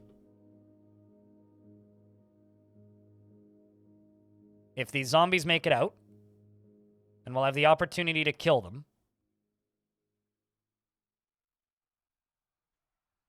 May give us the opportunity to re-resurrect them. All right, well, we've got another necromancer in here. Perfect. I will lock this door. Coldmouth walks in and goes, oh my god, what happened here? Anyway, he's gesturing and bringing some corpses back. So Midnight Winter is dueling. I've got another bleeding, but now friendly, Corrupted Slayer. We now get to wait a few more ticks. Another one wanders out. Where's my other necromancer at? This is a serious question. I've lost a necromancer. Oh, there he is. He's up at the top. Fine. Good, good, good. I will lock this door. The necromancer is standing at the back in conflict. These dwarves are pushing through this corpse pile. Hopefully you're not injured. Nope, you're not injured. But I do have the one zombie up here. How's my military doing? Striking him, but you're deflecting it with your shield. Okay, so the real issue here is I need this lever over here to get pulled. Real bad. I need to open this up. Because this is going to drown my dwarves in a minute. In fact, we may end up with a bunch more unintended zombies right here. Fortunately, this necromancer up here can't die. Because is necromancer. So, you know, this could be a lot worse, but also could be a lot better. I mean, like I said, this could be a lot worse. Currently, this is pretty bad, but it could also be a lot worse. Please tell me you're not losing pieces of you. You need to keep the pieces of you. Your brain's optional, though. You don't need that. Bits of this zombie is flying off. Game is now unpaused again. One of our dwarves was able to break out the back and get freed from this mess. I'm still going to tell this squad to station here. I need this lever to get pulled. Anybody want to pull the goddamn lever? Anybody going to pull the goddamn... Okay, lever's been pulled. All right, so now... Cold Mouth. Disco Dwarf Dork is still unfriendly. Midnight Winter is drowning. And also fighting. Cold Mouth should be friendly with all these zombies. If someone's able to get through this door, this will stop draining. I also need somebody to pull this lever. All right, so I've got the necromancers releasing themselves from here. I got soldiers entering to assist. Trying to tell them to go stand here, but they're not. There they go. Okay, I just lost something. Midnight Winter, the Corrupted Slayer, has been found dead twice. Gristuth is now just still a corpse.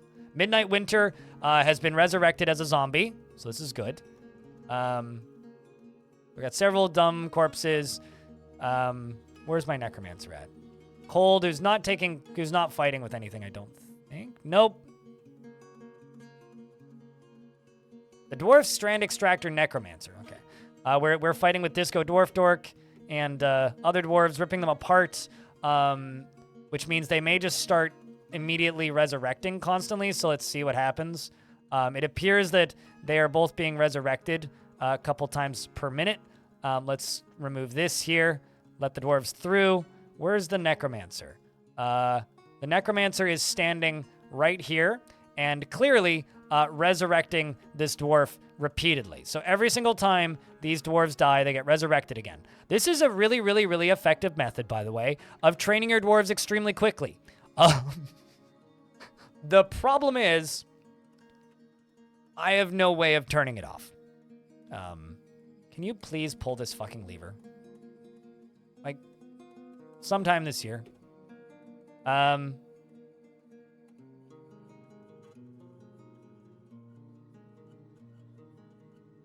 This is fine.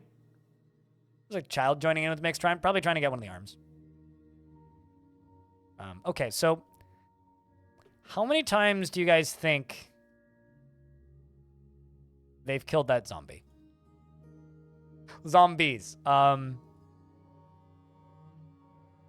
Zombies nuts.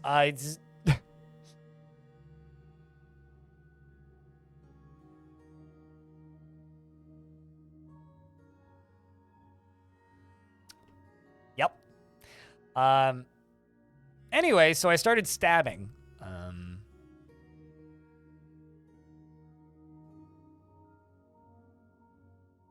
You're a great spear dwarf. Well, I mean,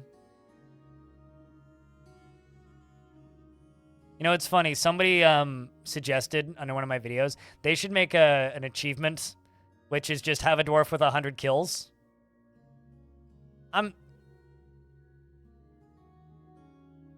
Please. So, I just want to say, Udil, the dwarven child, has now been named Mindwet the Festive. has killed this zombie 6 times. So Mind Wet the Festive, getting started early. Please tell me this kitten got a kill. No, it didn't. Darn it. That's a shame. Truly a shame. Coldmouth, how many times have you killed it? Actually, what powers does Cold... This is a good way to find out what powers Coldmouth has.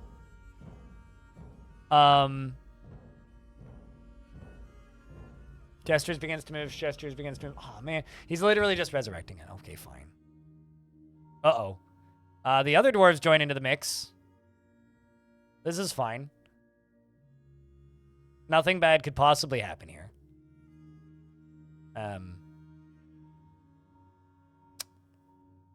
It's still coming back to life.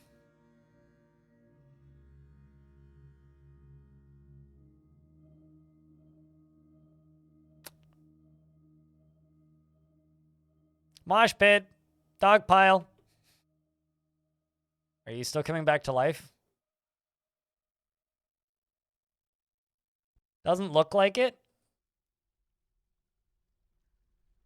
The dwarf killed him 25 times. Tobes killed him 55 times. And also is injured now. Hopefully you didn't lose anything particularly important. It seems to just be in so many pieces it can't come back anymore. So...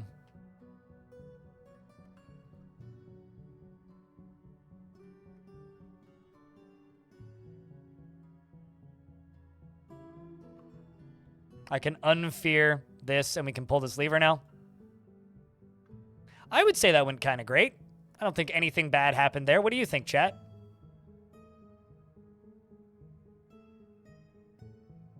I think that went exactly as planned. I mean, you know, could have gone better for Disco Dwarf Dork and, like, Grestuth, but, like...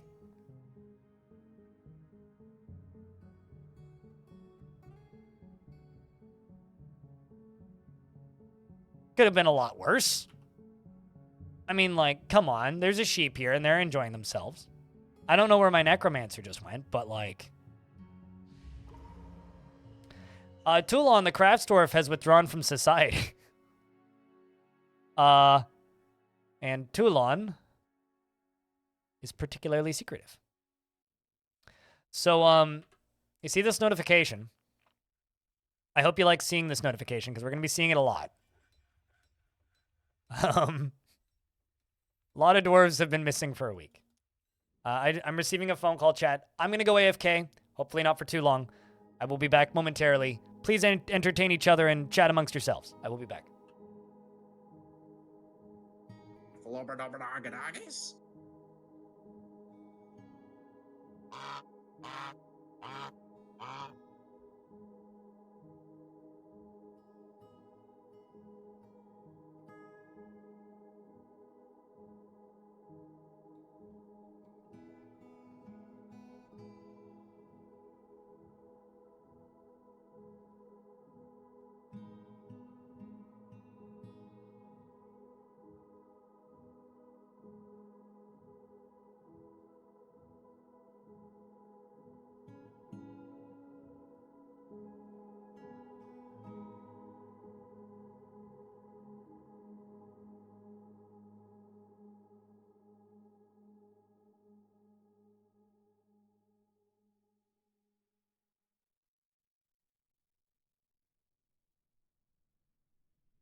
It's for everyone!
Hello. So that was a waste of time.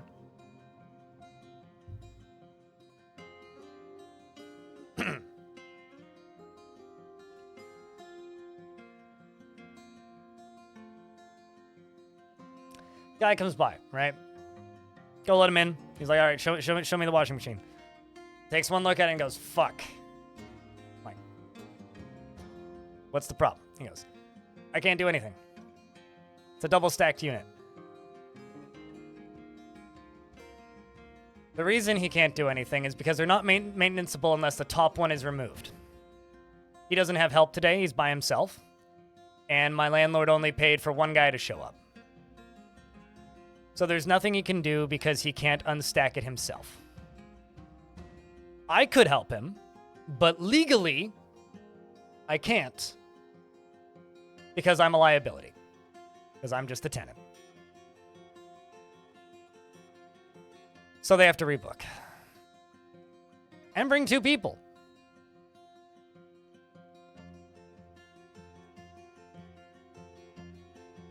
Here's the thing. I really like my landlord. My landlord is lovely. Like, genuinely. Like, I've lived here for 9 years. I like my landlord a lot. No, actually, my landlord is the opposite of a cheapskate. That's the funny thing. Like, one of the burners on my stove broke. They bought me a new stove.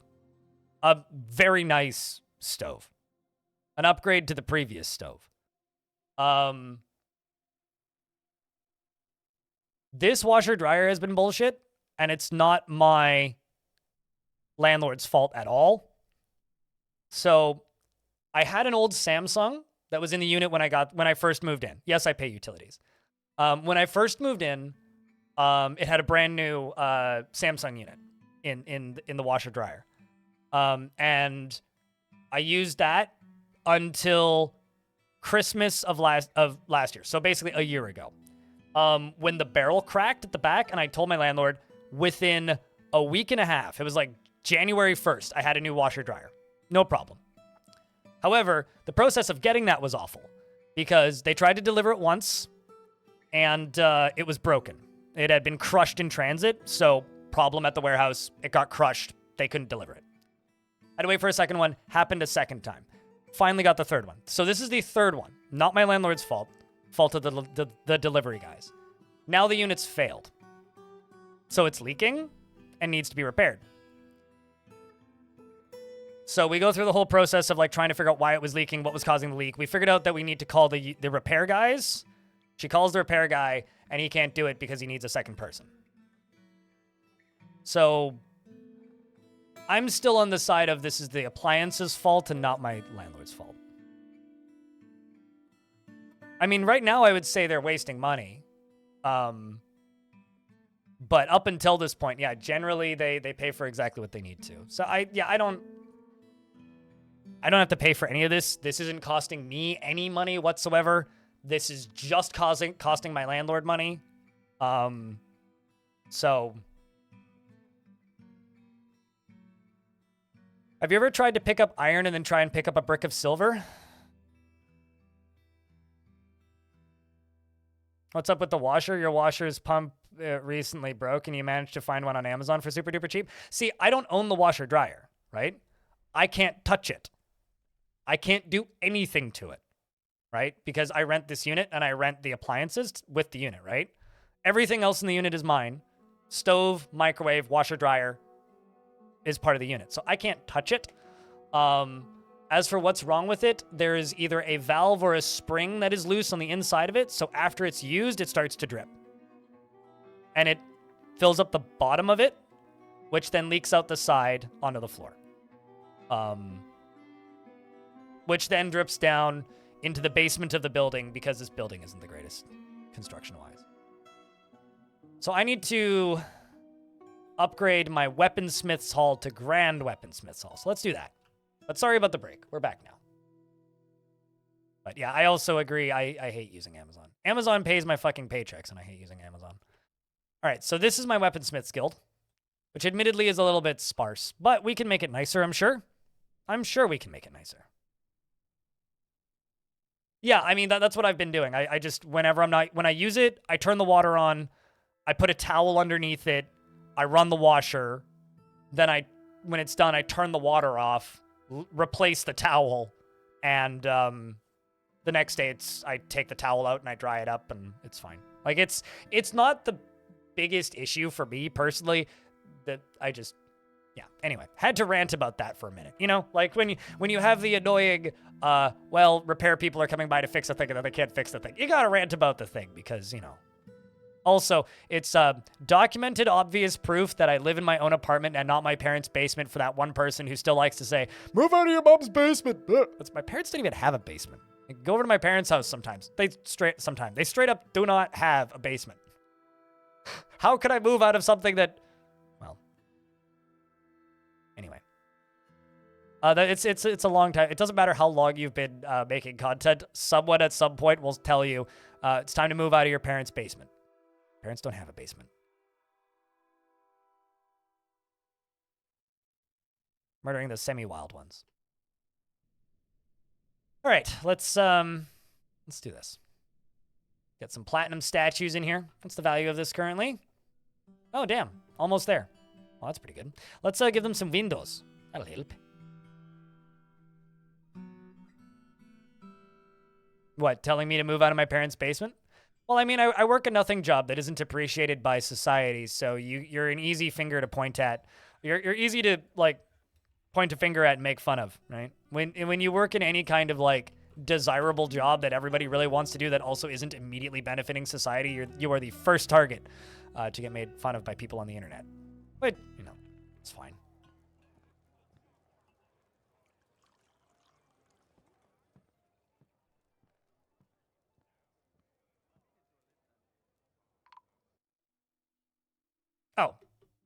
We're going to be seeing this a lot.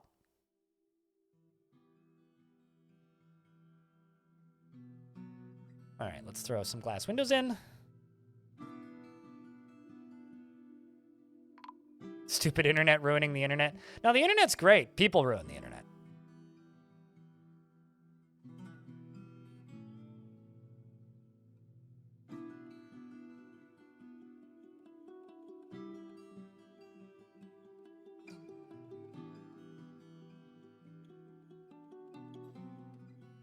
You don't think you've ever been... I grew up in a house with a basement.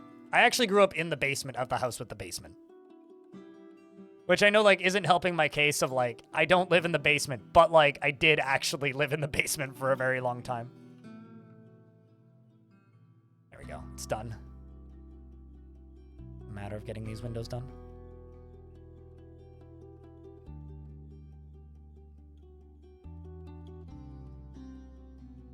I was a basement dweller, yeah, for most of my time spent growing up.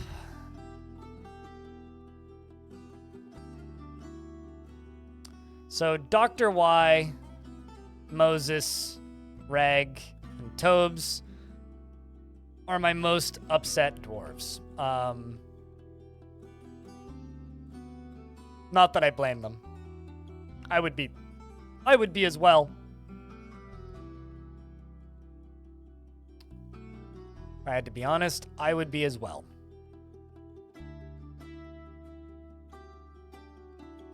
I could also just go the nuclear option with this. Chat, should I go the nuclear option with this?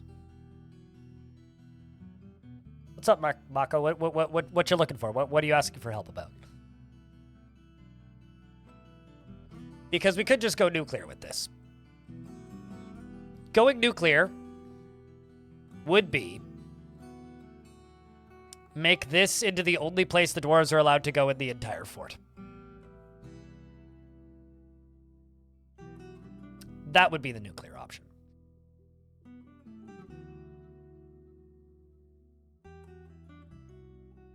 That would basically be making a giant murder mosh pit.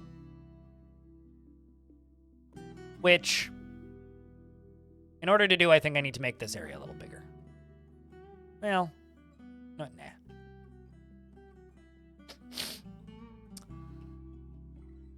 All right, I'm just going to exterminate this because you're going to get in the way. What do you think, chat? Do we go nuclear? You never heard the term taking the nuclear option before? Doesn't mean that there are nukes in the game. Just means we take the worst possible option.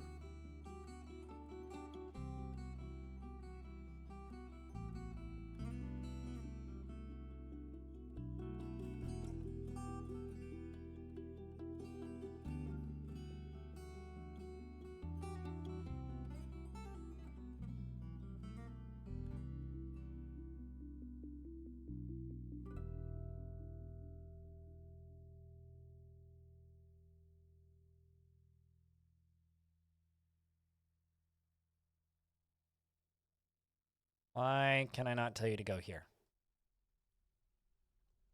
It's literally not giving me the option to click that. All right, well, I'll just leave them trading then. That's fine.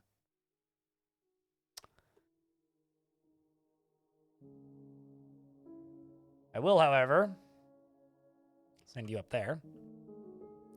We're going to go over to cages.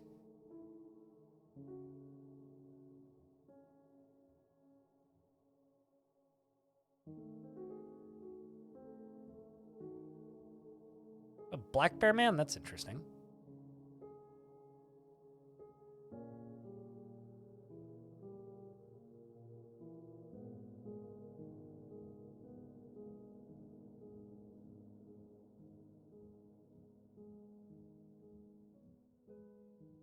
Maybe the burrow assignment?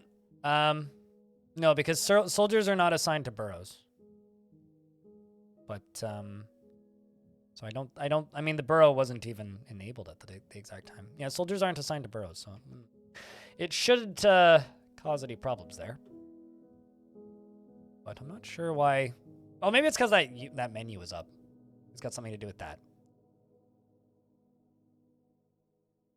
Okay, you can go away, and you can go away. Those two squads, they can go away.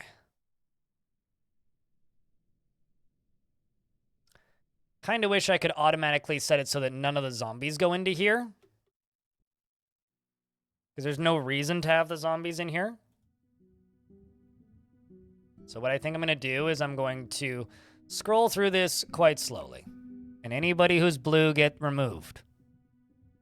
If you are blue, you don't need to goo. Okay, so you know. Nope, nope.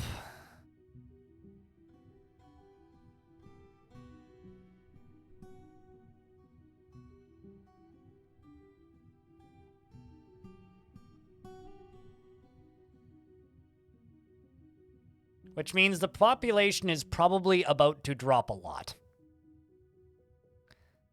However, some of them will live. Although I do want to add Solon to this. To the other side. Probably missed a couple. Do a second roll through. I think that's all of them. Yeah.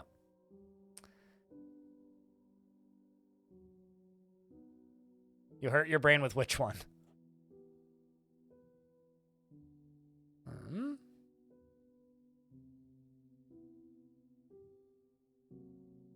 You. Go stand in there. So now we wait.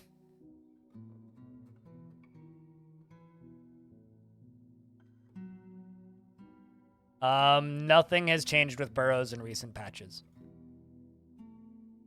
I haven't done anything new. What do you mean by new? Got a clother making an artifact for us. How kind.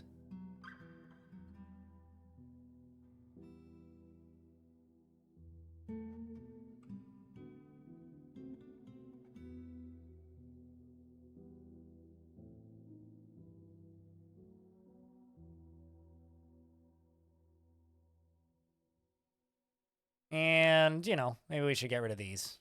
You know, it's probably best if we just get rid of these bodies. Probably best.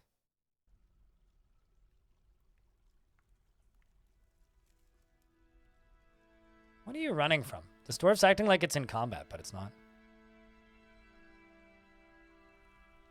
Oh my god. The 1-year-old zombie is going to go pick up equipment. Imagine just being a 1-year-old zombie for all eternity. Are you even able to stand? Well, her brain is mangled beyond recognition. Unfortunately, her mother didn't make it. She doesn't mind.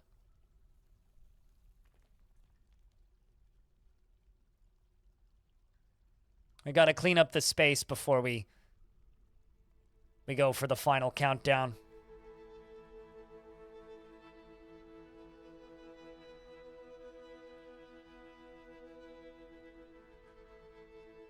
Crypt beer. Van Ori, thank you very much for the 8th month. It's good to have you.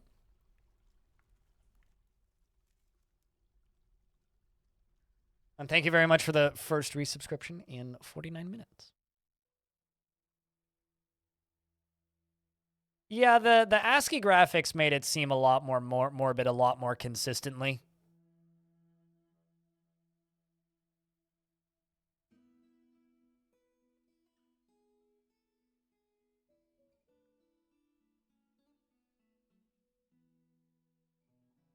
I have a question. In the last, like, month, maybe, like 5 games using Axitols as their main characters have come out. And they're all like twin stick shooters. Are Axitols the new foxes?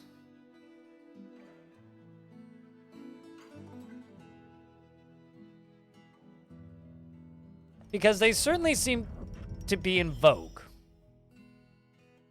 especially amongst people that like cute animal protagonists. Toulon, the craft dwarf, has created Albdug Soken Aktor, a pigtail bag, and offers it to the Mark of War. Excellent. Oh no, a ghost. Anyways, Dr. Phineas is now a ghost, which is a shame. A shame, I tell you.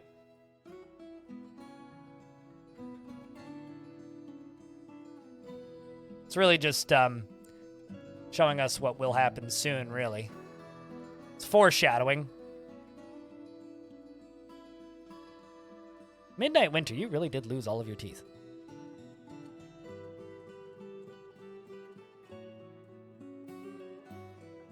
I'm just waiting for that cage.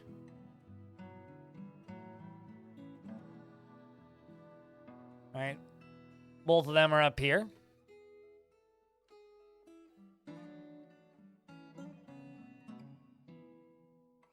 Still waiting for them to build that cage. Still waiting.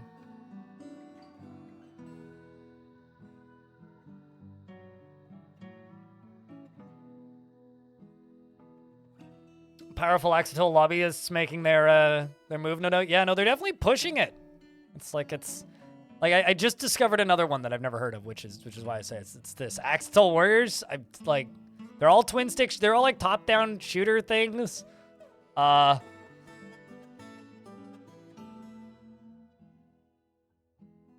You know, I don't understand.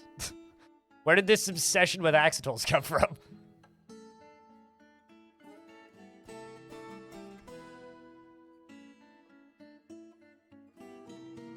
Once considered a delicacy, they're practically endangered in their native habitat. That's a shame. That is a goddamn shame. Thief, protect the horde from skulking filth. Are they gonna do the smart thing this time and take my coins? Nope, they still haven't taken the coins. You stupid kobolds. You stupid kobolds.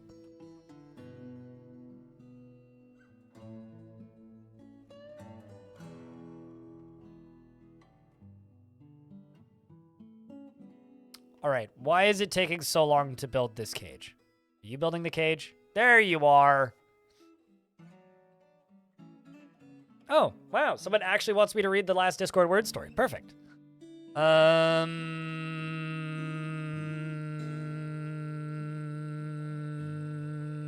on, let me scroll up. Okay. Eggs or bacon? Don't stop thinking about Tamils. Do apples spoil the forgotten dinner, or do they make flavorful soup? We will rock yuzu in our own way. Indecisiveness often sends you down. Yetis are on the subway. Fork, spork, whatever utensil you acquire. May it feed many mouths of Yetis with woodland greens. Pale moon sets table on fire with torches before running swiftly from bright police who will arrest you for not paying all the bribe. Death. All caught up.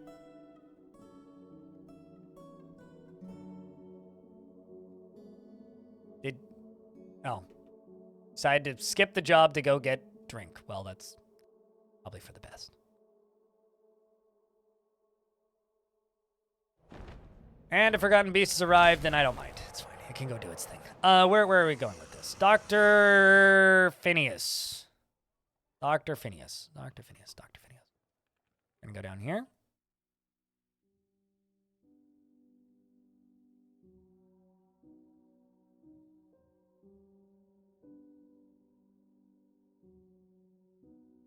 I'm really tempted to put an @ here notification and saying I'm going to attempt to drown the entire population of this fortress on my Discord, but I'm scared that it might get me reported for terrorism or something.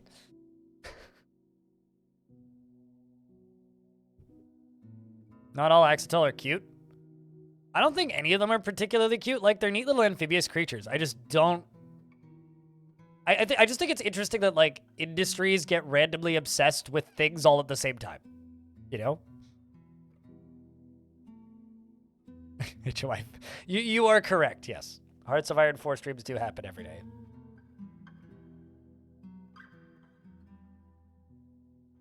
I hope that this dwarf is hostile. Assume he is.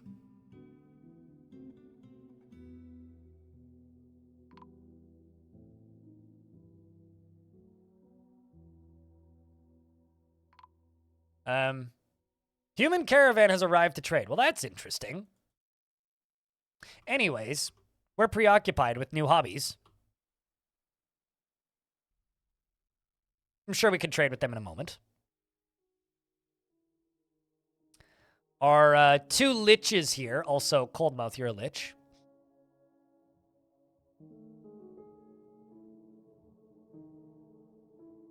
Man, Ori, thank you very much for the 10-pack of gift subs. Dude, appreciate you.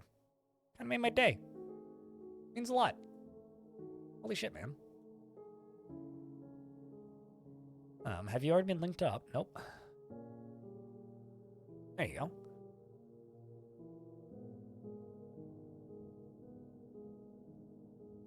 I think we need like another 10 to stay above 1,000 for tomorrow, but it means a lot. We're going to lose some starting tomorrow because there was some subs gifted a month ago. But number go up, number go down. Okay, so.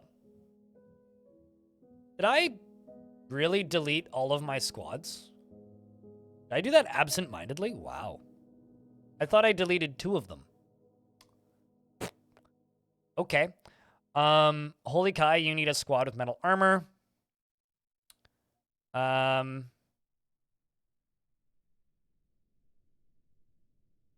Actually, you know what? We're just going to leave 1 squad.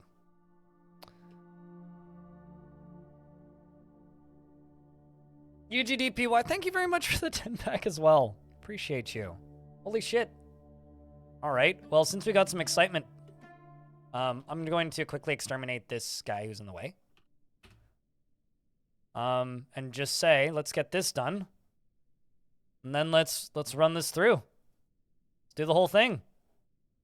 Get her done. Where is the...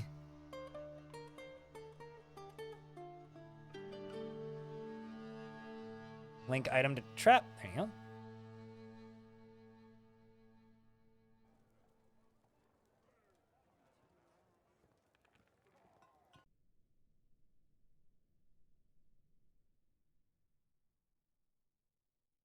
Also, if anybody happens to have a resub or $1 worth of bits on their account, now's the time to... Okay, there you go. Claiborne, thank you very much for gifting a sub to Raw Meat. Appreciate you, man. Okay, so leave her first.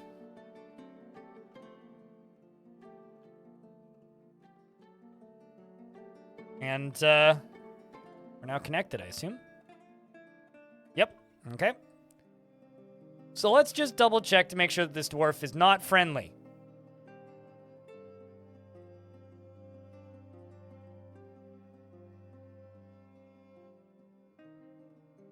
Libash is your name.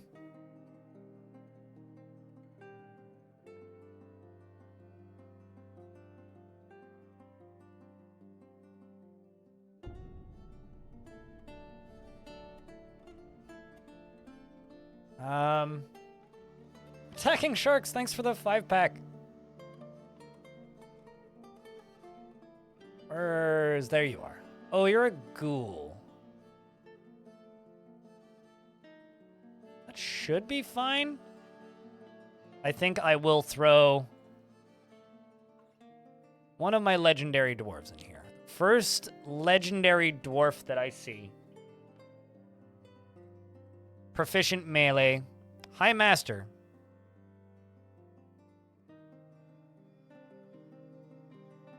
High Master, High Master. I need somebody to go stand in here with them. You know, let's throw Denise, Captain of the Guard, and you, and Jess, who's a legendary spear dwarf. You guys can all go stand right here.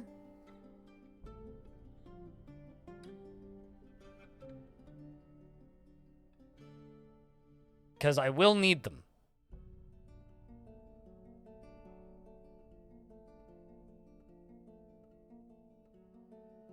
I mean, I think they're cute. I just don't understand where this obsession came from. Mr. Smiley, the ghost, is smiling at this necromancer who doesn't feel anything when being haunted by the dead. It's going to take a little bit for these dwarves to get in here anyway, so might as well give them the time. But thank you very much for the hype train, chat. Chat, there is a hype train running right now from some very generous gifts from the chat, from Attacking Sharks, Spitalier, Claiborne, UGDPY, and Van Ori. Thank you very much. Purple. Thank you very much for the 3rd month. Appreciate you. If you happen to have a resub, or if you're feeling spicy, now's the opportunity to make numbers go up in hype trains. Another Forgotten Beast has come. This one's a Cobra. It's an overpriced car. This overpriced car is currently fighting with Boltham, who's another Forgotten Beast, and both of them are fighting, and the Cobra loses. And this Forgotten Beast didn't even notice. Disco, what up? I should have the zombies become poets and comedians, and they'll be dying up there. Well, I was gonna make them into scholars, but like, you know, could go for either, really. Okay, you're still picking up equipment. At Blindy RL, you should have the zombies become poets and comedians. Dwarf being So hunted, they'll either meh. be dying up there, or they'll be killing it. They'll be dying down there. Because you'll all float too. But seriously, thanks, chat. So much for the generosity. All right, well, everything is set up and good to go. So let's go here and turn that on.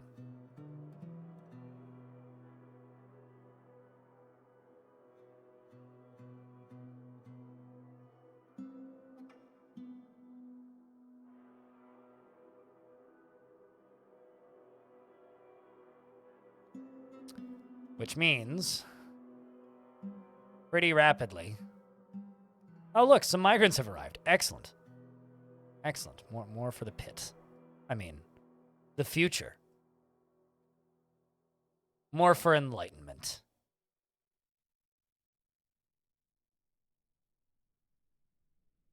Which means they begin moving. Look at this.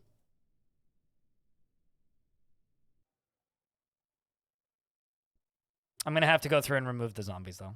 Did I up my pop cap? Yeah, it's 250 right now. Man, Ori, thanks for his second 10-pack. Holy shit. Dude. Wow. I do need to go through and remove all of the zombies and necromancers, though.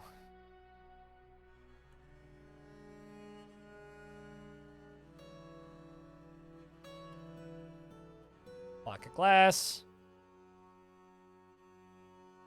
And seated giraffe with the $50 bomb in the middle of all of that. Wow. Life is way too busy these days. I know what you mean. Like, geez. I'm looking for necromancers. There's one. Or necromancers or zombies. Deep space, as well with the TED pack. Congrats on my raise again. And remember, these gifted subs, yeah, I get 70% from the gifted subs. So gifting subs is just as financially efficient now as cheering bits. So, thanks a ton.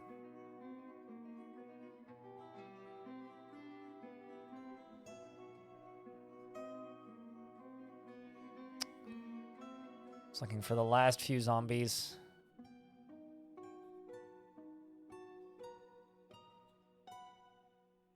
Last few zombies.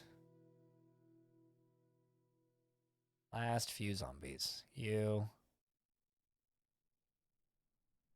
Mostly because it's just a moot point. You don't need to resurrect somebody twice.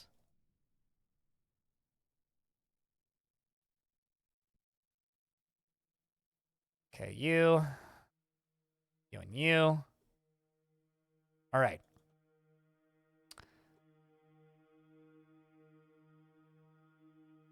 The rest can all go into here. And suited giraffe with an additional 10-pack. Holy fuck, guys. Like, good God. You got Vivi in there. Like, I just, man. And the $5 from FIDA. Level 7 of Hype Train's been achieved. We haven't seen a Hype Train like this since September.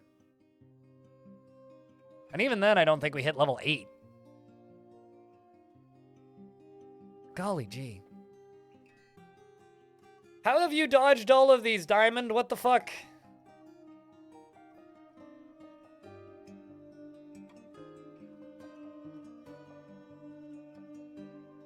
Like, serious.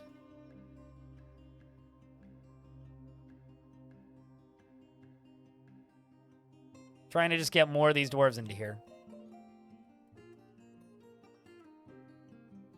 Vanori, thank you very much for gifting a sub to Diamond. My fellow no-subber. Well, I mean, Shanira still needs one. I suppose. I just... Ow. Are you telling me that they're not allowed to just, like, put all of their stats into Dex, right?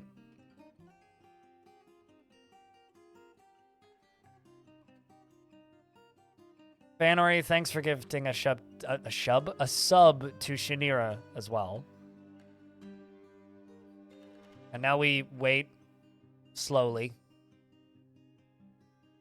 These ones decided that they're hungry, so they're not going to go in, which, you know, honestly, maybe that's what they want to do. I'm sure that this will be great for Fortress morale. Absolutely phenomenal for Fortress morale. I mean, come on. What could possibly go wrong? Also, Venus, now subscribed. A shrubbery, yes. I blame my nose, okay? I can't speak properly. My nose is currently stuffed.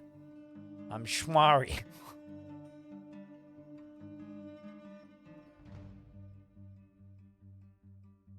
Aren't you supposed to go topside? You're already dead.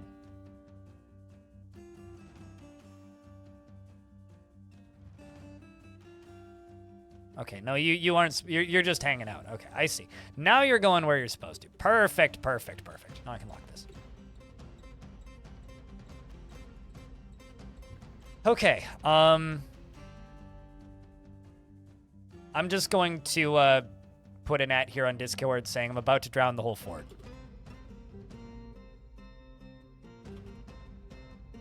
Because that is what I'm about to do. I'm going to do it and you can't stop me. On the bright side, our food and drink requirements are about to drop pretty dramatically. So there is that. What's even better is there's human traders on the surface right now.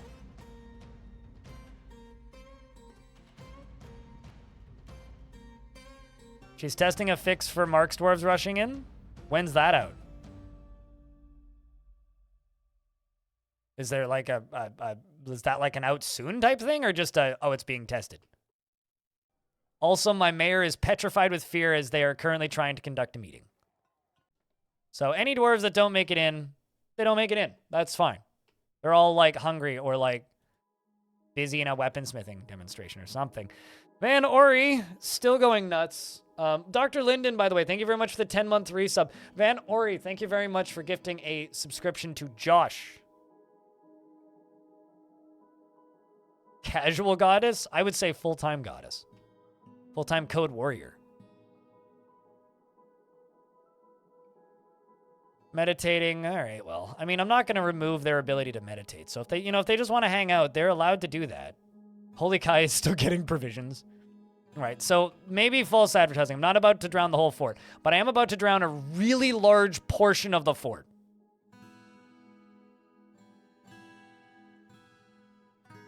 Van Ori, thank you very much for gifting a sub to Rhina. 30 seconds left on this hype train, chat. There's also a cat in there. Kitty, please leave. You cannot be zombified.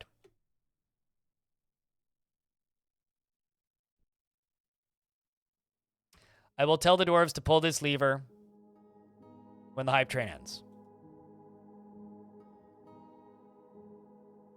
If you refresh, you will not need to watch subs now. Yes. Mako, thank you very much for continuing that gift sub. Means a lot. Really does. Let's pull this lever. Is everybody ready, chat? Yeah, if you refresh the stream, if you just got gifted a sub, you will not see any ads in chat, and you will also have access to emotes for the next 30 days. You ready? Chat, can I get a wall of water? A lot of you just got gifted subs. Diamond's got the right idea. Spam water. Spam water. Also, you guys can be on screen right now. There you go. Lever's been pulled. They are all in conflict. Rise, my pretties. The water rushes in. Oh, no, I did actually get some zombies in here. It's fine. Just don't die and undie, okay? And the water is now... Uh-oh, we also got a sheep in there? Well, that's unfortunate. Anyways, now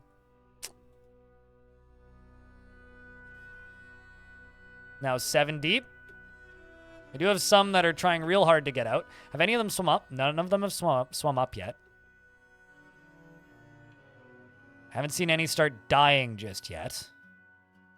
Then we do still have 2 living dwarves here. I like how they're all thirsty. Okay, so this is about to be chaos. Zombies start rising. I'm sure combat's going to begin. Population is about to tank. It begins. Even more. Rapid. Frequent. Constant. The frame rate drops, as it should. More combat.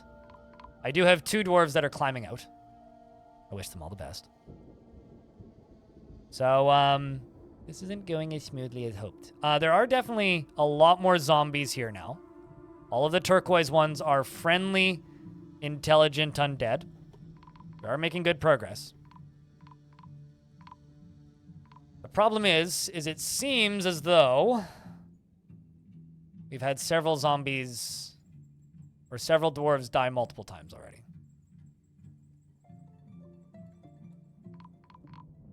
Population continues to drop.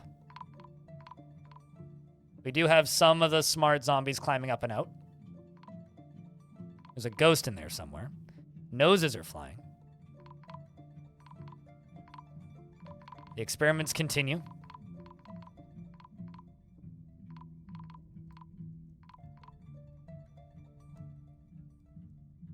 All right, the flipping sounds seem to be cooling off a little bit.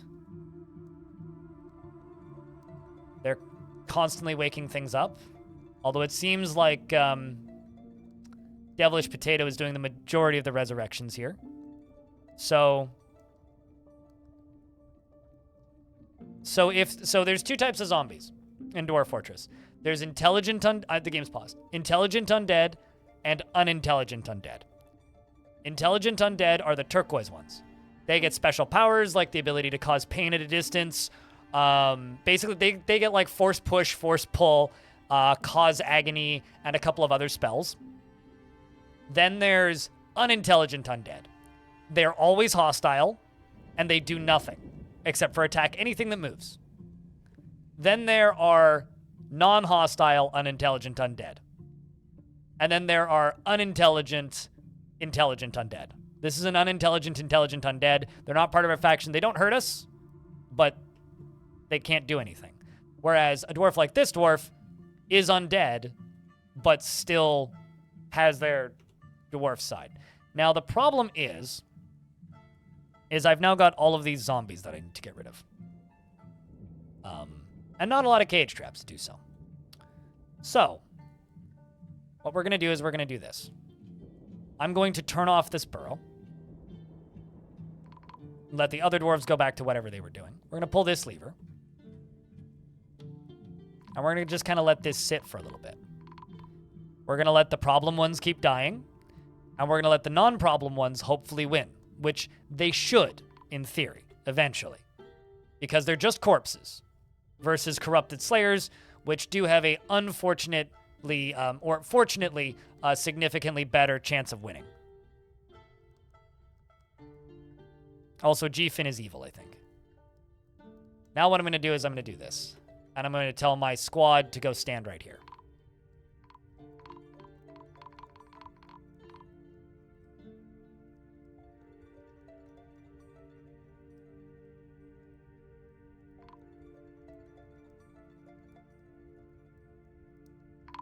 Okay, so the smart ones start crawling out. They're also crawling out the top. Although somehow... What's your swimming seal? Somehow this dwarf here, orange, rhymes with door hinge, is a novice swimmer and is swimming out.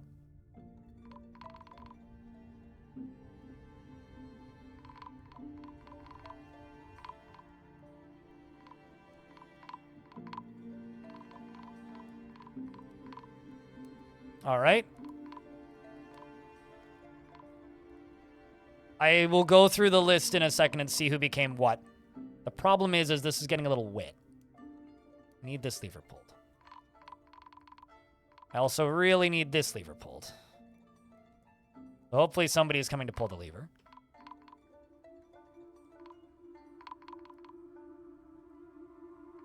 Who's coming to pull the lever? I need a dwarf who's coming to pull a lever. Okay. The child here is coming to pull a lever. Please pull that lever. This is going to make my life a lot easier and is going to stop... Well, I may have just lost a soldier, actually.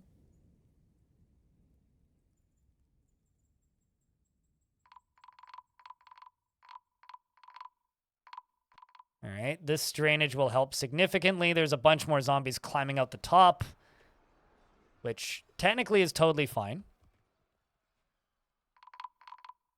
There is a undead sheep in the middle of this. All right, so the drain is now open, meaning that the dwarves can start just falling out into this walkway. So Wiz the dwarf, as an example, has survived. This one didn't. This one did. This one did. Logum, Durman, Cyril have all made it. So the problem is the water is still leaking in from the top. I need this to be closed. Currently, I have no way of closing it. I wasn't very smart when I set this up, and maybe could have set this up in a better way. However, there ain't too much we can do, so now we just sit here and wait. Fortunately, it does appear that the intelligent undead are winning against the corpses. So as long as generally the intelligent undead are winning, and once they get out of sight of the necromancer, we should have better odds here. I just really need somebody to pull this lever. 5 frames a second. It's fine! It's fine. I just really need this lever to get pulled. So, you guys like low frame rate? That's okay. Not everybody in here is already dead and can't actually drown more than they already have. So, yeah, I mean, things are going to get a little wet, but like, you know, like as an example, Crystallized Castles and Matt Korax here are on their way to the door. I mean, they'll make it out. They'll be fine. Dalal here is a little injured, but like, you know, could be worse. At least you're not dead. Dramatic slowdown. Oh, yeah, no, absolutely. Bullet time, even. Catastrophe time. Everybody's favorite time. Now, Dwarf, Jess, could you please pull that lever? Do us all a favor and pull that lever. Oh, no, the necromancer's walking into the walkway. Probably should have saved more of my soldiers, I think. Let's see. Who else can I put into this squad? Anybody who's a relatively proficient or competent fighter, who's still alive. optimally, can join this squad. And we are going to try and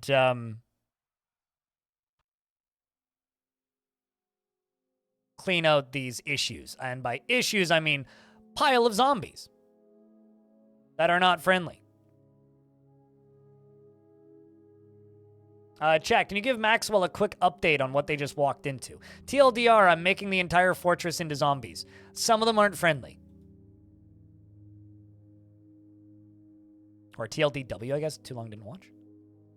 Don't mind the ghost in the wall. He's friendly.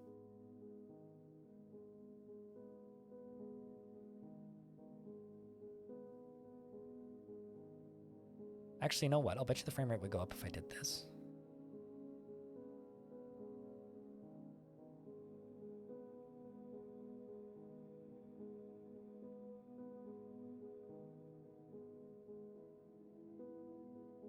We need more water? No, I need the water to drain, actually.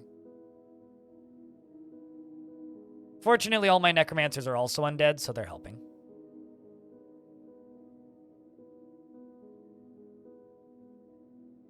I'm just a little bit worried.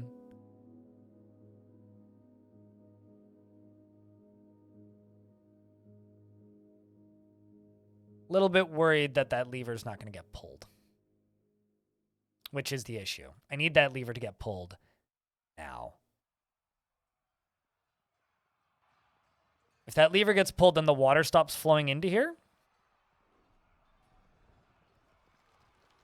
There's a lot of angular zombies in there. I don't know what you mean by a lot. Is that child alive? No, it's not.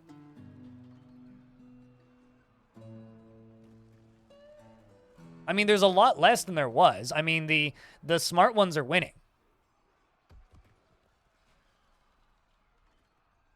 So, you know. See, like, they're winning. Like, the purple ones are... The number of purple ones that are standing is shrinking. And they can all just go into the lava sea. So that's fine.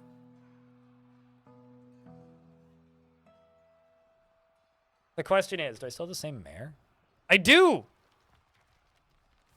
In fact, still have the same mayor. My captain of the guard is dead, though. Basement Kel's still alive.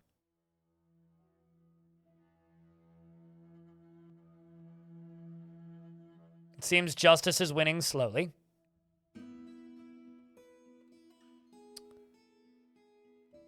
Just need you to pull that goddamn lever, man.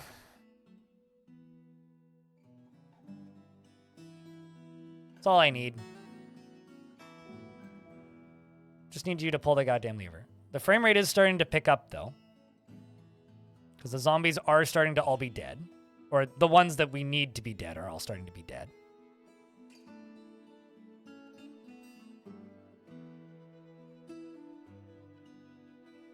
All right. They're also putting on clothing. Look at them. They're all these civilized zombies. These are all my friends. These are the ones that we're going to keep. This one, you need to go away. Sorry, Paul. So after this whole thing is done, I will read through the body count. I mean, the count of dwarves that are not dead yet.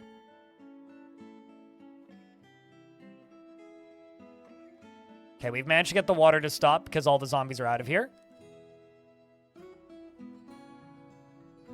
Which is good. The water has now stopped flowing. And I can now just station my military here, or try to anyway. And then it's just a matter of letting them drain this out. So, you guys were asking which ones are zombies. All right, Anskarde is a zombie. Ace is still alive. A devilish potato is a lich. Anaboth is still alive. Arcmaster is a zombie. Baka Glass is a zombie. Basement Kel is still alive. Bioactive is still alive. Bobtron is still alive, but a zombie. Broken Spacebar is still alive. Budgie is still alive. Claiborne's still alive. Cat Dodger's still alive. Celestaris is still alive. Cinnamon is a zombie. Crystallized Castles is a zombie. Derman 96 is a zombie. Deadly's Awin is still alive. Deep Space is still alive. Delisle STF is still alive. Denise is somehow still alive. Diamond Destruct is still alive. DJ Boom Boom Shrimp is still alive. Dragon Man is still alive. broken. Draken Soul is a zombie. Dr. Y is still alive. Elfie Bean is still alive. Embertron is a zombie. Infragrance is still alive. Aeronamo is still alive. Femjess is still alive. Fire and Ice is still alive. Geysa OCB is a weaponsmith. Goat Swarm is still alive. Goldpoke is still alive. Herman Berman is a zombie. Hiker Jag is a zombie. Holy Kai is a zombie. Jeeves Bunny is still alive. Clander is still alive. Koralash is a zombie. Kriegeth is still alive. Le Musketeer is a zombie. Lyagushka is still alive. Mac Daddy is a zombie. Manticore Alpha is still alive. Matt Korax is a zombie. Merlin Buff is still alive. Midnight Winter is a zombie. Mike Dyson is still alive. Mini Big Boss still alive. Morbid Femme is still alive. Mr. Spider-Man Sir is still alive. Noma Jonard is still alive. Palm Top Pitbull is still alive. Procrastin Panda is still alive. Human Green Tea unfortunately is still alive. Saber is still alive, but I'm not sure what he's up to. Safe Keeps is still alive, and Celestia is a zombie. Shaku is a zombie. Solon is a lich. Space Viking is still alive. Still is still alive. Stone, aka Seashore's Wall, is still alive. Strong Talk is still alive. Sinov is still alive. Technophobic Freak is also still alive. Telenartho is also still alive. Terminal Wetness is still alive. Tygozar is a zombie. Trippin' Panda is a zombie. Vivi is still alive. White Dog is still alive. Wiz the Dwarf is a zombie. And Zephyr Cloud is a zombie. All right, so now I've got a lot of tedium to go through. After we killed this last extra couple zombies. The tedium I have to go through is I have to go through and I have to make sure that every single dwarf... I have to go through and make sure that every single dwarf who is currently in the burrow that is a zombie is removed from the burrow. And everybody who isn't a zombie is added to the burrow. That's what we currently need to do.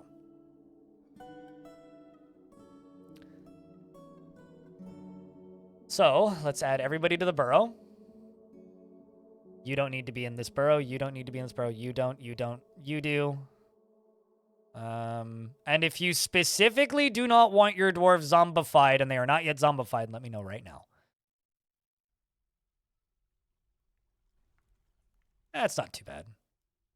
The number of dwarves has gotten a lot smaller, so there is also that.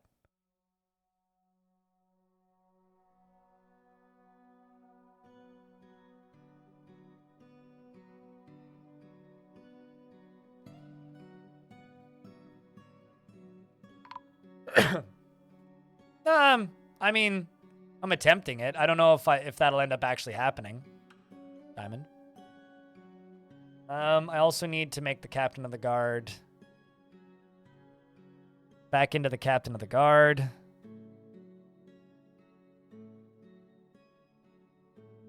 Who is this? Denise, you're now the captain of the guard again. Huh.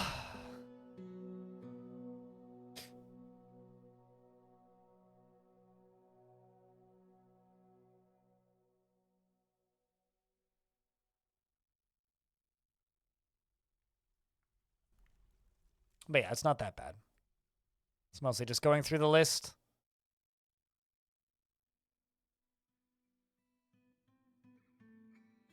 Please don't throw my dwarf body in lava if he will not become a good zombie. No guarantees.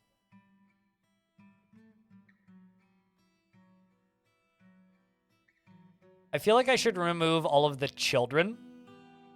But I don't know what's worse. Making children zombies? Or not making the children zombies so that they get to see their parents either die or become zombies. Genuinely, I don't know what's worse.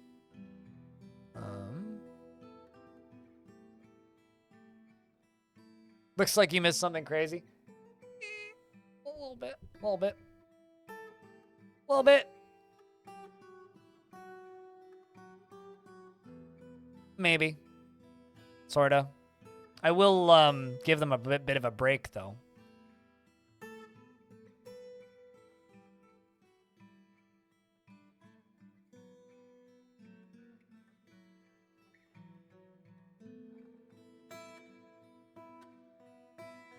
All right. Let's give the dwarves a little bit of a break. Got a lot of cleanup to do. And also a zombie still in the walkway that needs to die. All right, let's tell them to kill this. This is Paul. No, zombies don't age. So yeah, I could go through again and remove the children. Let's go through again and remove the children. This is where I wish there was sorting in this game sometimes. But, you know, we can't win everything. Fortunately, they stand out quite a bit.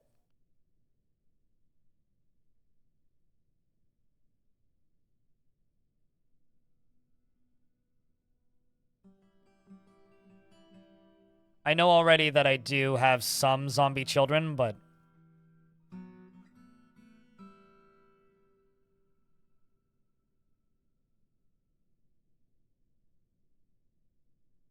maybe it's a good idea I'm doing multiple passes of this. Finding ones I missed the first time.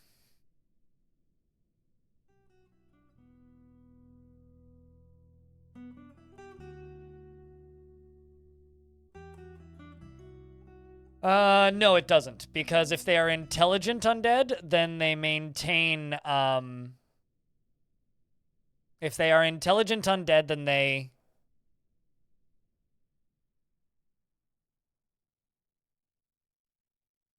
Sorry, if they are intelligent undead, then they do not leave the faction. They become basically like permanent visitors, and then within a year they apply for permanent citizenship, and then they move into the fort, and then they're used like normal dwarves. So far, only one has done that. So yeah, no, you can have an entire fortress with nothing but intelligent undead, and they will be okay.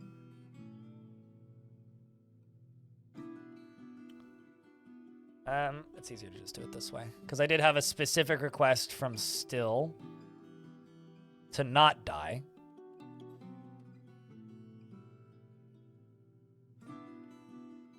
This dwarf is an accomplished Marksdwarf, so might as well leave them as the leader of the Marksdwarf squad.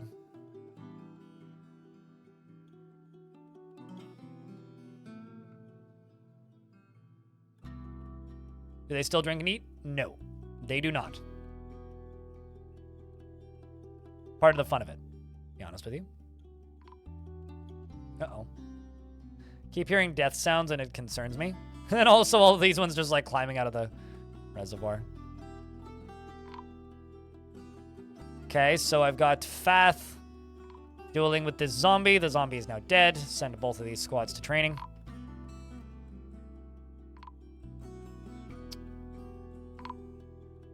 This is going to keep going for a while. I might just disable that tick sound. But, we won. That is that great drowning done. Meaning, we can set up for the next one.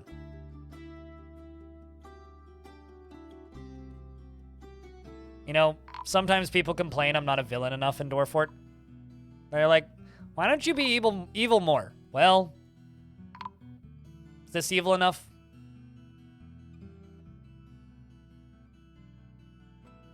So now if I scroll through my population, everybody who's turquoise is a zombie. Still got a ways to go, but we are getting there. How do I have a kid in a cage? I mean, that one's a thief.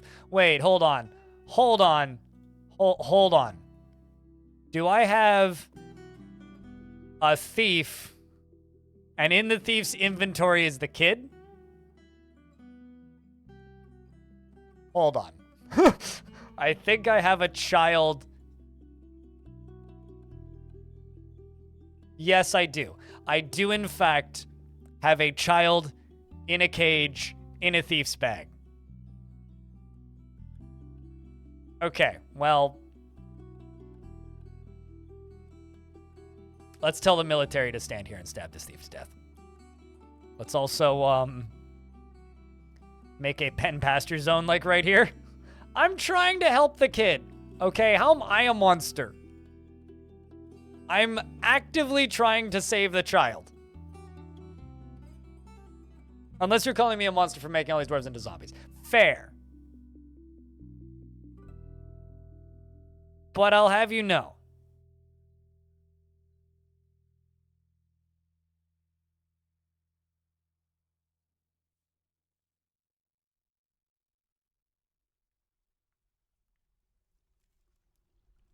Okay, so I need to put this thief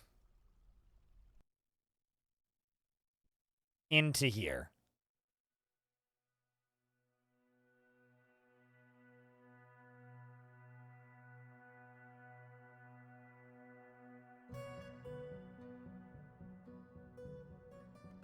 I like how I also have Urvad, who is like... I have a couple of named dwarves that are unintelligent undead that are not friendly. I'm kind of tempted to take those ones and just put them in the tavern in their cages.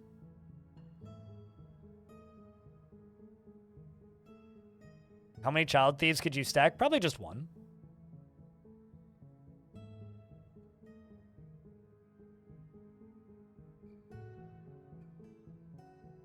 But let's wait until our atrocities are finished. All right, so this is the thief who has the child. And there's the child, who is very drowsy. Doesn't feel anything after seeing Nako's dead body. So good luck there, kiddo.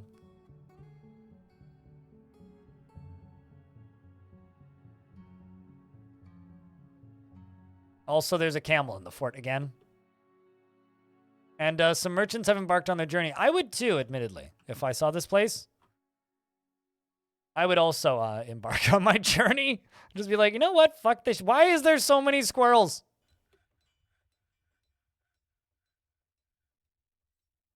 Why do I have so many squirrels? Oh.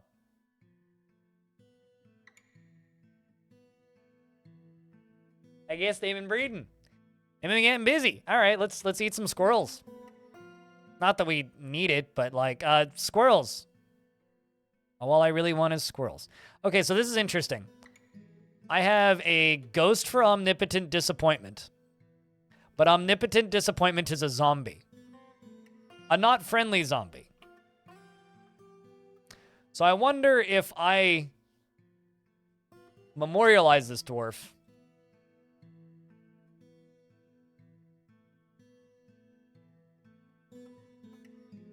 If the zombie disappears. I guess we'll find out.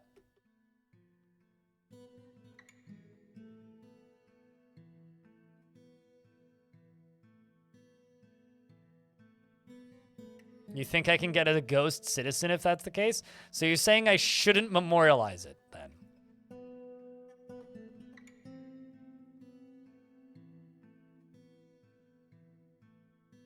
If I kill the body. Well, I mean, full disclosure, I was just planning on throwing, like, all of the chests into the... Well, actually, hold on. Let's just do this. Cage.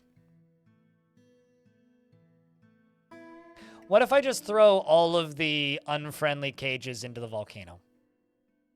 With the exception of one. Because that one, which was the necromancer who assisted... Actually, even better. I wonder... Hold on. Let me find a dwarf.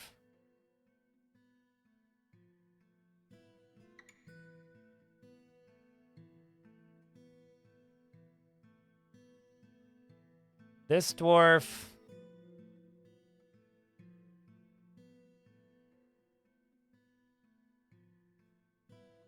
Where am I lich at? There you are. Do you have a room? No, you don't. All right. Well, I should assign a room to this lich.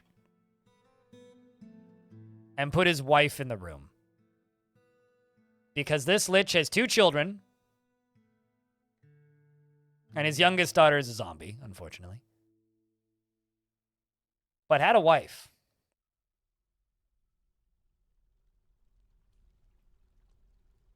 Urvad.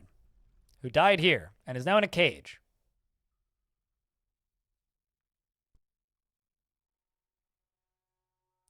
I'm going to find an unused, decent-sized room.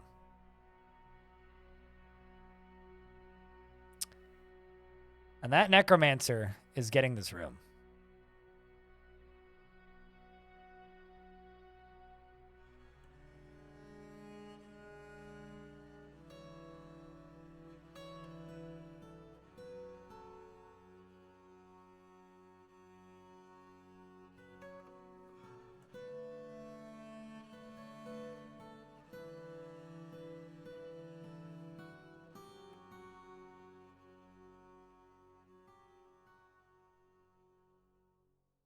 I like how most of the zombies have bedrooms, but like the necromancers don't.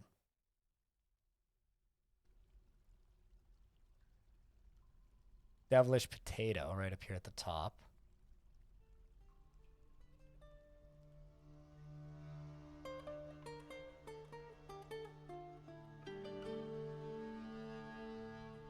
Where are you? Looking through the sprites. Yeah, a lich is an undead necromancer. I just call them that. There's no official... They're still just necromancers. But if a necromancer dies and is resurrected, they become an undead necromancer and they keep the necromancer traits. They just don't feel anything anymore. That's the only thing that changes, is they just stop feeling anything. But they keep all their powers, making them exceptionally strong. There you are. So right here, I'm going to put a cage. Well, it's not going to tell me which zombie it is.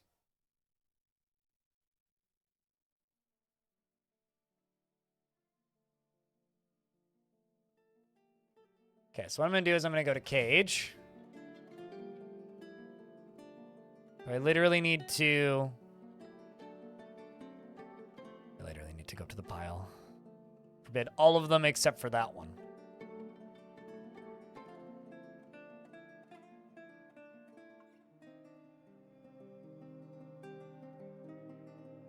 It doesn't say who in it. There it is, Urvad. So you're in a pearwood cage. Okay. Forbid all these. Forbid all these. Forbid all these. Forbid all these. Forbid all those. Forbid all those. Sweet. There's only one dwarf in these. Awesome.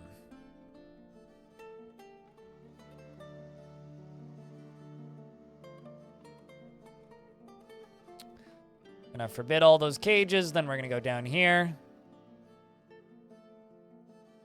Go back to this bedroom.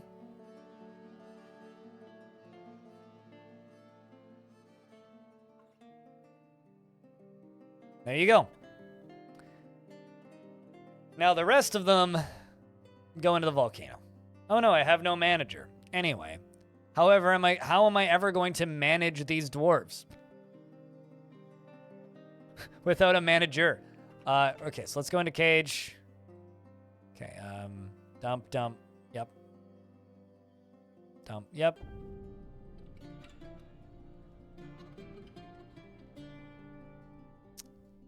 Get rid of you, get rid of you, get rid of you. Get rid of you, get rid of you. Mr. Mac, thank you very much for the round of beers. Chat, can I get a round of beers? We'll keep the one goblin. The rest can all go. Those two can go. These can go.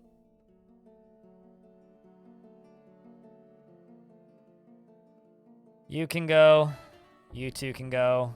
You can go. And you can go. And also, all of this can go.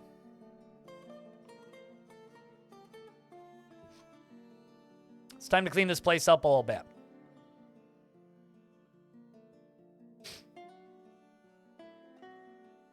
This is a pretty spooky fort now all of a sudden. Every time you see a cage go down, it's got a poor soul in it. And before the population just drops by one. Wouldn't that just be hysterical? It's like, oh no, I threw somebody smart in there. Anyway.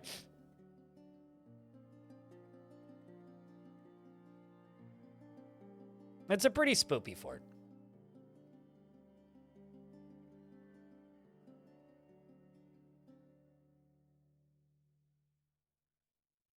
But yeah, no, Dwarf Fortress can be a very, very, very dark game. Did you just go for a swim? I hope so. Someone's about to go. Are you? Hey, Devilish Potato, the Necromancer's about to go for a swim. Whee! And thunk. Although, because you can't drown... Wait, how good are you at swimming?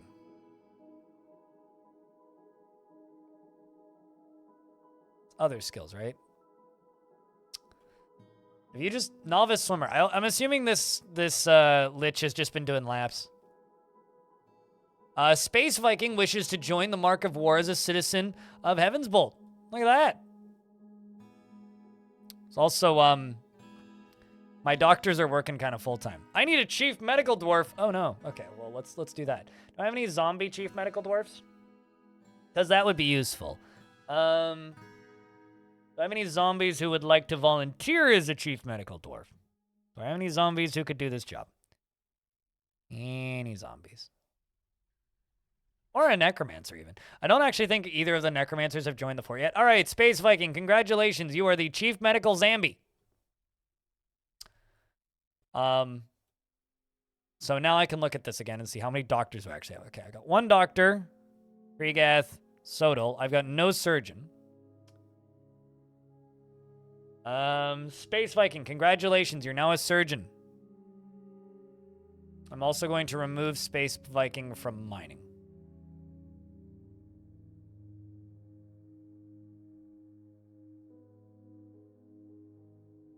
Zombie doctors be like, what's bleed? Oh boy. We're gonna have some pretty talented doctors pretty soon. We do have you are a legendary surgeon after all.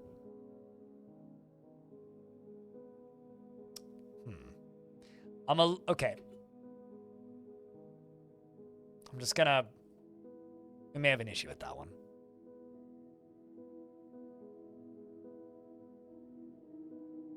Repairing compound fracture, surgery. There you go. Move on to the next one. What if a zombie doctor steals brain? I don't think they eat brains. I don't think they eat anything, actually.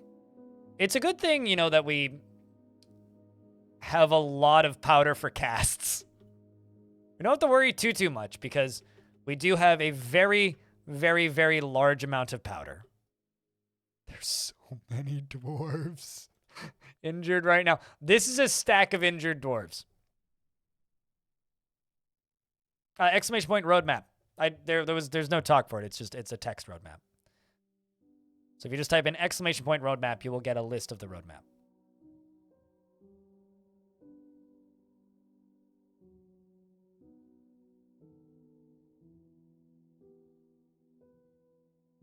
What, the stack of injured dwarves sounds like Columbia? Or having lots of powder for casts.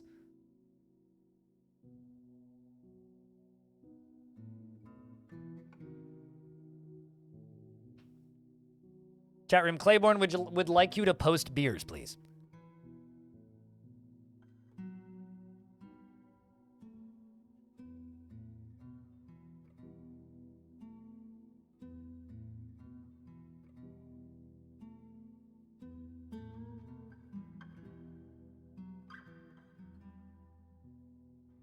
Mostly just like chaos in the hospital. I may have to full heal some of these, especially these ones that are blinking like this, because they'll take too long. Speeding up the process a little bit. Aced is also helping.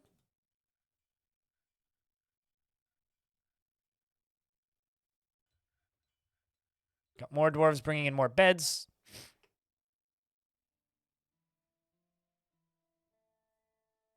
Could also add some more doctors in here who aren't already doctors, like you. Also add some more diagnosers in, like Claiborne. And also add another diagnoser in, like Ast. Get another bone doctor. And maybe another bone doctor. Only have the one surgeon. Let's grab a second surgeon. Cog.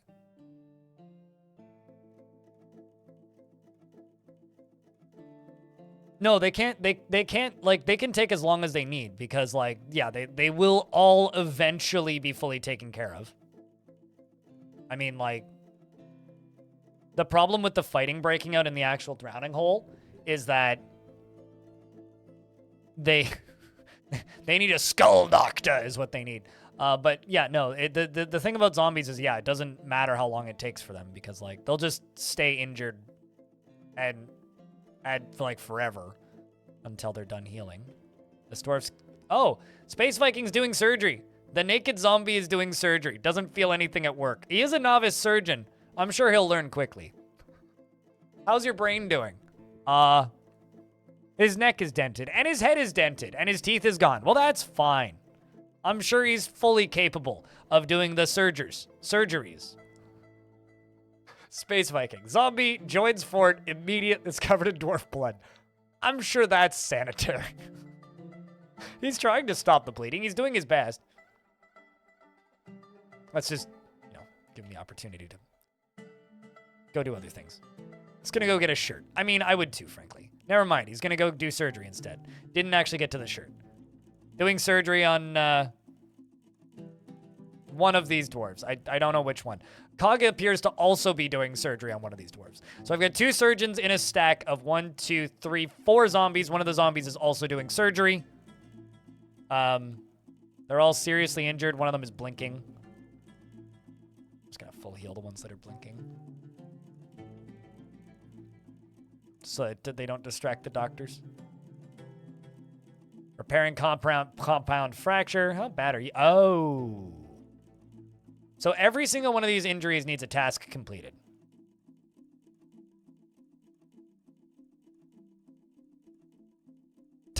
No shirt, no shoes, no problem. It's surgery time. And then these, okay, you know what? Let's just get this stuff stocked more if I can, because frankly, I need it.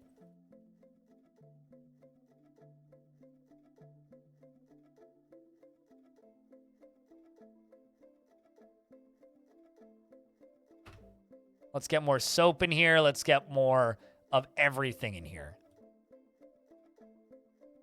Necromancer's running back and forth. Okay, so just hypothetical question. Does it matter if it's sanitary if we're talking zombies?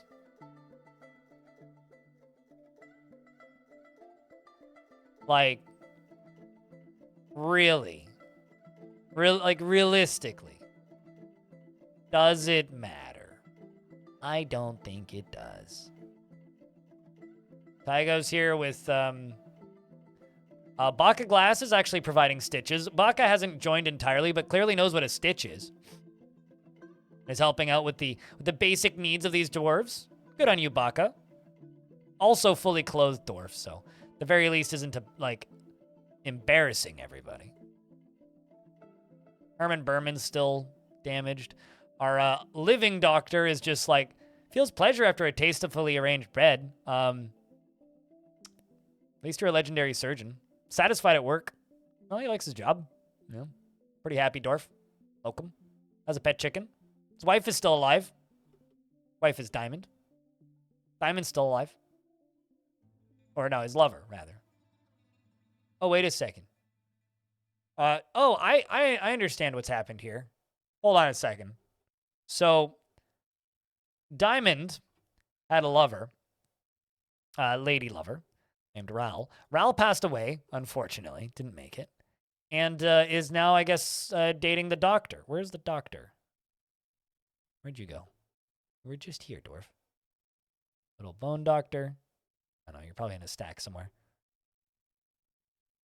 Anyway, that's kind of adorable. They may not have souls, but they still have dignity. It depends. Can they rot into skeletons? Technically, no, but they can have all of their skin removed. Well, because the zombies don't get negative moods. The zombies only have memories. So their mood is based off of the memories that they have. So, like, if I look at this dwarf,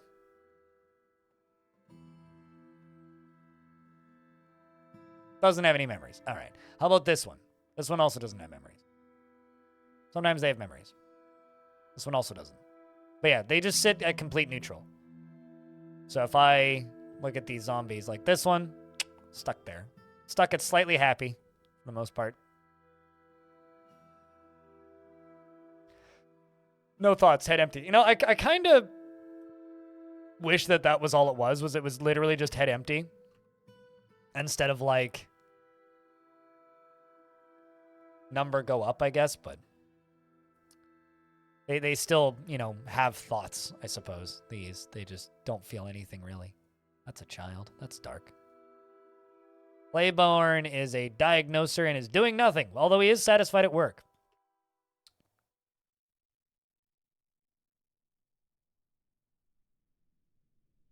Yeah, it's pretty hard for them to get moody, though.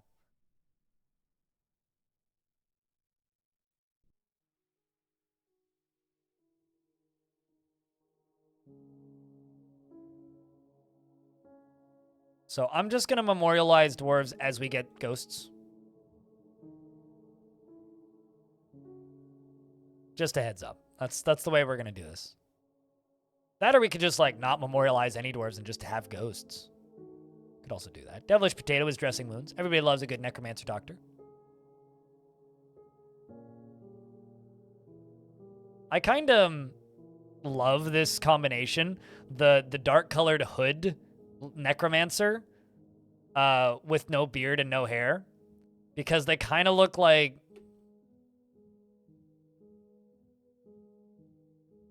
I hate the name Sheev, so I don't want to say Sheev, but kind of reminds me of like a Sith Lord. It's kind of what they look like. There's Zephyr.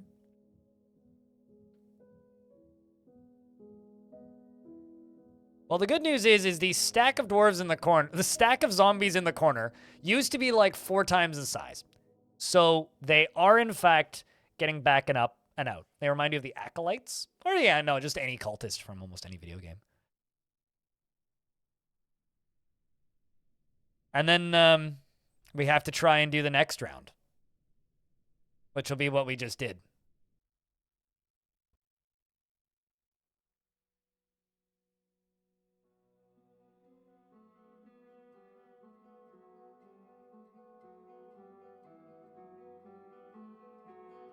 Meanwhile, Holy Kai over here, still picking up equipment. I've got, like, this zombie here who's just, like, you know, this is a zombie. Also helps that he's an adept Marks dwarf, but will eventually become better at his job. I could just throw all of... I kind of just want to chuck all of this. You know what? Yeah, I'm going to do it that way. See all of these skeletons in here, chat? And all of this stuff? Well, why do we really need any of it? Well, actually, there's a lot of armor in here. Let's do the center bit. Unk. Unk.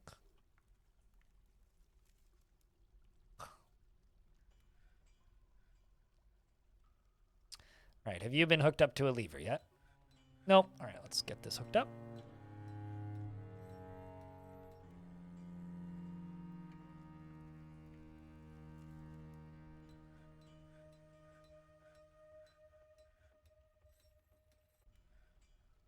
And then we're going to attempt another round. Because, you know, the first round was so entertaining. Once this room is clean,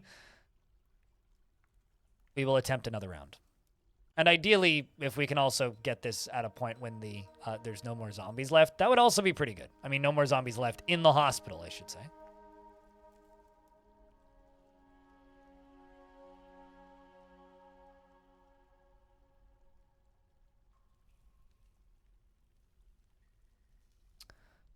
I've still got diagnosers doing their work. Somehow. I mean, someone should come over and do... Okay, you're giving stitches to somebody. Boy. Also, because somebody said talk. If you're referencing, like, a talk with, like, Zach and Tarn again, I'm kind of thinking about doing one of those once we actually have, like, some visuals of... and a little bit more information about adventure mode. I feel like if we were to do another one right now, I don't think there would be much point to that. So I think the next time we do a Day 12 talk will probably just be will probably be once we have like at least a couple rounds of screenshots. Probably like mid-November, if I were to bet. Probably when we'll do the next one. Once there's been like some actual posts made.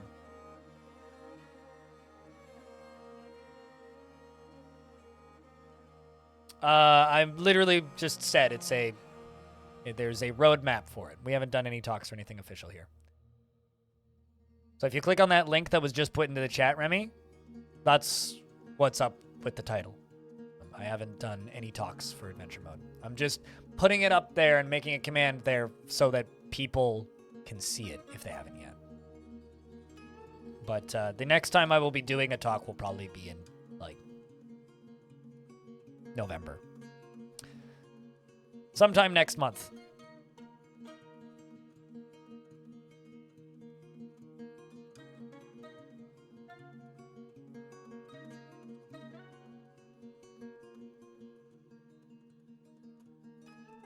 And what's funny is we're going to be trading with...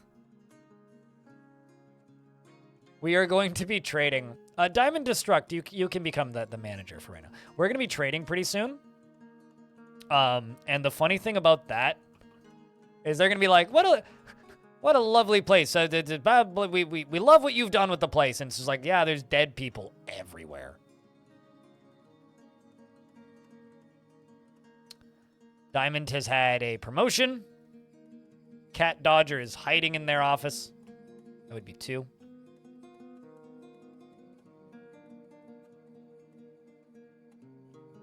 If I was in this position, I would absolutely just be hiding.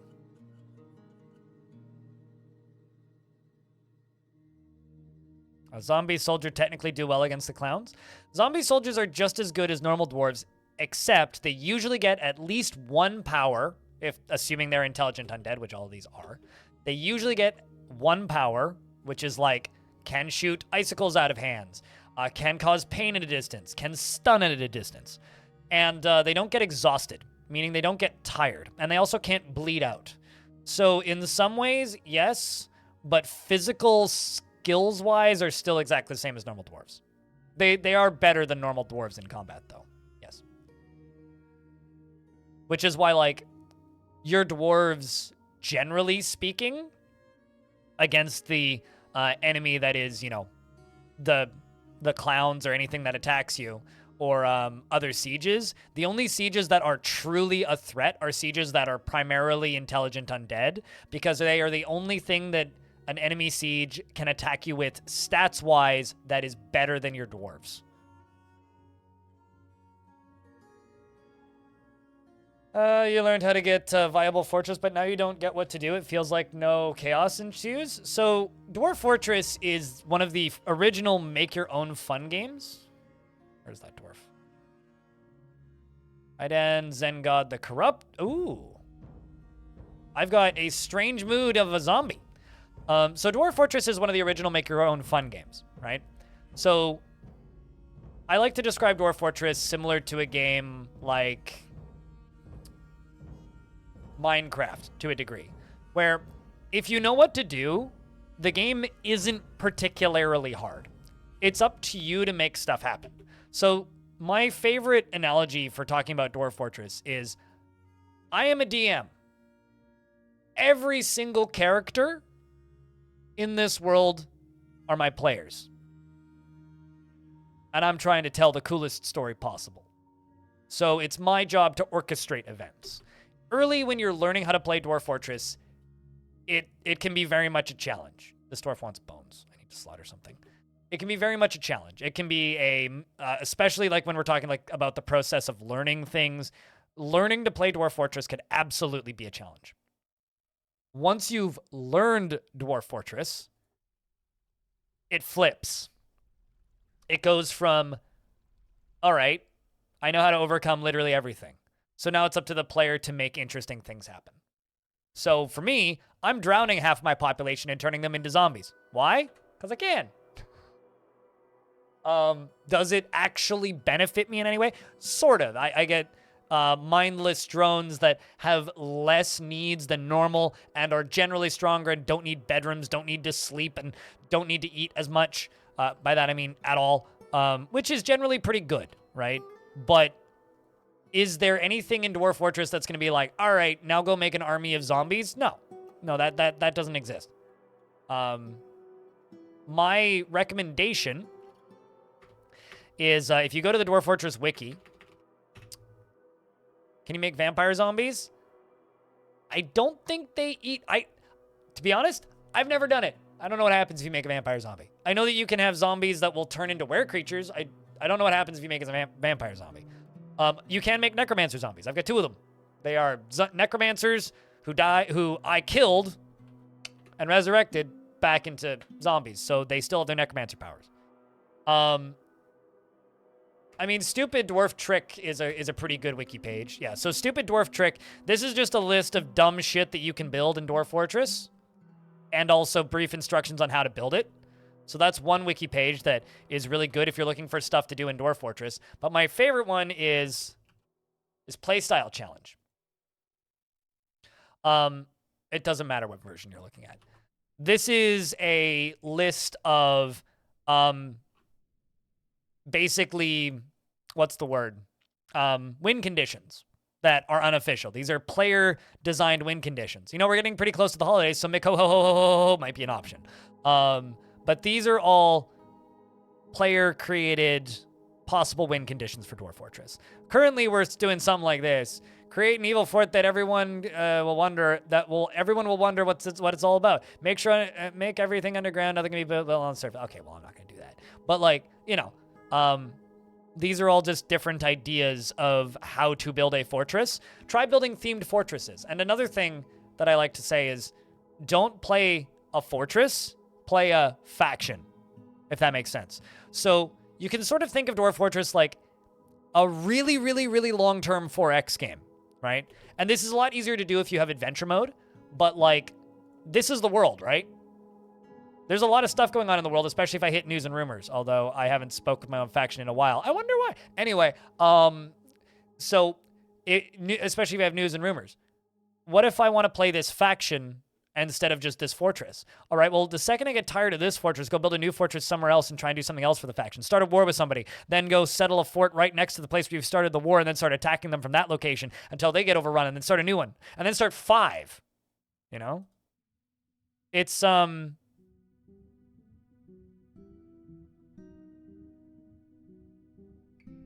it's not possible to tame mermaids unless you've modded your game, but unicorns, sure. But yeah, that's not possible unless you've modded your game. And if you have, please don't advertise that in my chat. No, that was something that was modded out of the game because 4chan, or not modded. It was removed from the game by the developers because 4chan ruined it for everybody.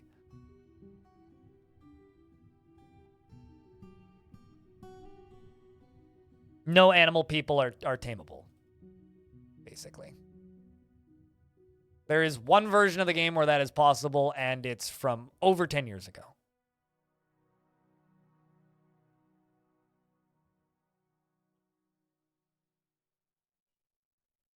Exactly. Like, Dwarf Fortress is a game about give your brain ideas and then try to accomplish that idea. Like, an idea I had last night, which I'd never thought of before, is like, well, what if I, you know, took a minecart, right? You see this minecart? We just need to wait for a dwarf to come get this minecart. And what if I took a minecart and made a controlled swimming pool that would allow dwarves to learn to swim? Well, you see, they grab this. I need to make this more efficient. They grab this minecart and they run it all.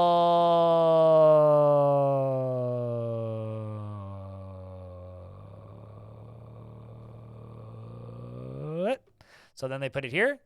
And then I just need a dwarf to decide to jump into it.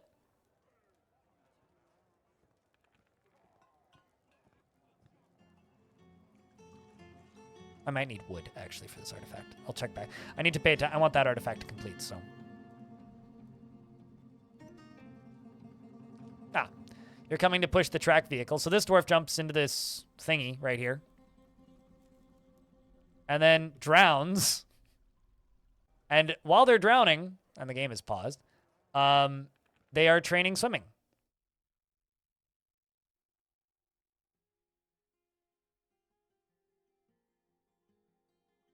So, you know, just dumb shit like that. Come up with something stupid and try and do it. See if it works.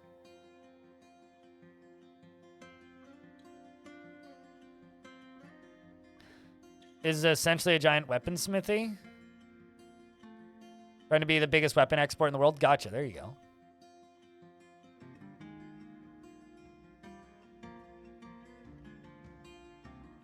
Okay, so we are down to like maybe 10 dwarves still in hospital.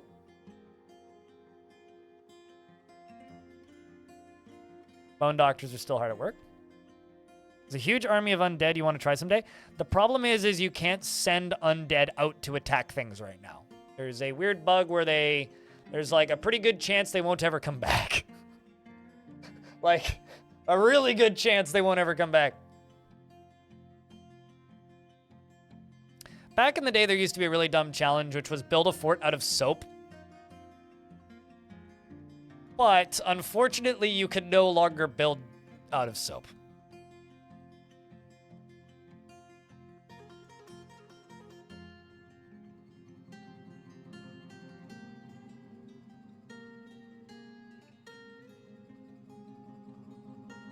You guys want to see a fucked up headline about video games? Not real life stuff, just video games.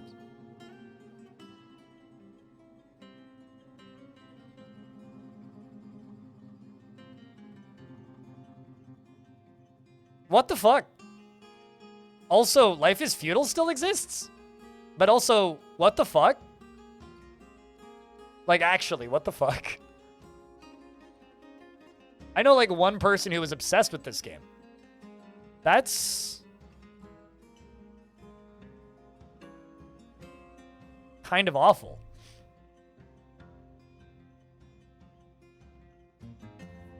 You can make crafts out of wax. That's a really easy thing to mod, though.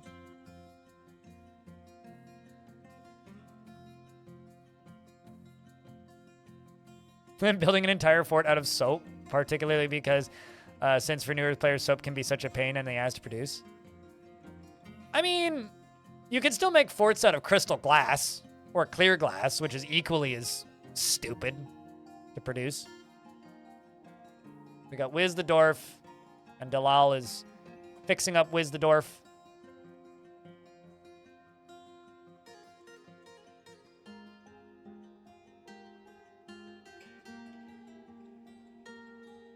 I'm shining. Oh.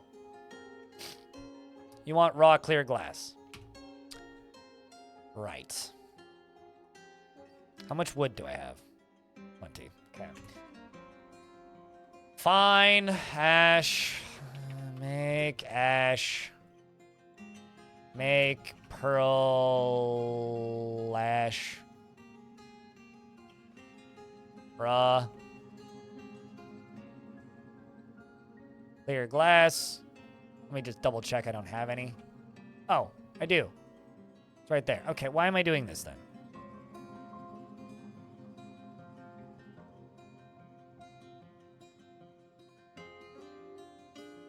What else do you need?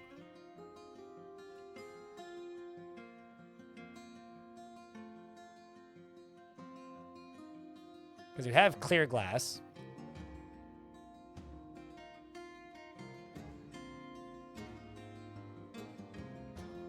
Can't find my own fort. There it is. What else do you need? Gem shining. Okay. Free life. Okay. Ars metal. Got it. Bones. Yes. Okay.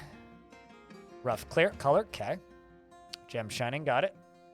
Raw clear. Okay. Cloth thread. All right.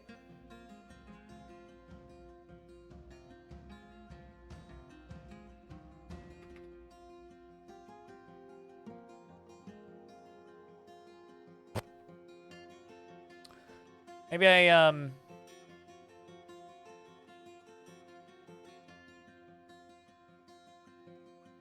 It's not it, is it? Nope. All right, I'm assuming I need to slaughter something then.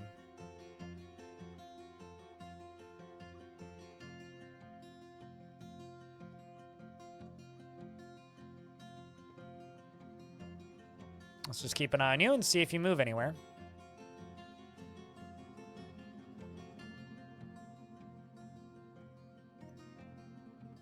No. Wood beds are for dwarves. Grown wood beds are for elves. An elf would never sleep on a bed that was made out of chopped wood. A lot of people seem to discount wood crafts as a not dwarfy thing because it's wood. No, chopping down a tree and making a thing is as dwarfy as you can get.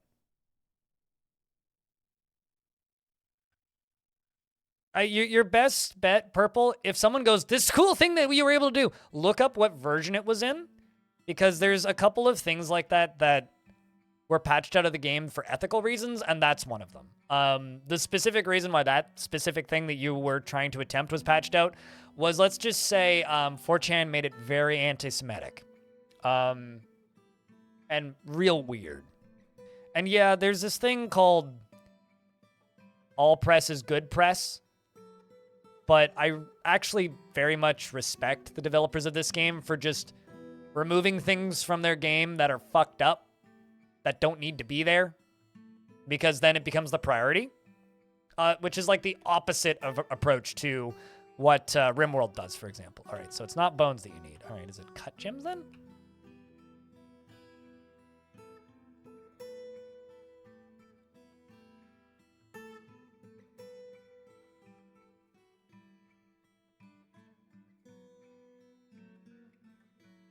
I mean, I've literally got raw clear glass right here. So, burrows are not on. Is it type of cloth?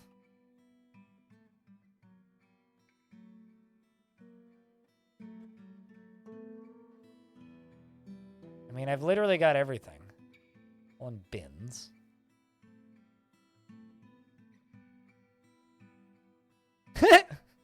Yes, Disco. All right, yes, Disco, and yes, Suited Giraffe.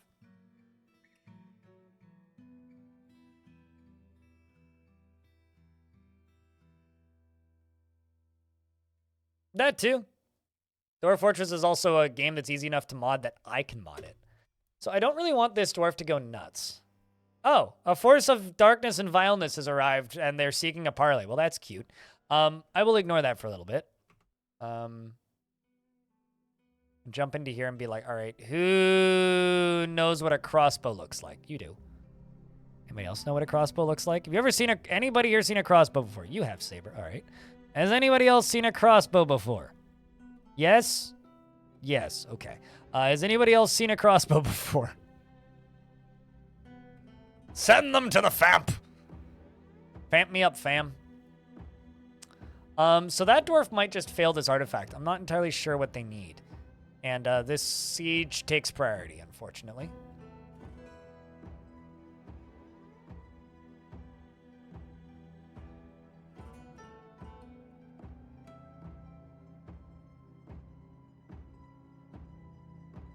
You're about to leave. You got to go do some traditional archery practice. Well, you have fun.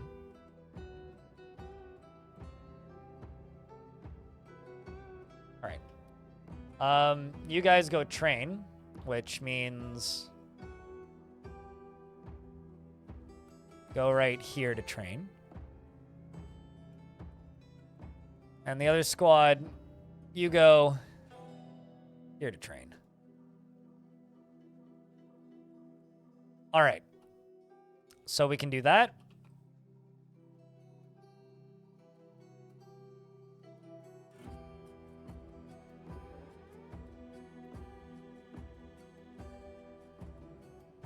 Apparently I have a ghost. Mr. Smiley is still a ghost.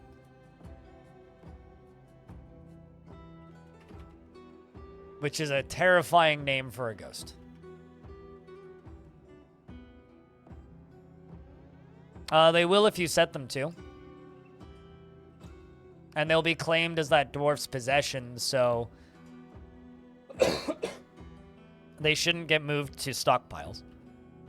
They don't use the racks, though. They just put them all on the armor stands, just for clarity's sake. Yeah, they put all of the items onto the armor stands. What they do.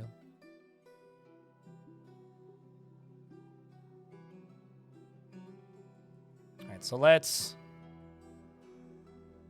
Make sure everybody's in this.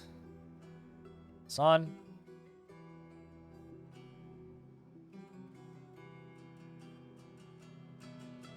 Click this, close this. So for those of you who haven't seen the FAMP running yet, I ain't giving them shit. Let's see how big the siege is. This is a Goblin Siege, which is a combo pack of dwarves and goblins.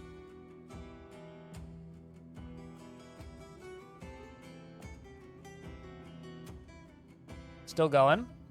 All right, still going.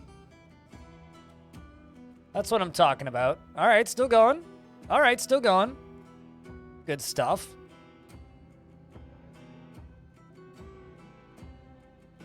Always wanted some new armor. Look how kind they are. I just had a situation where your dwarf was unable to get the resource they wanted immediately. I did provide it to them before they went mad, but they didn't register that it was there. It's possible, but for lack of a better term, I don't actually care that much about this dwarf.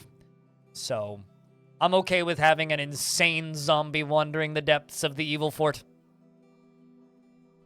Like, yeah, I'd have to fiddle with my stockpiles, probably. It's probably just trying to get something that's in a bin, that's under a thing in a bin. But, like I said, I don't actually care that much.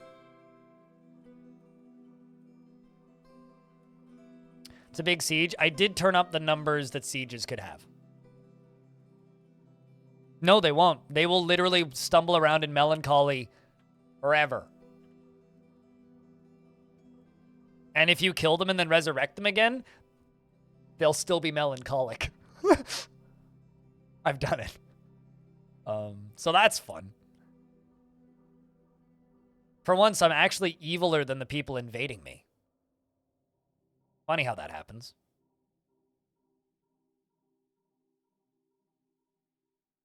We do have a coin donation bin if they just want to, you know, donate to the Kobold's cause. Uh-oh, this one's going to get stuck in a trap, aren't you?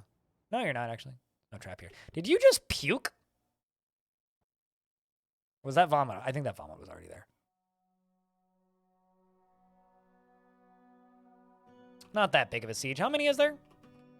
Let's see. 75 dwarf, 49 goblin.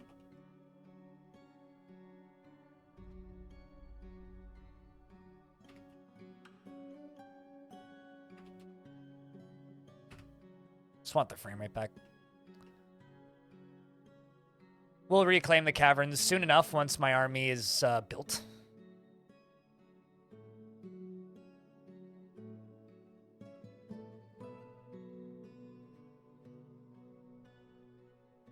That actually just saved us about 20 frames. Cool.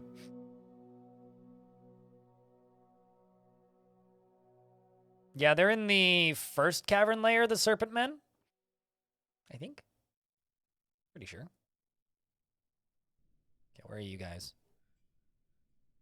Still picking up equipment. Running around with. As long as they end up with bolts, we're all good. Actually, I need them to patrol the crossbow location is what I need them to do.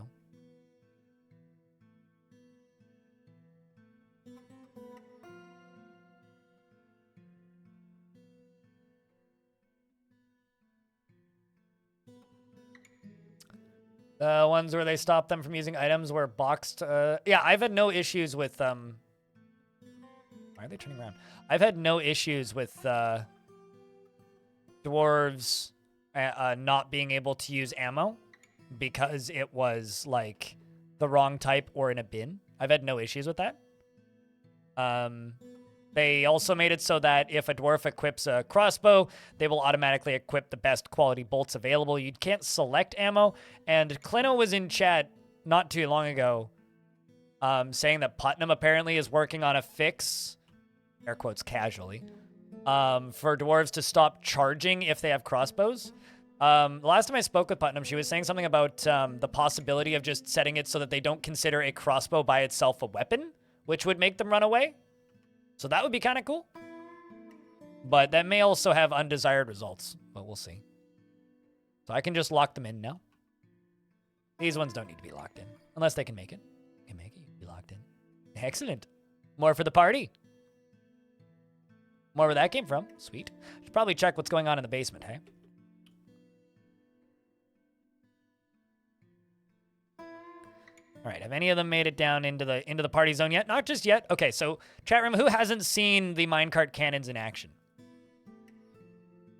If you think the silliness we've done up until this point is much, I hate to break it to you, but you've seen nothing. All right, so this is a minecart, okay? And this is a minecart on drugs. Falls into the lava, fills up with lava, it comes down to the bottom, and then launches lava across here, all the way across there, spreads lava across the walkways, and shoots magma mist into the air. It's lovely, and everybody loves it. Also, I'm waiting for my crossbow dwarves to get to their patrol route. All right, chat. Can I get so you know how earlier you guys all spammed water? Could we get a wall of lava, like Talon just put into the chat?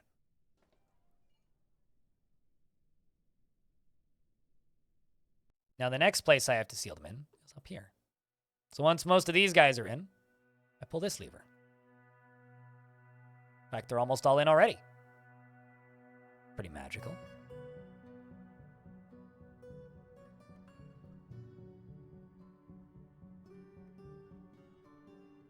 I need like a low-budget lava emote or something.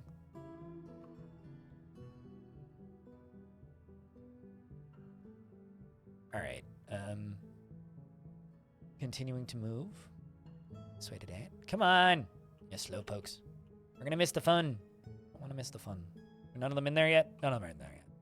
Missing anything? Waiting for these slowpoke stragglers of unorganized. So they're trying to walk in a formation. They're trying to walk in a line, and there isn't enough space, so it took them a while to figure out how to path. And they're still trying to fight over the ends. They're trying to walk in formation, but the hallway's too thin. Oh, that's funny. Is just a red that? Sure, but then you have to change your username color and then... Is there like a red square? It's like a red MS Paint square. Okay, I'm gonna pull this lever now. Lock them inside. Which means I can also open the front gate again. Yes, this one. Don't need to do that on high priority. And then the machine is firing. And our first invaders incoming.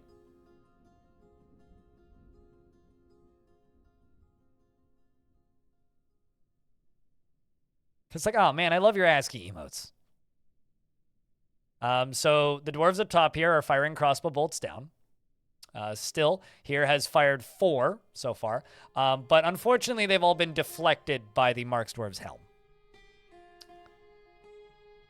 Yeah, Twitch chat doesn't do the red things. You literally would have to change the color of your name for that to work. So yeah, these bolts aren't going to do much, but they will make them dodge. So there is a chance they may trip. Although there is, I'm not sure why, that's probably old elf blood. Okay, so none of them have actually fallen into the lava just yet that I've seen anyway.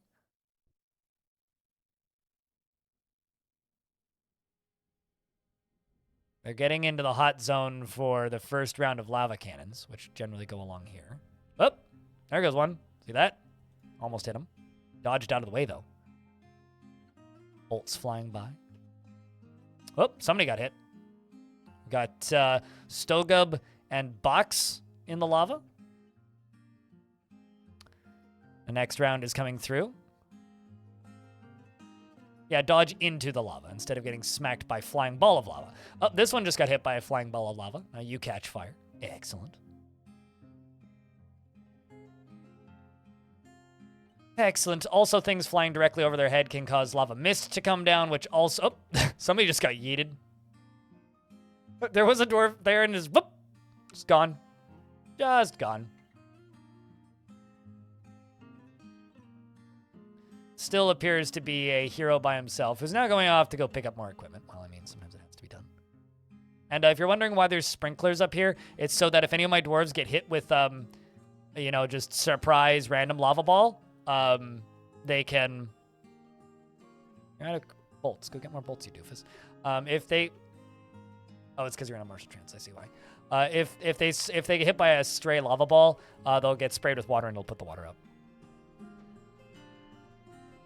On the last part of the corridor, because from the previous siege, most likely. My dwarves just simply didn't clean it up yet. There goes another one. This is on fire. There's mist right there. That's very dangerous. Whoop, there goes more. Whoop. Never gets old. There goes another wall going through there. This spot right here is very dangerous to sit. So what I think I'm going to do, because there's a good number of them in here, although a lot of them are still up here, is once they hit this spot right here, I'm just going to lock them in here for a bit. I'm going to pull this lever right here. Yeah, it's time to pull it. Lock them in. And then we'll unlock it once all the ones in there are dead, and then we'll unlock it and relock it again. Just kind of do that on repeat until they're all gone. Whoop, there goes another one. That one went pretty far. Shoutouts to this guy. You get the distance record. What's your combat log look like? Flying Magma 833 strikes the axe dwarf in the lower body.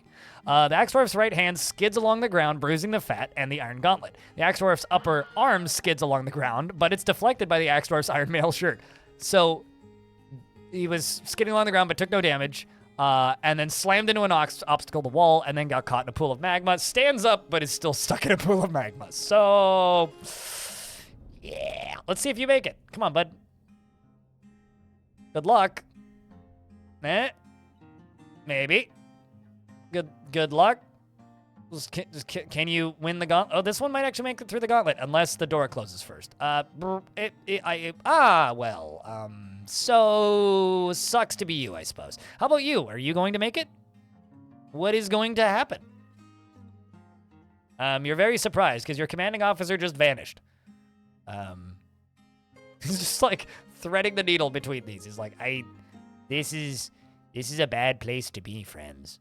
This is a very, uh-oh, you're standing in a good spot. I'm no stare at you. Whoop. Well, this is how you know that you fucked up, bud. Whee! All right, who's next? Let's take a look at this one. This kind of, uh-oh, now you're panicking. Well, I don't blame you. I would be too, frankly. How about you? Yeah.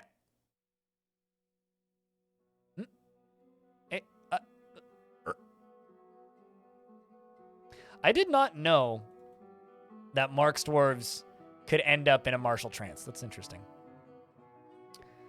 All right, so let's follow this guy. How about you? Where are you going?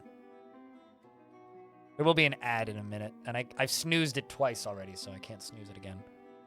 All right, well, they're starting to panic, which is why they're moving significantly faster. 86 years old. No family, no relations that we know of. Somebody just caught fire.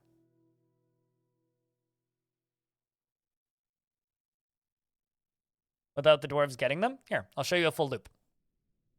This is an iron minecart. We're going to follow it. Both sides are set up pretty much the same. They go around and then they get launched. They fall into the lava. They go down. But what you didn't see is at the top of this right here, they flip a switch.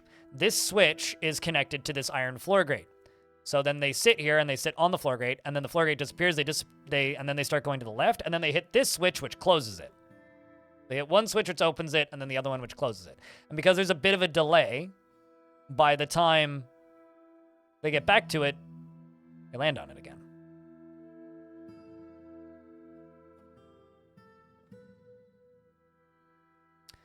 White dog up here has plenty of bolts. Heading around through the waterfall. And is now shooting bolts. Probably not doing a ton of damage. Oh, he did some bruises. Got some bruises in, which is pretty good. Somebody dropped a bunch of stuff. Let's forbid that. And there's literally nowhere for them to go. They will just sit here until they are all dead. Like this one. Are you bleeding? No, but yours... This dwarf is bleeding due to heat. Literally due to heat.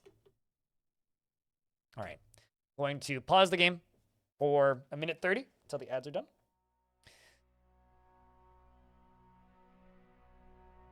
Why can't we have flaming arrows? You know, I wonder... Okay. Hypothetically, if there was a lava waterfall, all right? If there was a lava waterfall, while the water is falling, or the lava is falling, could a Mark's dwarf shoot through that?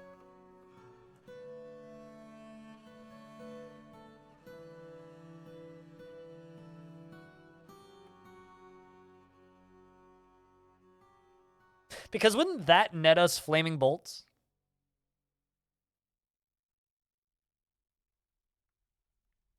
I don't have the setup to do that in this fort. But maybe that's what we do in the next fort? I was planning on making the next fort an evil fort anyway, so we could do like a... Can they shoot through a waterfall? I've never tried. I've never thought about it before.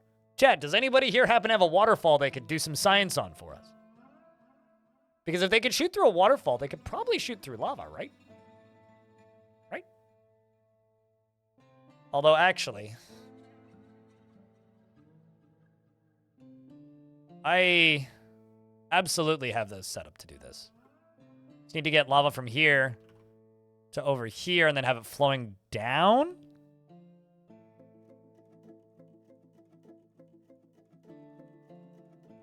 And there is also one gap here. So it would theoretically be safe. I mean, could try it.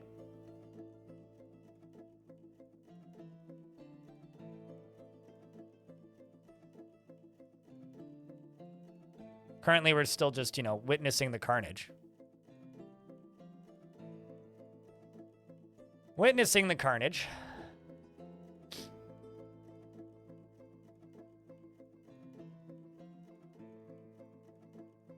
Nope. We got pretty good dodge here. Let's see if this guy is going to get slammed. Just need you to take a step forward. Not that you have any reason to. I just need you to. So that you have a higher likelihood of getting slammed by that minecart. Here go another one. Well, that one missed. What a shame. Make sure that these are still filling. Yes, they are. So yeah, I would need to figure out some sort of consistent drainage for the bottom. But yeah, I could try that. I could try and do that. But I would only be trying it with bone bolts. I guess I could also try it with wooden bolts. All I've really been using up until this point is bone, but we could absolutely try it with wooden.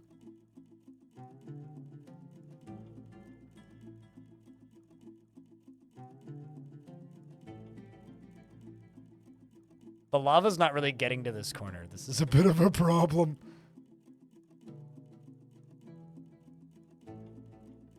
See if I just station them right here.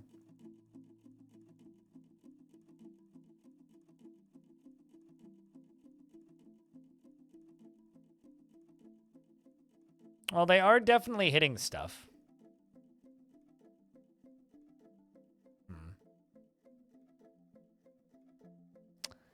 All right, I'm going to open the gates. It's time to let my military play.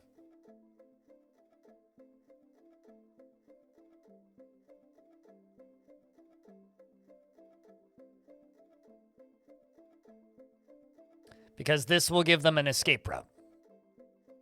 Walking through my fortress.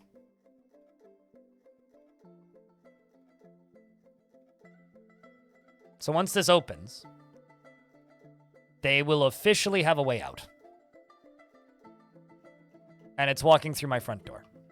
Actually, not currently. Now they do.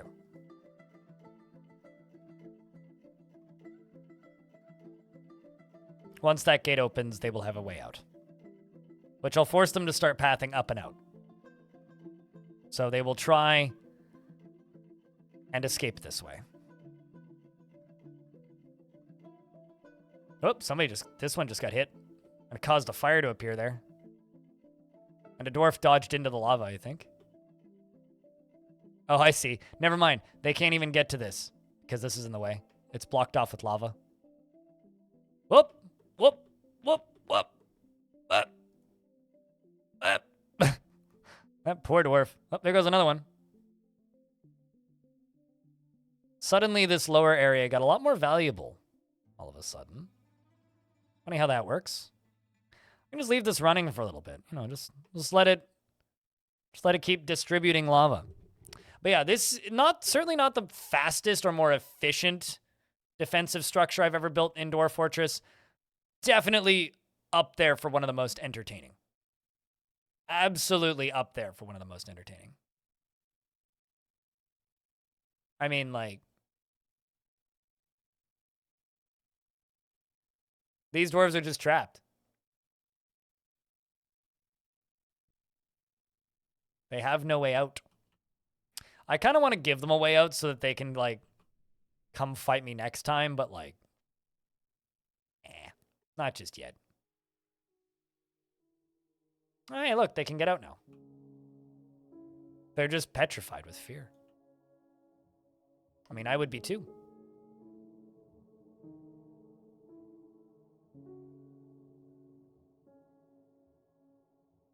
Yeah, he's still hitting stuff. And he is still chipping the bone. Like, they are doing damage. They're just not the most effective. Where another Dwarven nation will attack you without you attacking them first. If you're trading with them and don't trade with them for a couple of years. If they send in visitors and you kill them. If visitors from there... How did a cat get into here? Visitors from... Oh, I guess through the front, probably. If visitors show up... sorry, kitty. If visitors show up from that faction... actually, I think that fixed their pathing, which is good. Anyway, if visitors from that faction come and they are... just runs by the zombie. If visitors from that faction show up and your dwarves... okay, well, they already got one. And your dwarves kill them, that could be a problem. Stuff like that, basically.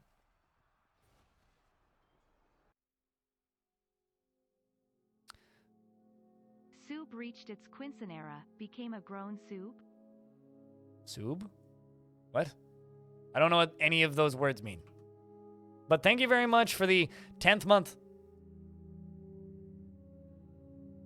15th month, not 10th. I can read. Welcome back, Christoph. I have bad news. I was unable to turn you into a zombie, so unfortunately you turned into a pile of paste.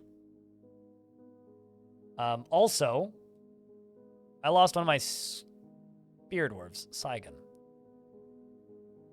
Meaning Saigon...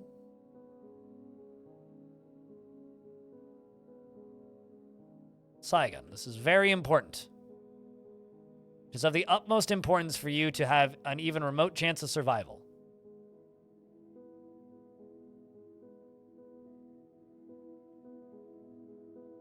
Oh, sub. Does it become a grown sub? I don't know. I don't know how sub biology works. Never looked into it, to be honest. Saigon. You get to go here. Necromancers get to go here.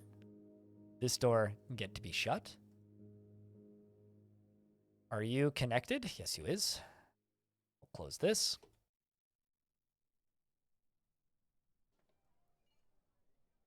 Let's see if I can save this dwarf.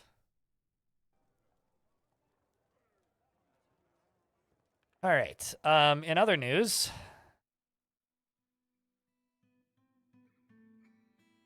Still just a cluster of dwarves hanging out right there.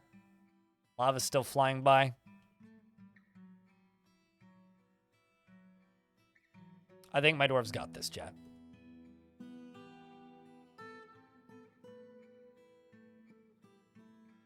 Just double checking.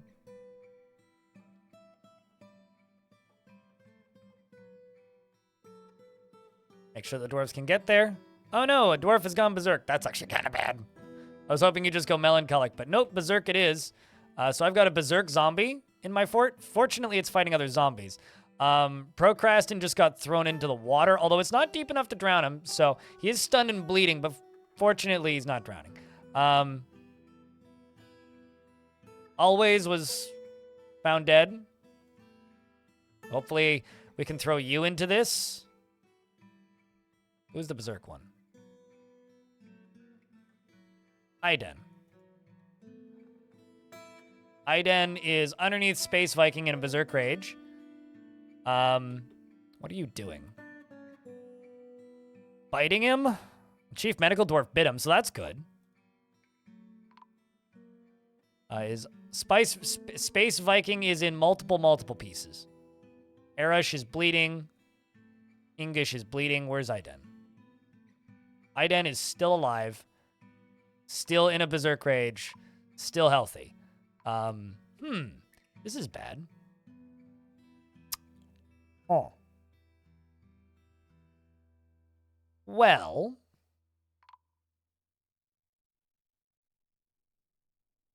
Iden is now dead. Fortunately. All right. Well, these are all dwarves that now need to be put on display for a new show. Everybody's favorite show. Fortunately, this is the ethical way of doing this. Don't mind the siege. I'm sure they will be just fine. Procrastin, not Iden. Cole, Space Viking, Deadlies. And there we go.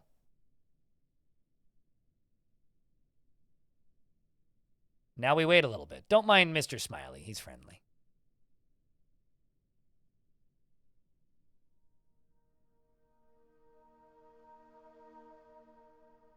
So I should hopefully have a few dwarves putting items on display.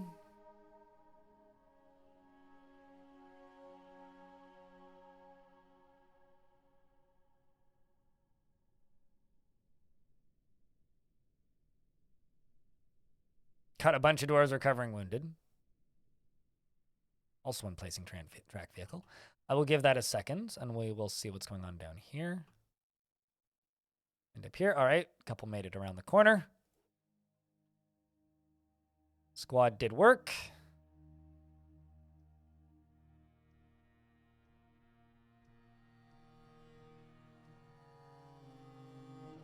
More baddies are still trying and generally failing to make it through.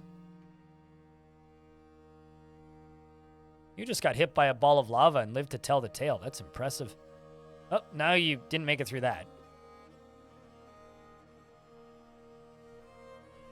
All right, we're getting to the point where we're getting magma mist now, which is very efficient.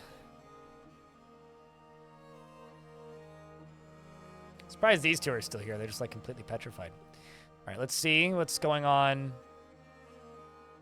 up here. Right. I need to add this to here.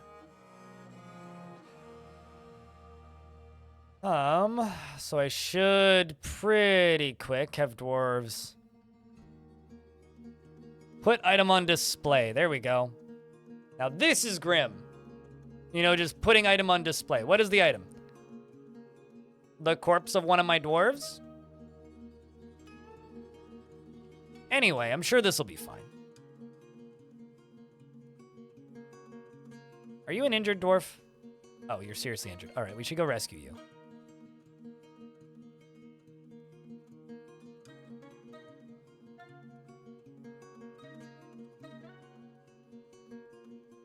So yeah, you really don't want zombies to go berserk, as you maybe noticed from that chat. You really kind of maybe don't want zombies to go berserk. Zombies going berserk is bad. Even for other zombies.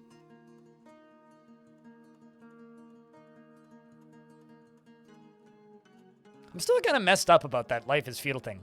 Like, the game's shutting down because they're just not getting paid. Yeah, that's fucked up.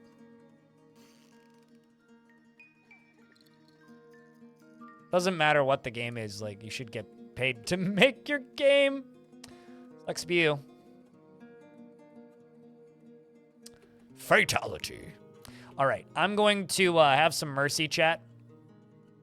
I'm going to close this door and jump up to the surface, see the door's open. I'm going to jump down to here, see this door's open. I'm going to pull this lever as well.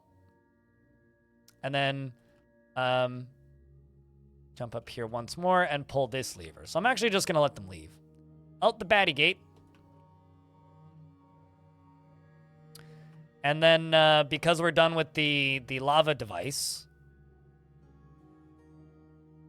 I go here and I click this, pull this lever, go back to its location.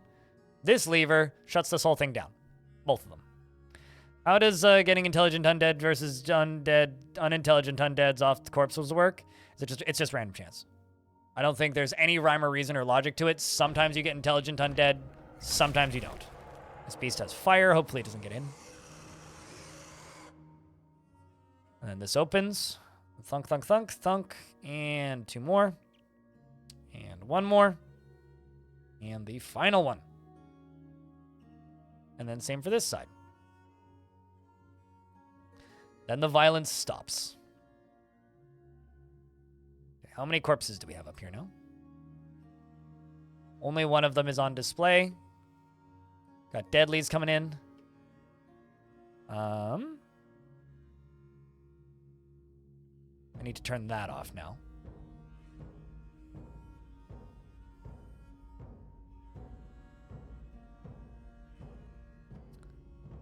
So that should bring... I was about to say that should bring a devilish potato to the location I need them, but they're currently not.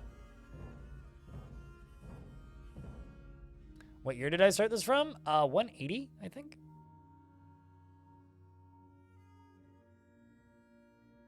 Doesn't matter as long as I have 1 necromancer in there.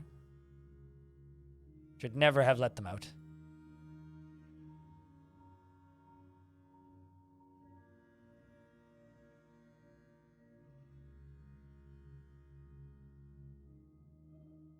But yeah, no, there is no guarantees with this whole setup. So do not do this expecting guaranteed friendly zombies, because it's never guaranteed.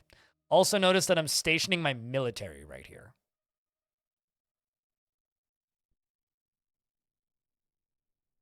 No, we don't. I think we're fine without it, to be honest with you. Thank you for the suggestion, Devildon. But unless you feel like unlocking me another emote, I'm quite happy with my emotes and don't really have any plans to get any more anytime soon. Long story short, how many more sub points do I need to unlock another emote right now? Let's see.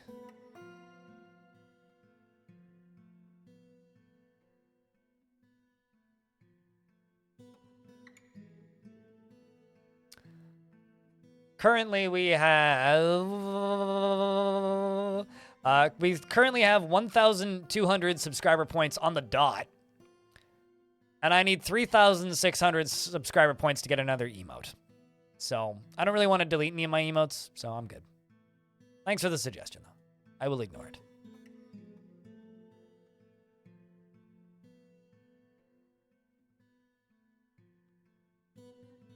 Yeah, which is why I just kind of roll my eyes when people are like, we need this as an emote. It's like, no, we really don't. We're okay.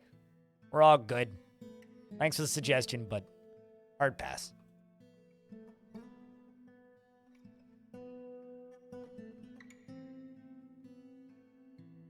There you go.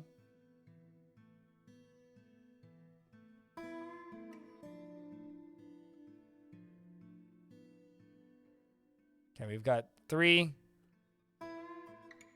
Who is putting item on display now? Got Cole's mutilated body, all right.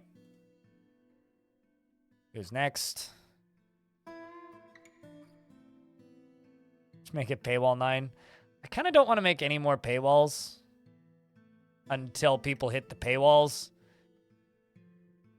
Because honestly, I made paywalls exist specifically to take the piss on making people pay for a PNG file. I still don't like it. So as funny as the meme can be, on principle, I don't like it.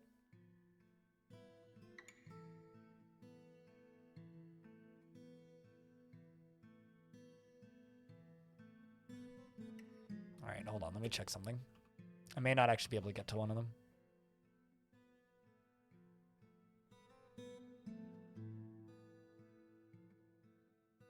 Okay, none of them ended up dying in the lake.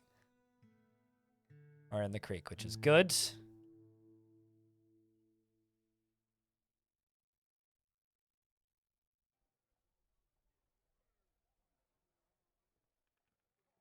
Might as well throw all of this.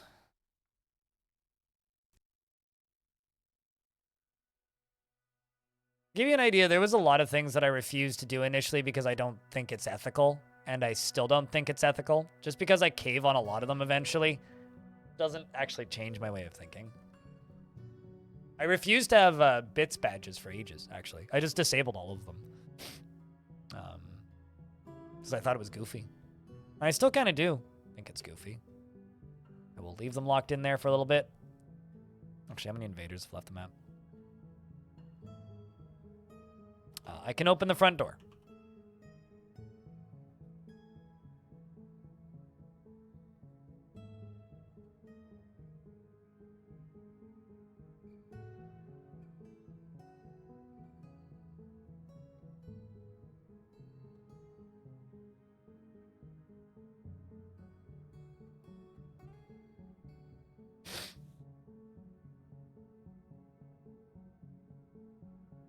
Besides, we already have Crypt Zoom, which is about as close to a send it emote as you need, right?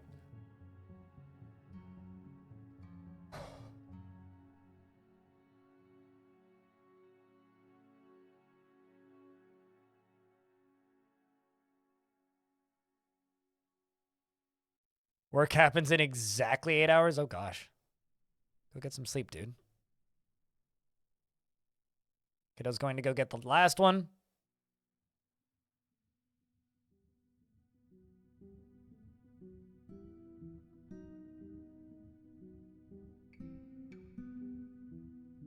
But yeah, you get some sleep. You need that.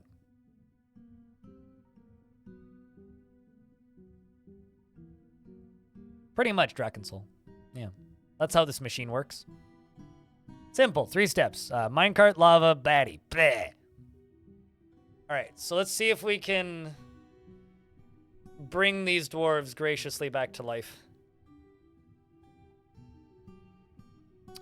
Don't mind the stink. It's fine.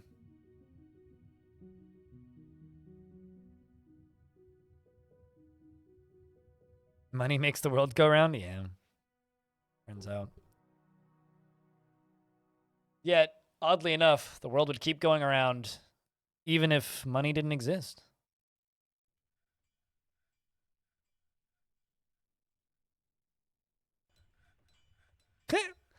I just got an email from a company I will not name who pays streamers to play games that, as far as I'm concerned, they don't exist anymore because of crappy business practices. Basically, everybody that I know who streams refuses to work with them or associate with them as a company that exists because of bad business practices. They just send me an email. We'll be at TwitchCon Las Vegas. Would you like to come see us? No, actually. That's cute. Why did they let you in? Raid Shadow Legends? No. Not that. Not a game developer. As much as Raid Shadow Legends is hysterical, that's a video game made by a game developer or a scam artist. Anyway, no, this is a company that facilitates sponsorships between streamers and creators. I'm pretty sure they've had Raid Shadow Legends deals before, but not that company. No. Also, besides, if you were truly a smart cookie, chat, instead of saying Raid Shadow Legends, you would say Polarium Developments, which is the company that makes it.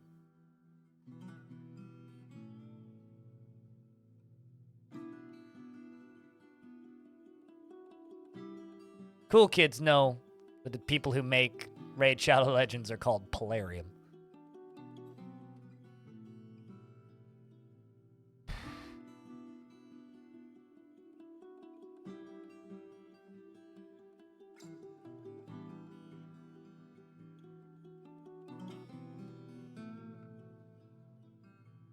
Also, hey, Cactus Lad. Where Cookie? I don't know.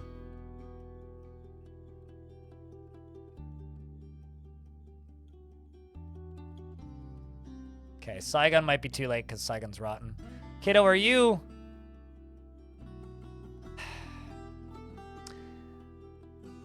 All right, kiddo. You better leave when the water comes down. Well, this is awkward. Did you just kill a zombie? Oh my god, you just killed 2 zombies? Kiddo's a badass. Look at this kiddo. Killing all these zombies. Anyway, now your guts are hanging out. That's a problem. Or no, the zombies' guts are hanging out. Not your guts are hanging out. The zombies' guts are hanging out. However, well, this has been a failure so far. Urvad, however, might actually get out. Seems like we got 2 out of this. Oh, never mind. That's just Mr. Smiley, the ghost. He's fine. Well, this could have gone a lot better. So deadlies, none of them are friendlies. We killed a kid in the process. That's a little awkward. So, while we're still killing them,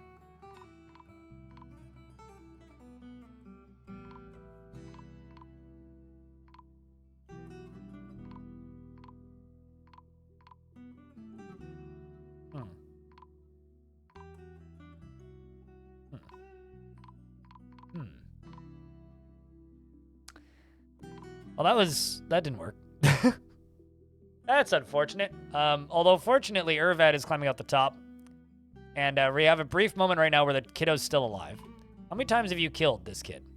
A couple. How about you? How many times have you killed him? A couple. Oh. How about you? How many times have you killed him? Oh, a couple. How about you?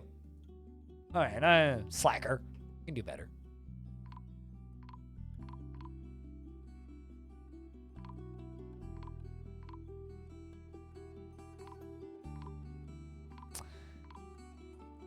Now, I'm going to do this. And see if the zombies start to walk towards the door. And if we get lucky, maybe they'll get caught in cage traps. And also pull this lever. I don't think unintelligent zombies gain skills at all. So no, they're not training anything.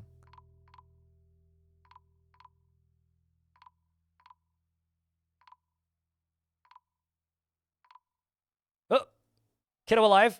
Okay, kid, you've only died like 7,500 times. Now, stay over there on that side, yes. No! Just make your way out the door. Come on, open the door. Open the door. Open the door.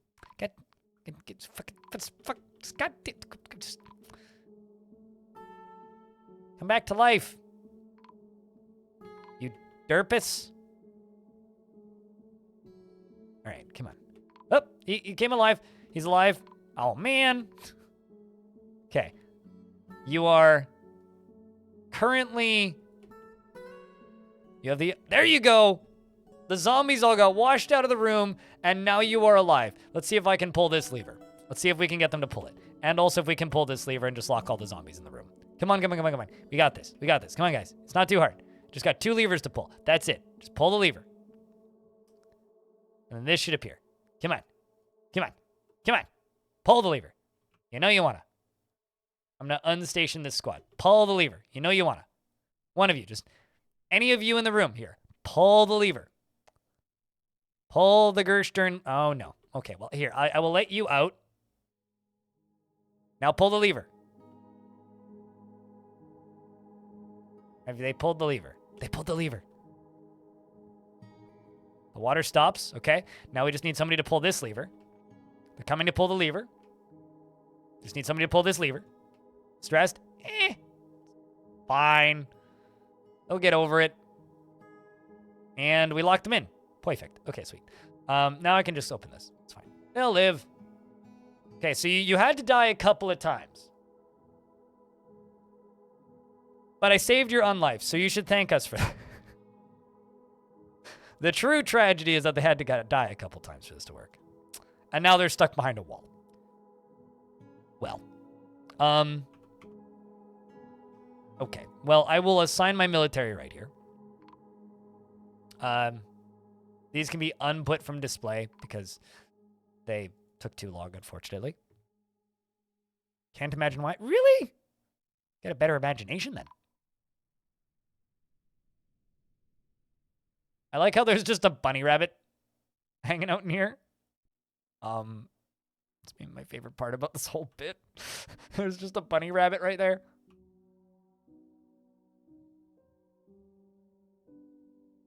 Oh, yeah.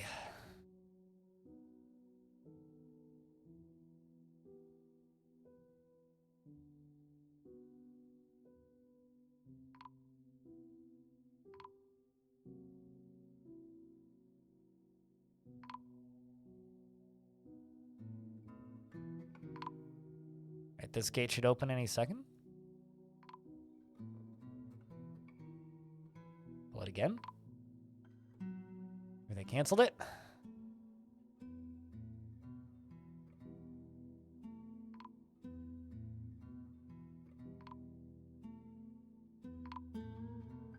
I'm gonna just chill here. Okay, thanks. I mean, managed to get to the other side of a fortification as the water was draining, so. All right, doors open. Holy Kai, who is undead, is now dueling with these critters, these zombies, and is actually biting one of them, living up to the zombie name. Latches on firmly, and he strikes the rotten corpse in the upper body with his steel shield, bruising the muscle and jamming the false ribs through the liver. Proceeds to continue to hit it. Hopefully the necromancers don't notice this fight happening and do not, under any circumstances, start rezzing the zombies from the dead again. Behaving yourselves? Yes? Okay, good. Now that that's done, you guys can go back to trading. And everything is fine and Gucci. And I can go down here and rebuild this cage.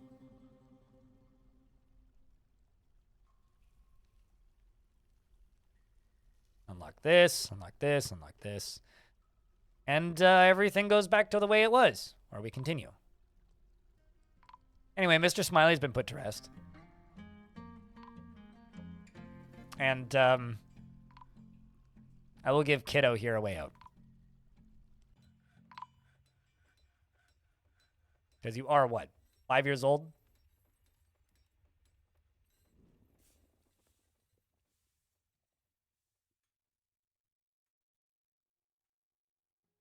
Is that technically considered mass murder?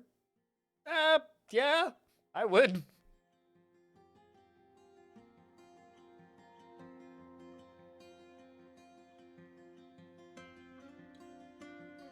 Are they drowned yet?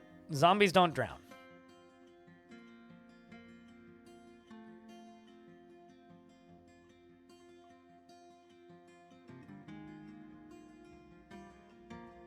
Like, they just straight up can't.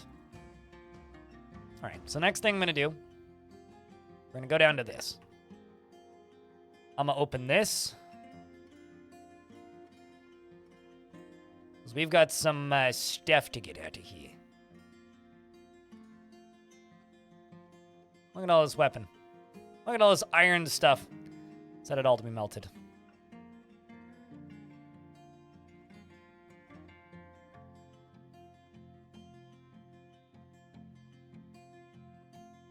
I'm actually not sure if Intelligent Undead gains skills in this version. Because some things were changed with Intelligent Undead to the point where I'm actually not sure. This is what I wanted.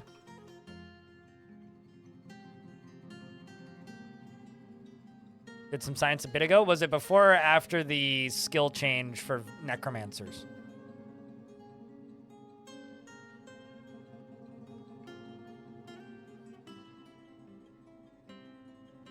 Like 20 minutes ago.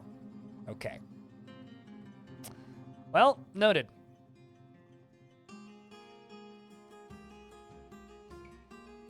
I know at the very least that used to be the case, but...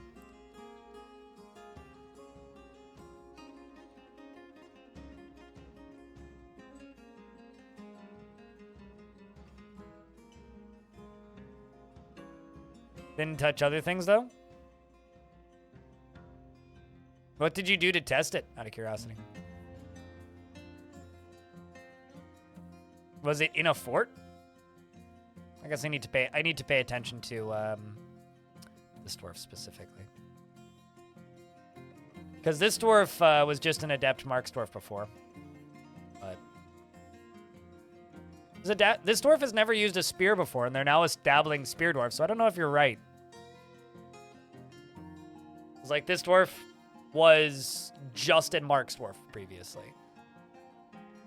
And they're now a dabbling spear dwarf. I don't know if that's true, actually. But we'll keep an eye on that.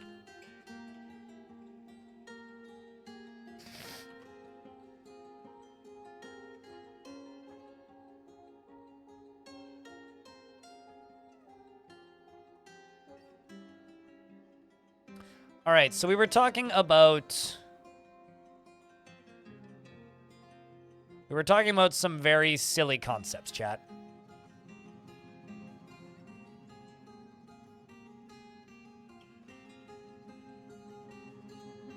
Specifically, we were talking about... Can Mark's dwarfs do lava bolts? So let's find out. Can Mark's dwarf do lava bolt?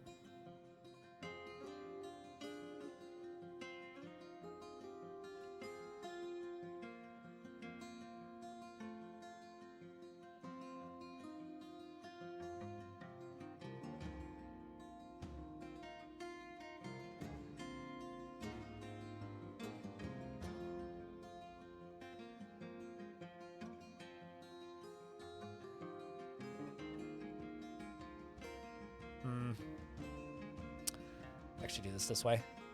I don't think it's gonna make it that far though.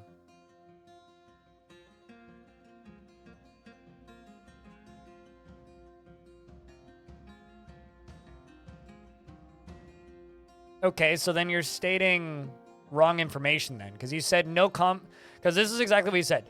There's no skill gain for unintelligent undead. That's not true. Then. Your statement is false. If that's the case. Unless that's not the statement you're trying to make.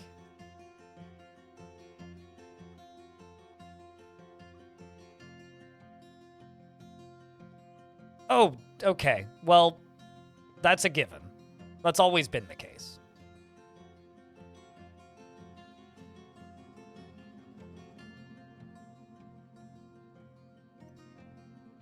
Quite literally, that's always been the case.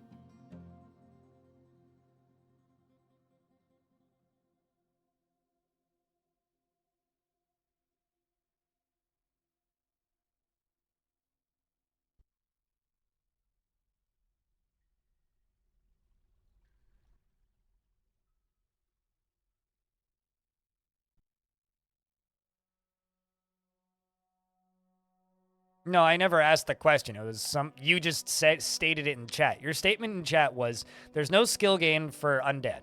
I was like, yeah, but unintelligent dead gain skills. And you said, no, they don't. And then I said, I'm not sure, because there'd been a change that had been made recently. And then I checked, and no, they are in fact gaining things. But I'm not talking about unintelligent undead. Unintelligent undead are not part of my fort. They don't join the fort. Those are irrelevant. I don't care about them. I'm not talking about them. The only thing I'm talking about here are intelligent undead, right? So, it's a moot point, I suppose.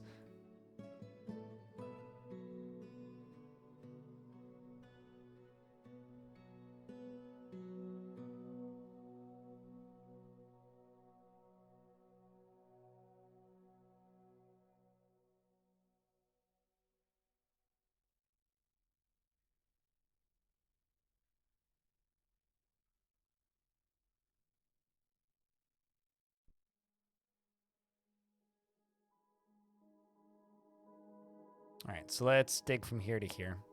This.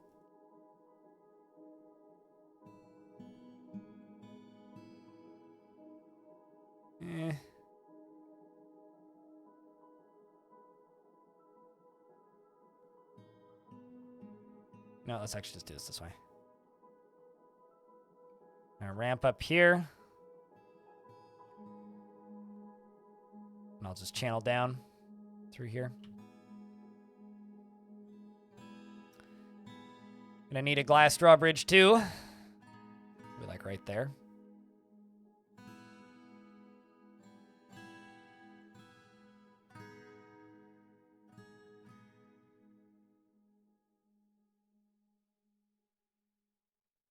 I don't know. I guess I'm just allergic to incorrect information about Dwarf Fortress because then people go and repeat it. And then I see it late, like 2 weeks later, somebody else saying, yeah, I saw so-and-so say this. It's like, but.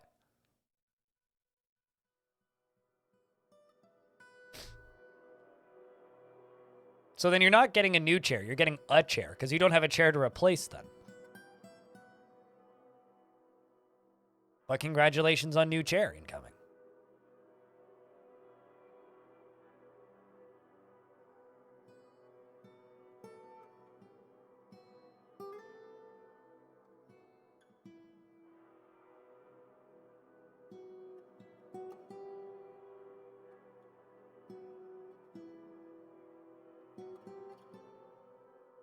All right.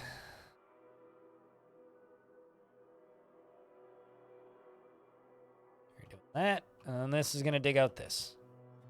And then this is going to be how we are going to distribute lava.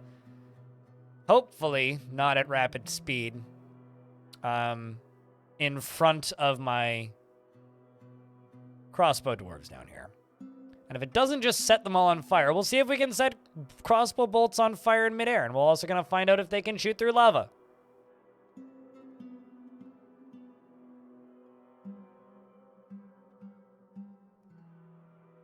Yeah, I mean, I don't really have much to say.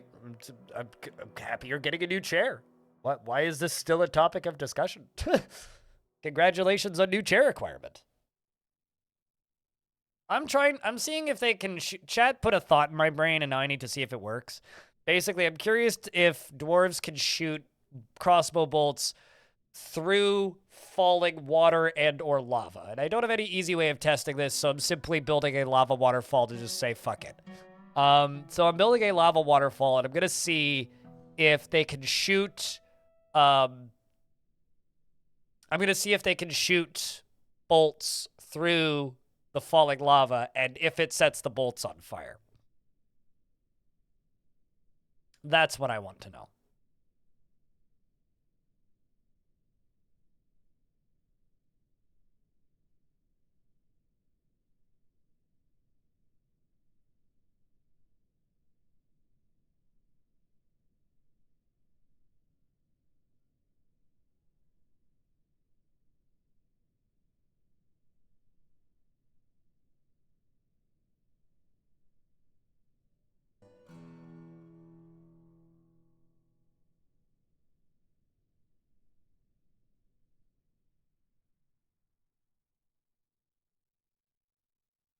I'm currently using bone, but I could swap to wooden.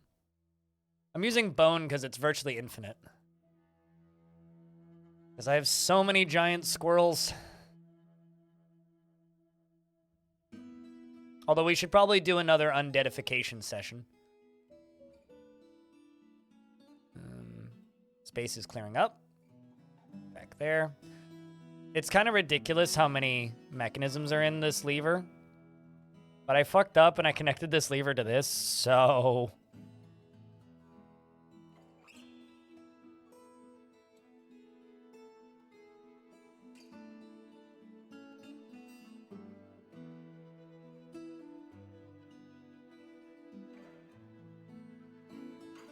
Alright, let's also see how corpse pile is doing.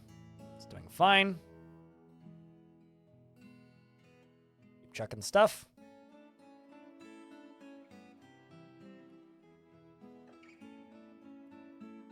It's kind of amusing how many zombies some of these dwarves have killed.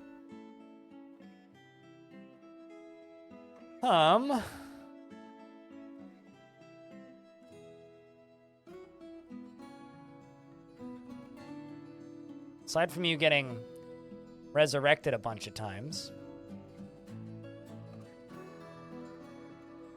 Wow, this dwarf is like 80% thread. Need a mobilization. Oh no. I lost my chief medical dwarf again. Well, that's a shame. Here, have this dwarf back. You can be chief medical dwarf again.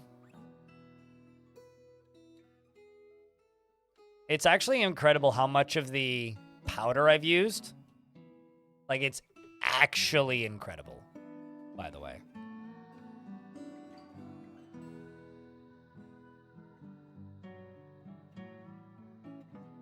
The fortress is a death cult at this point? Well, I mean, we had some main characters arrive, right? And one of those main characters, unfortunately, didn't come back happy. But Urvad Ambition, this dwarf here, is a necromancer. And her and her husband came in with great ambition with dreams of ruling the world. And so I made them into necromancers. I found them a book and I let them read it. And then I tried to make them both into liches. And one of them became a lich. And that one lich, well, actually 2 of them became liches. I also made Devilish Potato into a necromancer and then a lich. And then I also made her husband, Salon, into a lich. Which is now Gnarwing the Decent Emancipation. So these 2, they just live here forever. And that's it.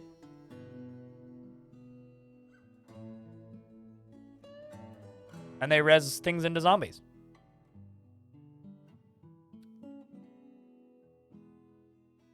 Hey guys, I started a suicide cult. You'll all get revived eventually. Like, it's a great deal, really. I assure you of this. Speaking of, I assure you of this, chat. Let's assure these dwarves that they will definitely, most definitely, absolutely, definitely live. Leave this burrow off for a second, just until this lever gets pulled. Then we'll do it again. But anyway, yeah, so then after we caught his wife in a cage, I threw it into his bedroom. So him and his kids can share it. And unfortunately, one of his children got turned into a zombie in the process, but, honestly worth it. All right, so now we turn this on. And step right up. It's time to be zombified. If you're not a zombie yet, get in line, because it's time to be zombified. Meaning dwarves should probably start heading this way. Zephyr Cloud, are you going where I don't need you to go? Because you're already a zombie. You don't need to be zombied again. Crap. I've still got zombies that don't need to be in the zombie thing or that are in the zombie thing. All right. Let's just scroll through this and just remove any dwarf who is a zombie who doesn't need to be in this zone.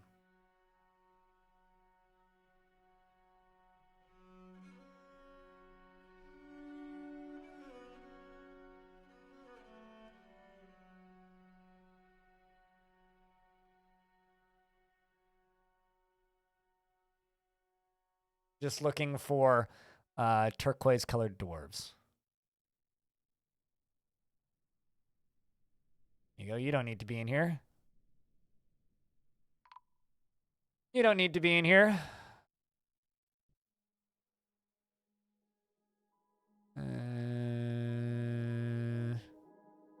You're not in here.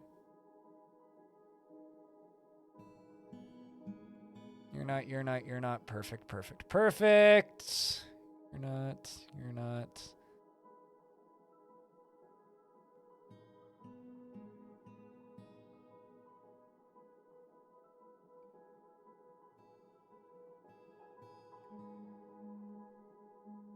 Yeah, I maintain that one of the greatest updates for this game ever was when intelligent undeads were added. Made the game so much better. Because the options of what you can do with undead dwarves is now actually viable. Because back in the day, it used to be the only zombies that were available were the unintelligent ones, which suck. Like, no, you don't want a unintelligent undead. Fort. Like, that doesn't do anything. Did I throw his wife in a cage and then let him and his children enjoy it? It as in the wife in the cage. So I threw the wife into the cage. Well, I didn't. So they came when she was hostile and not friendly, she escaped and walked this way and got stuck in this cage trap. And so I did the only ethical thing I knew how to do, which was simply lock the door. Or lock her in there and leave her in there. Instead of, like, throwing her into the magma sea, which I was doing with the other dwarves, I let her leave. Or let her live and sit in there. And then, someone's bringing their pet sheep. Isn't that cute? Okay.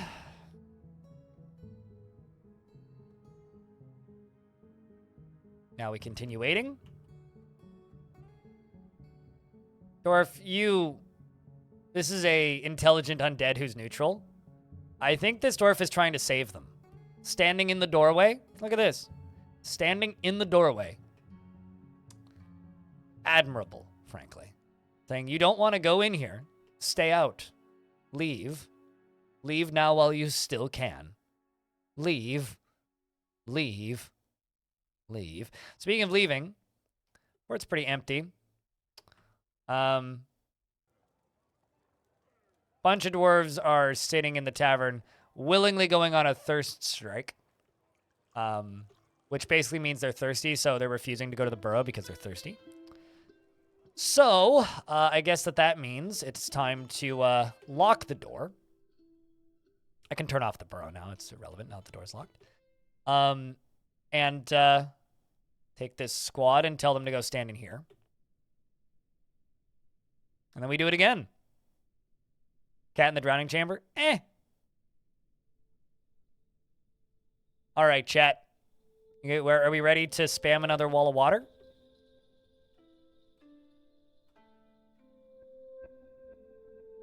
They will not be friendly. They will just be like normal cats. Not friendly. Yeah, no, undead cats are just, not, like, intelligent undead. Only intelligent creatures can become intelligent undead, basically. Chat, can I get a wall of water in my chat, please? Because we're going again.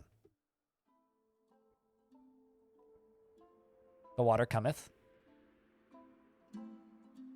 So, I don't know how many dwarves are in here, but there's a lot. So, Anonymous, thanks for the 5-pack of gift subs. You're very kind. Spreading the water, I suppose.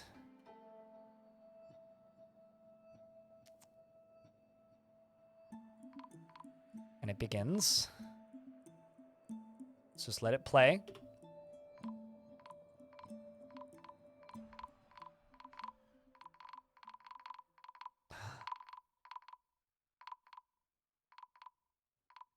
Look at all of them. Uh-oh. Uh-oh. Getting some failures in here. Mostly successes. Meanwhile, Fath the weaponsmith has been possessed. Uranamo is not friendly. I tell somebody to pull this lever. Open this door.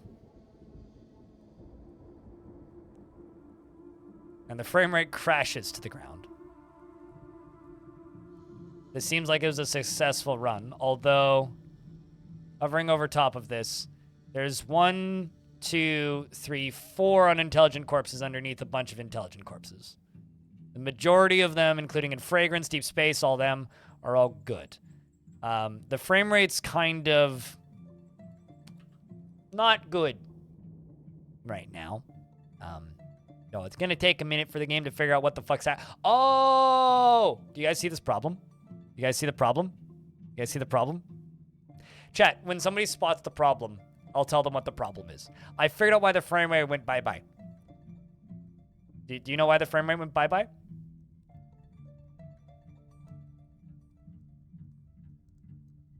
I'm gonna give you guys 10 seconds to guess. No. Why did the frame rate go bye-bye? There's a very specific reason. It should be pretty obvious.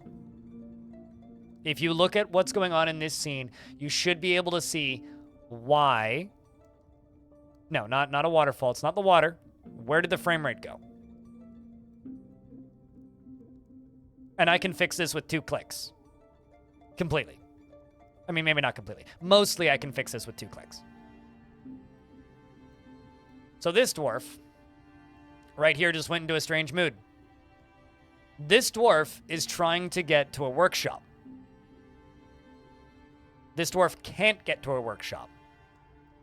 That's why the frame rate just vanished. So I can open this and I can open this. The frame rate should largely come back.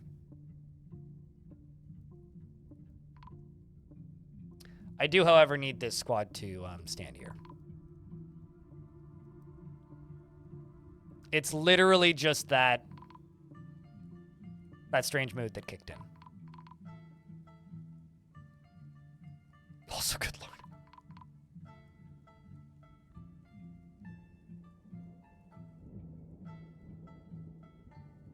Bubs, the corpse punches the corrupted slayer, bruising the muscle. Okay. Someone is coming to pull this lever, hopefully sooner rather than later. Ah, there we go. Urist is coming to pull the lever, of course. What was that collapse? Nothing collapsed. What? Look at all the dwarves just swimming out the top. Never gonna get old.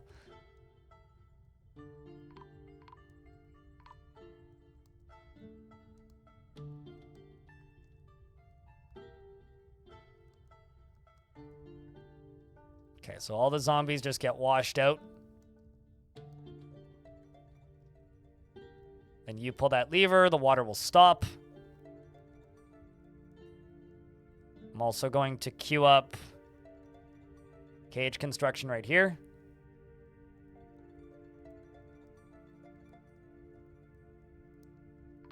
Question is, where does my squad go? They're all picking up equipment.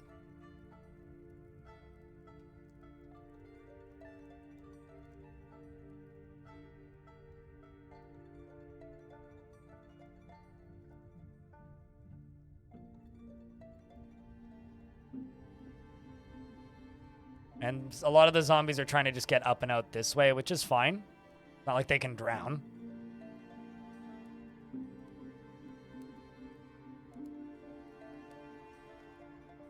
Okay, so I will now unlock this. Send the military in this way. Hopefully they will clean up the remainders. There's one. Flying to pieces. Tech it here doing good work.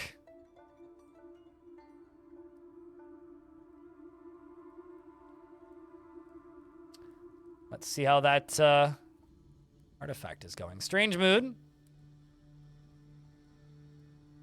Need leather. Blocks and bricks. Rough color. Bars and metal.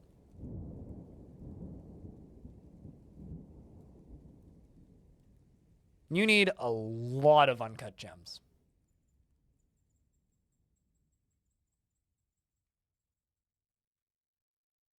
Got a good amount of cut gems.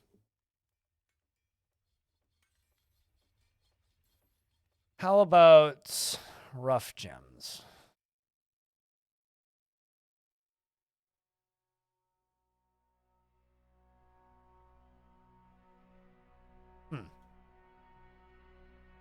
Cloth thread, yeah, but...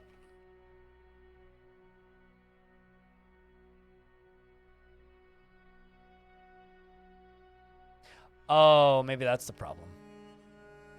I have a lot of thread. It might all be in dwarves. Like, we've done so many stitches, I might actually have very little thread.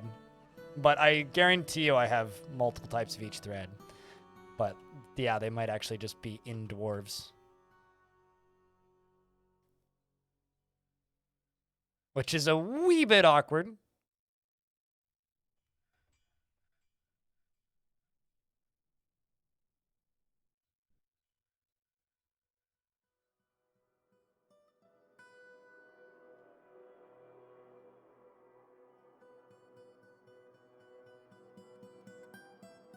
Well, he's not picky about thread types. What percent of the population is zombie? I'd have to look. Well,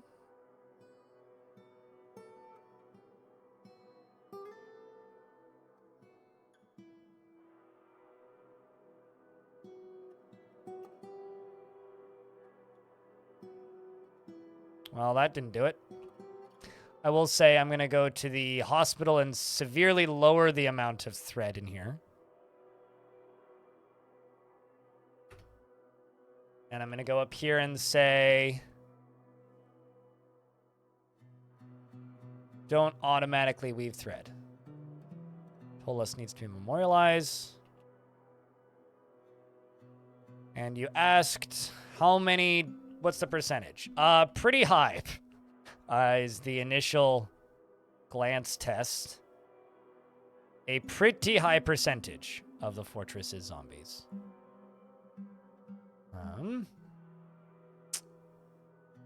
So yeah, that. Hey, Smitzel. How's things? I've looked in your streams a couple times. Devilish Potato. I've got good news and I got bad news. Good news is you're not currently dead. Bad news is you died. Good news is you were a necromancer. Bad news is you're still a necromancer. Good news is you don't feel anything. The bad news is you live in this room now.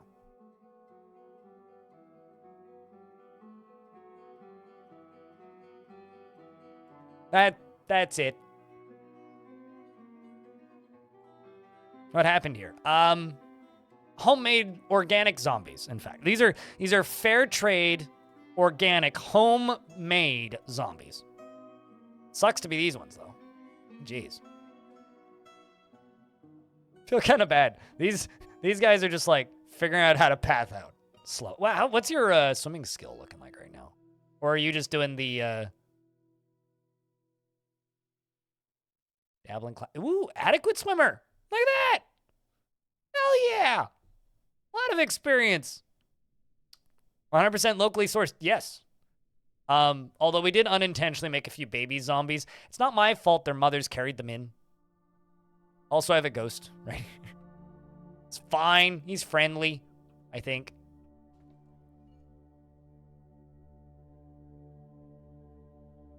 Most of the dwarves don't mind the ghosts. And also, I would like to remind everybody, very damaged clothing does get thrown into refuse piles, which means I actually need to go to my trash disposal.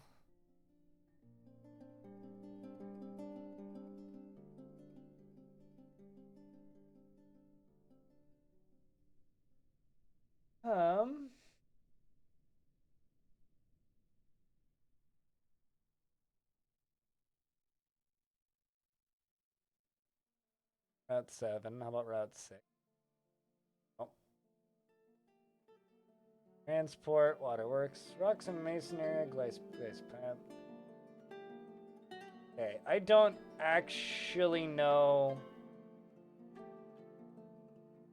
It is not, in fact, currently working. All right. Then I will make a new. I don't know how I deleted that, but apparently I did.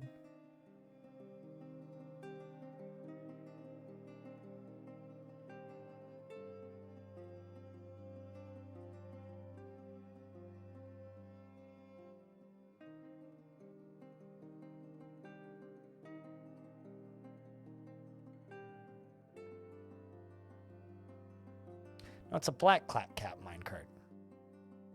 And I'm just taking minecarts off of routes that I don't need to. Which one's the black cap then? Route 27.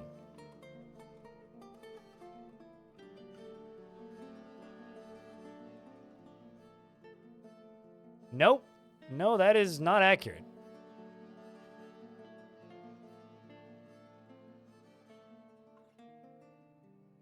Okay, so Route 6, you need your minecart back.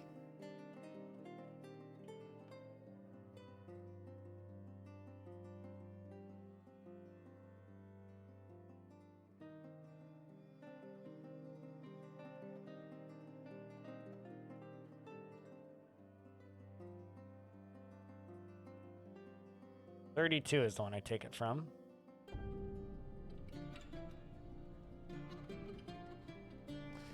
All right. I don't know what's up with this minecart, but I'm going to just set it all to be dumped.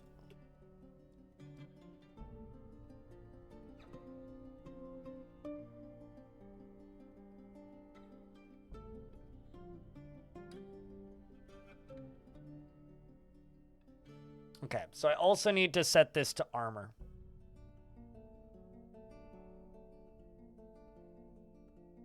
Okay, it is set to armor. Well, then why it no worky? The fuck? Right, don't dump the minecart then in that case. Instead, just dump everything that's on top of the minecart and everything from here.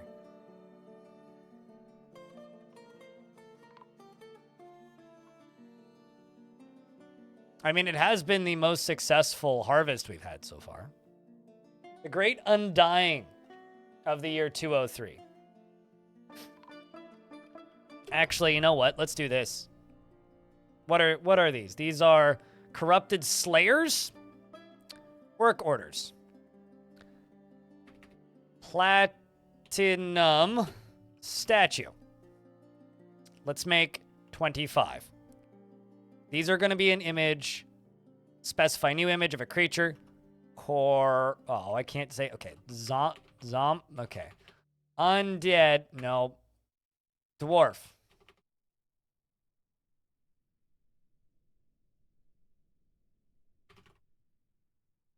The dwarf is dead.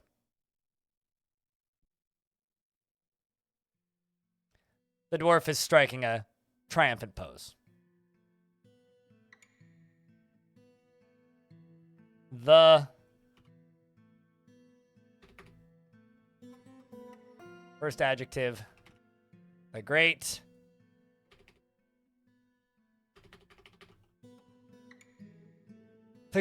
should I call it the great tragedy or the great, let's call it the great death. Oh man, I wish I could use the word us. The great death of us. Great death of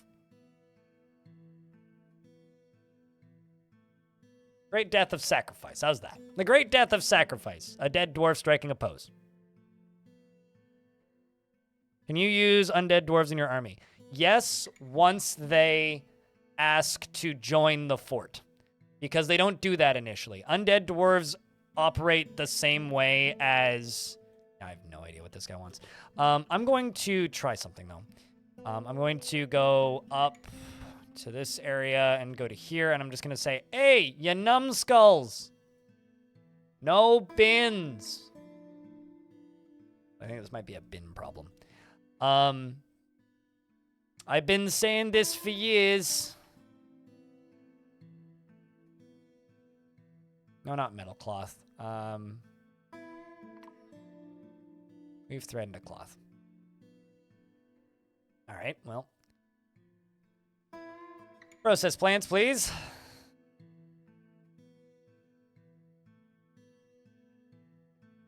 But so they act like any temporary visitor. Once they ask to become permanent residents, then they can join the military.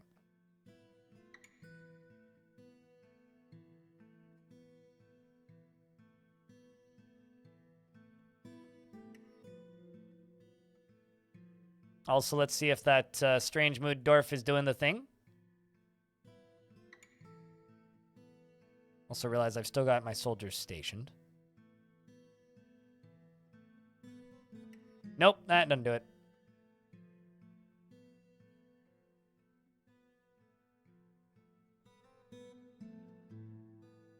Okay, so I just need a tiny little bit of lava there to disappear, and then we can start melting all this down.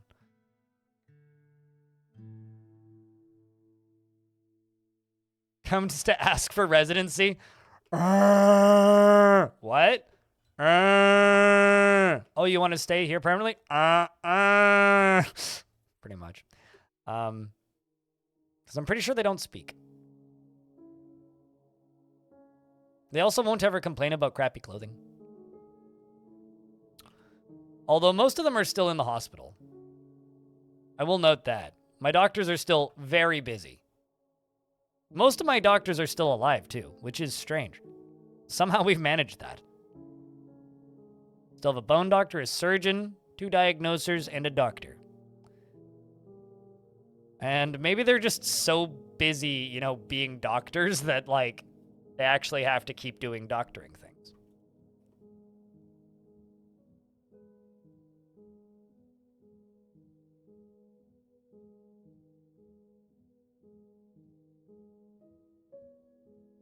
They can just stay motionless in the corner. Sure, but like if you want them to join your military, they have to petition for full residency. Do zombies keep memories? Yes and no. Sometimes they do. I've definitely seen zombies like remembering things from their own life, but if you select the memories, it's always blank. So I've definitely like looked at this and seen like, remember sleeping in a great bedroom. But generally generally it's just no thoughts, head empty, don't feel anything when doing anything. That's usually how it goes. Trouble breathing. Oh no, what a shame. Whatever will we do?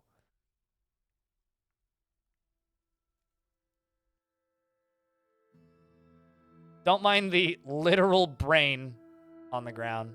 I know it says, oh no, that's a sweetbread. Don't mind the actual brain on the ground. I'm sure it's a zombie's just waiting to eat it later. I'm sure. Positive of it. I should make some high quality meals for the dwarves that are alive. I'm sure they'll appreciate it.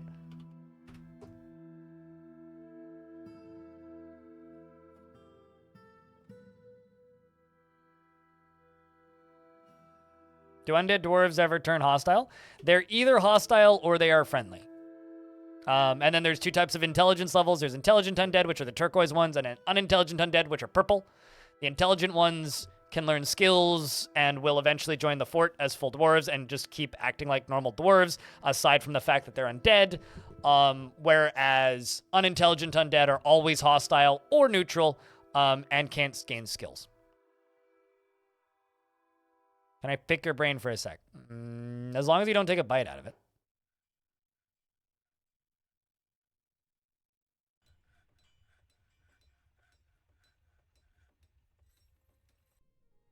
So I think this dwarf is gonna go nuts. Which is a shame. So I'd really like to know what you want.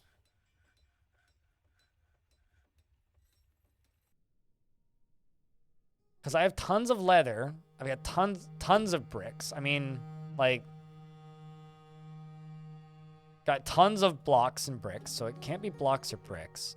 The front doors are open, yeah? Yes and yes, okay. Burrows are all off. I'd rather not lose, like, a Grandmaster Dwarf, potentially. What items aren't there? Okay, I'm going to reiterate this, Drakensoul. They're all in stockpiles, okay? They are all in stockpiles. I mean, I could make another gems stockpile right here, but I've got two other stockpiles that have no bins in them. The problem with playing too much of this game is you get to a point where it's just like, all right, everything is set up correctly.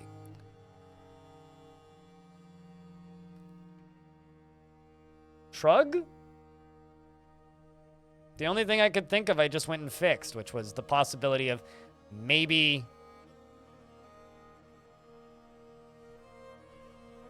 it's the, or was the possibility of perhaps it was the fact that the, you know, I want to try something.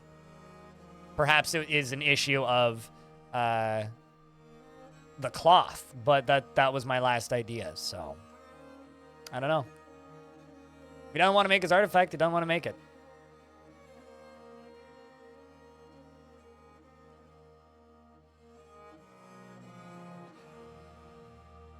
Sometimes I wish I was worse at this game and people's suggestions were helpful, but generally they're not, which is unfortunate. It's the curse of knowing too much about how a game works, generally. Are there dye bags? So he's not asking for dyed cloth, and it's not possible for them to ask for dyed cloth. They will take pre-dyed cloth, but they will not take undyed cloth and dye it. It's also not possible for them to specify dyed cloth specifically. So, as much as I wish that was a possibility, that is not a possibility.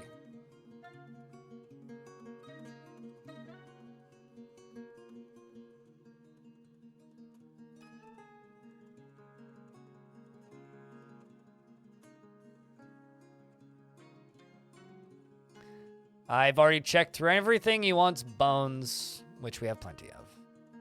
Not shells. I mean,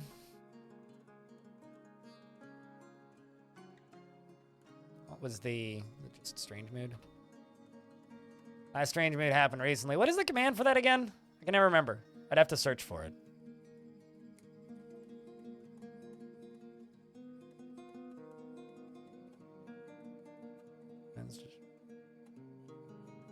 Not that. Show mood? Oops, no, that's just show. That's not what I want.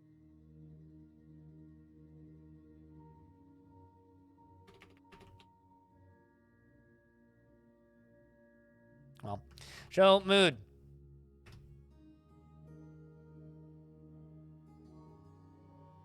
Oh, he wants bronze. That's the problem. I really hate this because it's like, I would almost rather he just died. I'm going to just remind myself to never do that. Bronze. It's 3 bronze bars. 1. It's brass. I can click.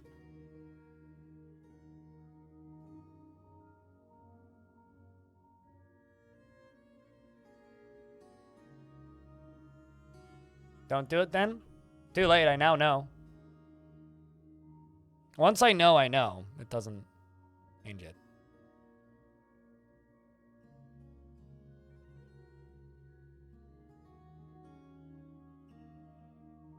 I wish I didn't have DF hack installed once again. I will just say that.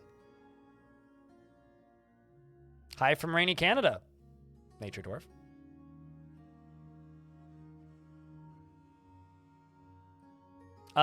No, good Charles. I'm still trying to turn all of my fort into zombies. I've dug the area out. Need to set it up still, though.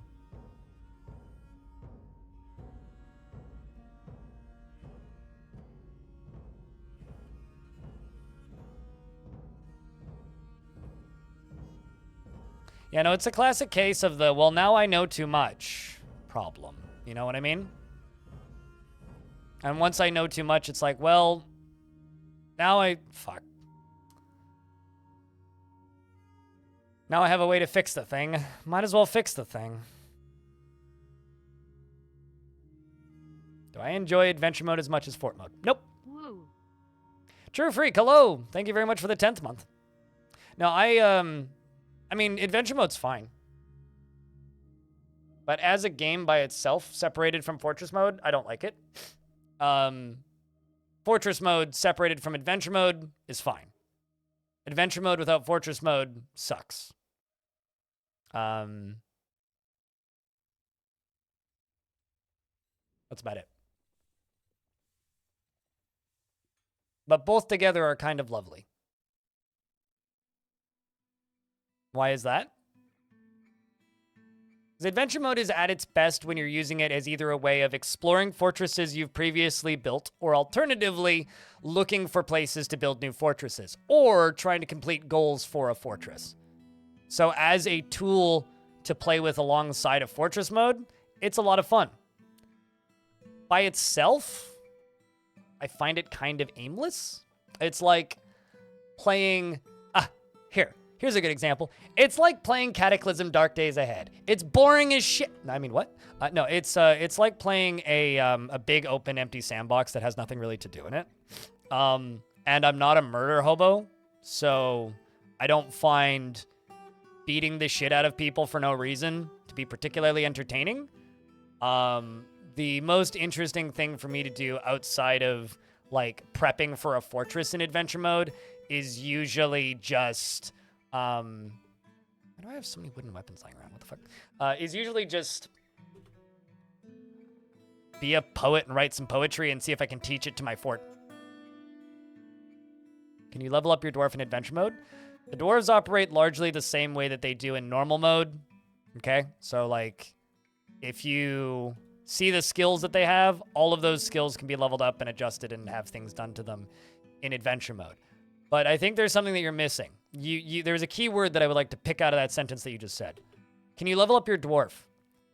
If you're playing adventure mode and you're playing as a dwarf, you're doing it wrong.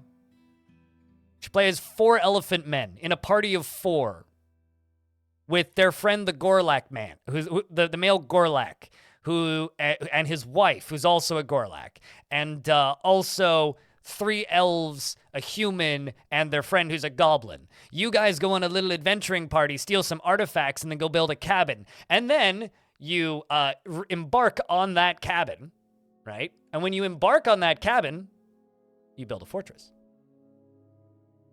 That's what adventure mode is best for. And then you have all those adventurers in your fort, and they immediately petition for residency the second you embark. That's what adventure mode is good for. That's what I like using adventure mode for. I don't particularly like to just go on a campaign in adventure mode. I know some people who do, but it's just not for me. I would rather play Caves of Cut if that's the case. I'd rather just go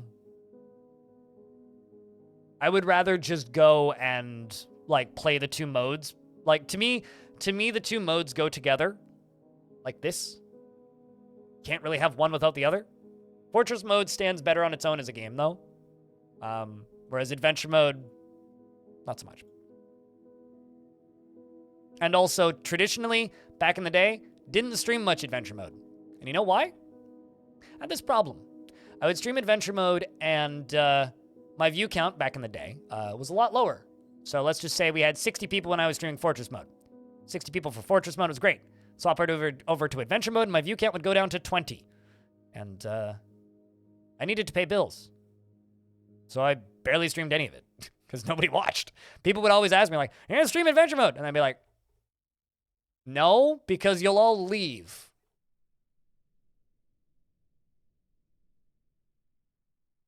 And that's it. So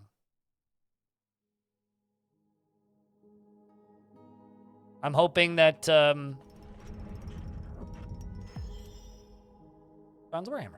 I'm hoping that it being ported to Steam fixes that.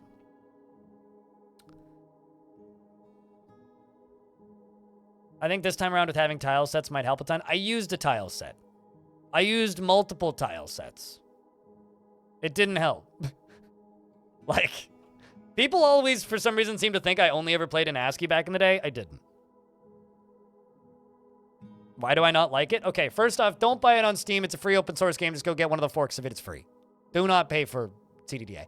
Why don't I like it? Because it's an open world survival crafting game, and I think those are piss fucking ass boring. It's like Project Zomboid, but like overdeveloped to the level of Dwarf Fortress. I think Project Zomboid is extremely boring without friends. It's fun as a co-op game for like 2 hours, and then I get bored. I don't like that type of game, so I throw shade at it unnecessarily. It's a very, very, very, very, very well-made game. I just think it's really boring. It's just not for me. If you want to watch somebody who's good at it, go watch Vorm on YouTube or on Twitch, this guy. He's kind of like me, but for CDDA. Although recently he's been playing some random other stuff, like first-person games and such. I do not like or like open-world survival crafting games. It's not my shtick. They're just not for me. There's plenty of games that are received extraordinarily well on Steam that I do not like. Or games that I have no desire to play. And that's it. It's not necessarily a negative thing. It's just don't want to play it.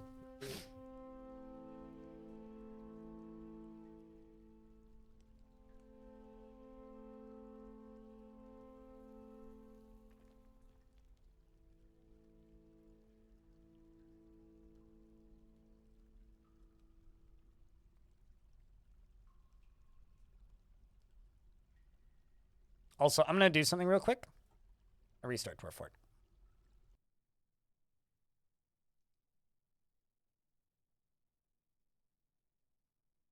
You see, I would rather cut both my hands off, delete my Twitch account, and throw my computer off of an 18th floor of a building and move to China and become a monk than play DayZ.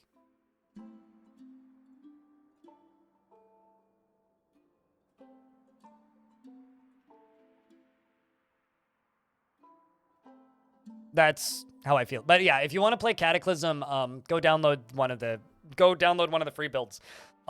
It's on Steam because one of the developers and one of the lead developers and his fork for some reason needed a payout, so it's like a way of donating to one of the developers. Basically, if you have like 1,000 hours in the game and you're like, yeah, I want to donate some money to it, then go get the Steam version. But otherwise, there's kind of like, the more you look at reviews, it's like the reviews are just like, don't buy it. Just go get the free version because it's updated more often. Like, just go buy it. Don't buy it. Just get the free version. It's not like Dwarf Fortress where it's like, you know, the free version is just the same game, and the paid version is just the paying for the continued development. It's an open source game that thousands of people contribute to.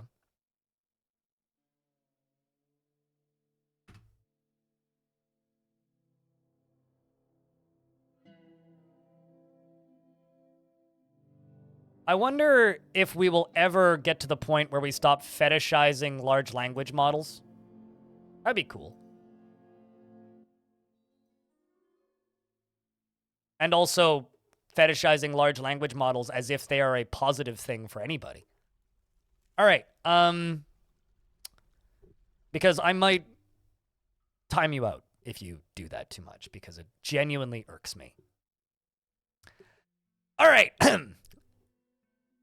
This is a bronze warhammer. All craft worship is of the highest quality. It is encrusted with rose-cut red flash opals and encircled with bands of bronze, brilliant cut red flash opals, and rose-cut white opals, and oval limestone cabochons. This object is adorned with hanging rings of cave spider silk and menaces with spikes of pig leather. On the item is an image of square brilliant cut gems in red flash opal. No, it won't. That's it. Dwarf Fortress will never be open source. They've talked about open sourcing parts of it, which they might do at some point, but Dwarf Fortress itself, proper, will never be open source. There's a bit about that in the Q&A that they just did, and people keep asking me that for some reason. I will just keep reiterating, no, it won't.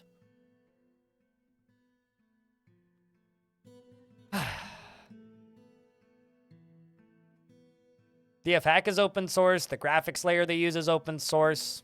Bug reporting stuff they use is open source. But will the game ever be open source? No. And honestly, I'm very happy that that's the case. I don't care if that's an unpopular opinion for some weirdos. It's two people's art project. I like it because it's two people's art project. If I wanted to go play some weird open source overdeveloped trash, I would go play some weird open source overdeveloped trash. You know what? I do that sometimes, and I like it. But I don't think that that's the only way to develop a video game. I'm very happy that this game is staying as the developer's vision and not the overdeveloped tosh that happens to a lot of open source shit. Yeah. SS13 is a very good example as to why I'm very happy Dwarf Fortress isn't fully open source. As great as SS13 can be, yeah, no, I don't want that as an open source game. I don't want Dwarf Fortress to be like that at all.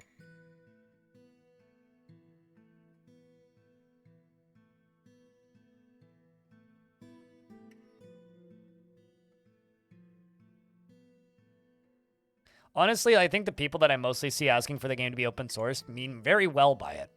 As in, like, people who have the skill set and the knowledge to be able to work on it and want to help. And I completely understand that.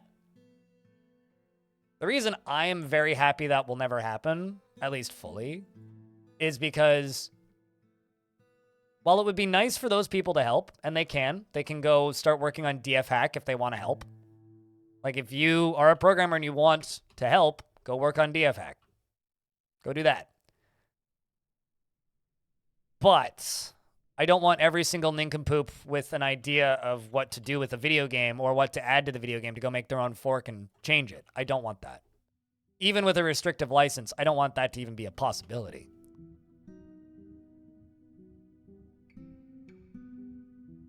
So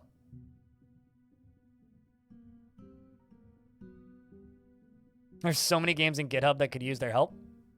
Yeah. It's like if you're obsessing over working on Dwarf Fort, go work on something else. Go work on something else that wants your help. Fixate on that. Or just go work on DF Hack. You're a zombie.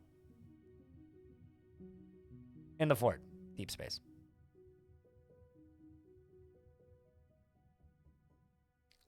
That's what you missed.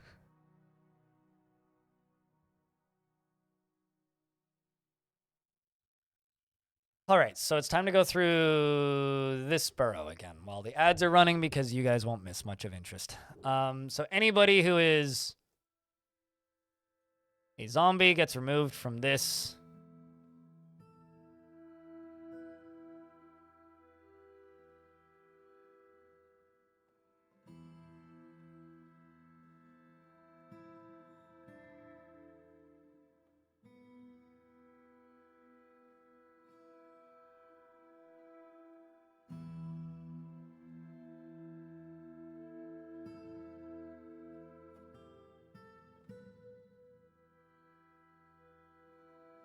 Also, I realize I can be pretty dramatic sometimes when I'm talking about things. That's just me. I'm not mad at anybody in particular. Sometimes people seem to think that it's like me directing, like, I don't know, anger at people, but this is just kind of the way that I talk. I feel like I need to put that caveat out every so often now, because people sometimes completely misread my intended speech patterns, I guess. Although I do throw unnecessary shade at things because I think it's funny. But after 17 hours of work, good lord, go the fuck to sleep. Most of the fort are zombies, and so are you. I'm not actually joking. You are in fact a zombie.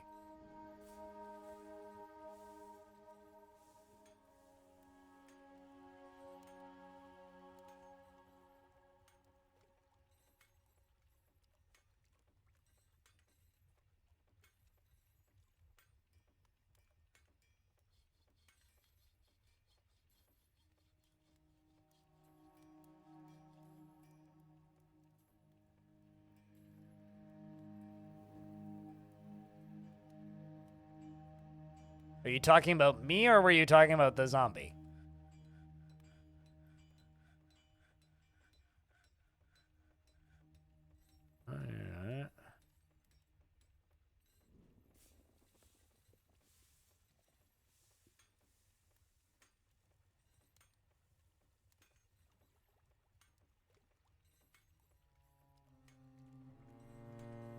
Is not missed in this fort.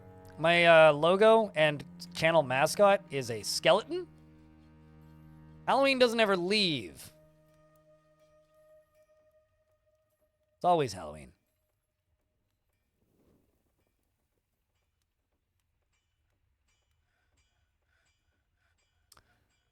Also, I feel like I don't know if I said anything about this, but True Freak, thank you very much for the Prime sub 15 minutes ago. You are very, very kind. Means a lot, man.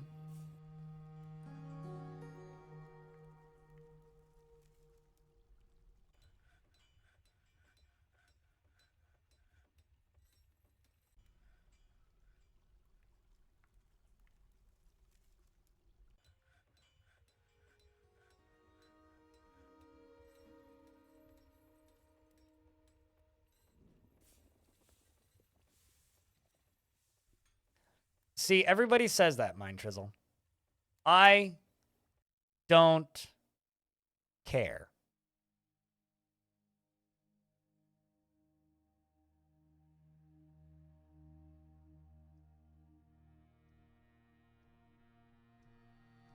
If the developers don't want to open source it, why is this a discussion still? Right? Hey, Scoops.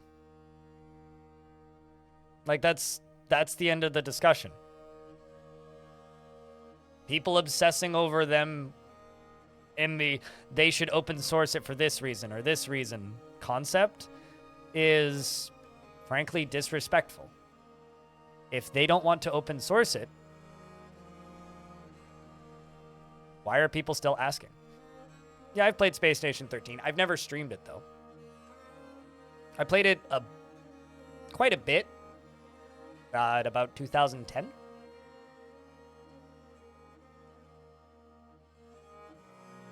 Okay, that's fine. Why is this still a discussion? People always ask me the same thing, right? Which is are they ever going to open source it?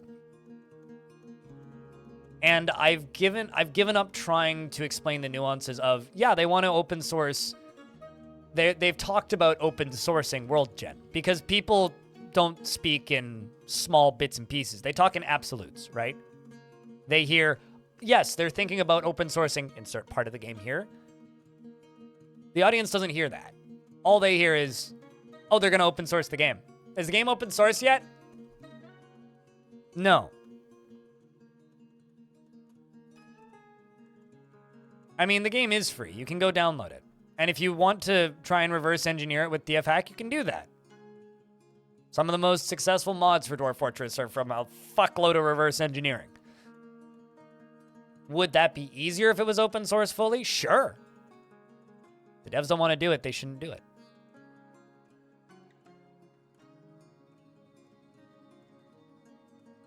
And I don't think it's as easy as disabling pull requests. It's not. Code can still get taken. Things can still get done without the dev's permission. Stuff can still get made on it. A lot of mods can be built that maybe the devs don't want built. So, humbly, I couldn't disagree more.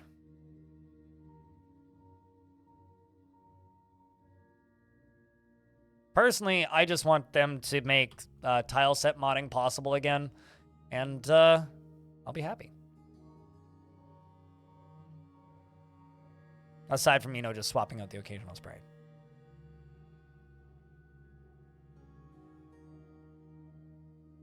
You hope he makes another 7 mil when adventure mode lands? That would be an incredible amount of influx to my YouTube channel, so I agree. I also hope he makes another 7 mil. I don't know if that'll happen, though. I'd be kind of surprised, actually.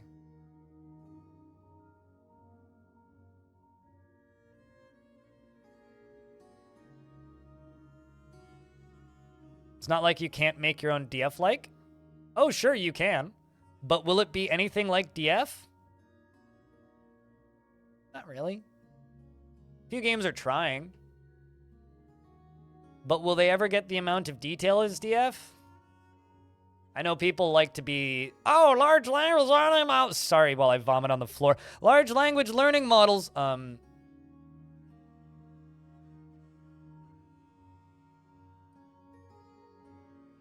Large language models. There's no learning in there.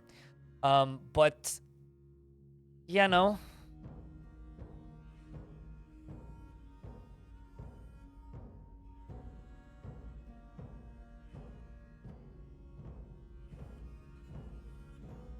Yeah, I don't know. People asking, when is this game going to be open source, or is this game open source? Why isn't this game open source? Frankly, for me, is just possibly the most annoying question I ever get asked. Large language vomit models? I mean, I'm pretty sure you could ask, like, Midjourney to make an image of that.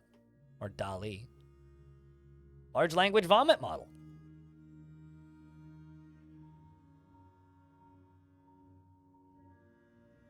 I mean, I have carpet. I wouldn't want to do that. So, yeah, I don't know. Dwarf Fortress gets a lot of weird disrespect thrown at it, too. Because there's, like, 3 camps of people who follow Dwarf Fortress that hate it. There are the people that think they should just hire 15 people or a whole studio, which... they don't want to do that. Why would they do that? There's the people who want them to open source it. And then there's the people that just think that they're bad at making video games. And I am of the opinion that if you are in one of those camps, I'm not accusing anybody in chat of being in one of those camps, but if you are in one of those camps and you're watching this, go play a different game. That's fine. Go play a different game. The world will be okay, and you will enjoy it. And if you genuinely think that they are that bad at what they do, go make a better one. I'll play it. Maybe. But generally I don't play games that are like DF. Because they all just kind of leave me wanting DF. There's one that kind of scratches the itch right now for me. And that's Odd Realm. But even Odd Realm, you know, I'll play it for like a couple hours and be like, yeah, I guess I could just go play more DF. Which makes it kind of difficult.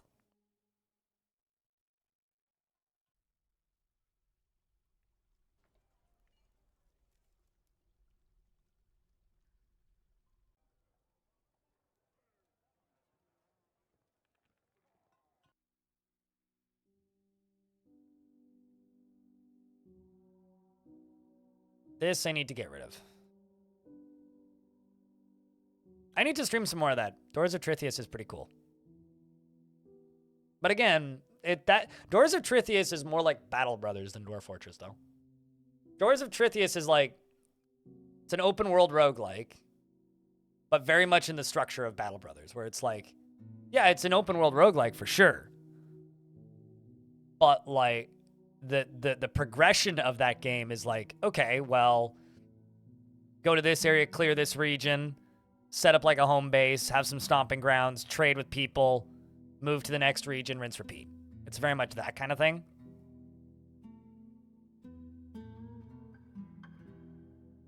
Oh, wow. Battle Brothers is one of those games that I'm impressed when people haven't heard of it. Okay, apparently I've screwed this up, and I still have some zombies in here.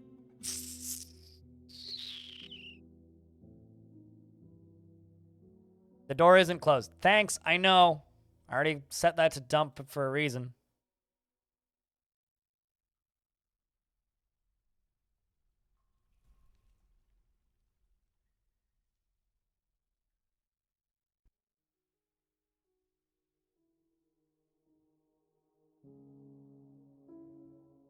Do another lap of this. Freeways. Microjag. Man, I missed so many on the first run through. What the...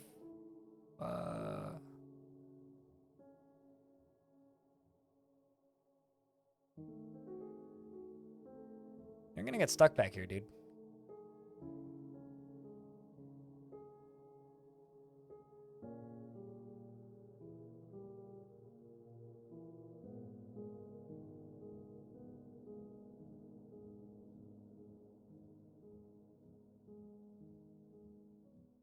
Have you played Unreal World, Scoops? Now, that's kind of granddaddy of that.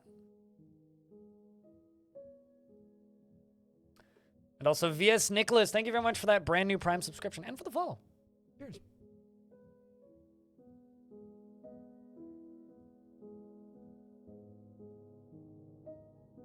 There's also Wayward. That game's okay. It's not phenomenal, but it's okay. Although Wayward is like on a small, what's the word? Wayward takes place on a small island kind of deal. It's more of like a desert island survival game, less of a big open world. But it is still an open world. It's an open environment. Keeper RL is one you should try. There's not a huge number of games like that. Just looking at my owned list. Soul Ash 2 might end up being that. Really curious to see how that game turns out.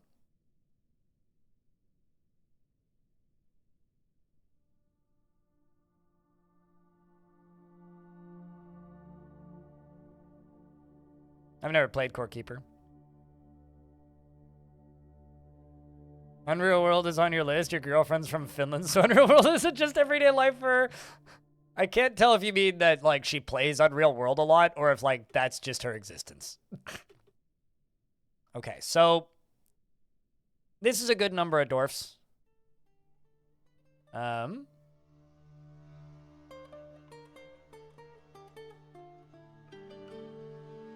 Doesn't feel anything after seeing Reflections of Dying on display. Reflections of Dying is the name of the book with the secrets of life and death in it. That's very funny. All right, I'm just going to lock this door now. It's a pretty good number of dwarfs. What do you think, chat? We got Goldpoke, Vivi, Celestaris in here. We got Crystallized Castles, who is a zombie, but that's fine. Manticore Alpha as well. QN Green Tea, Cat Dodger, the mayor. Terminal Wetness, QN Green Tea, Palm Top Pitbull, Strong Talk, and Sinova. All right, chat room. Let's do another whoosh. Allow us to do another whoosh. I just need to wait for my military to show up.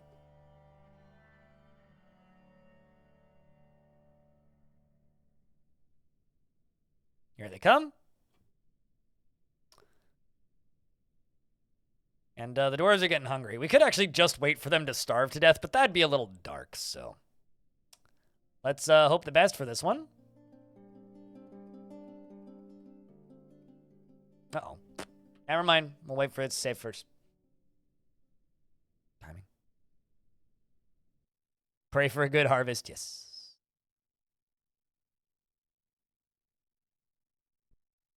I like how you say Core Keeper is really fun, I think. I love the indecisiveness in Dieter. It's funny.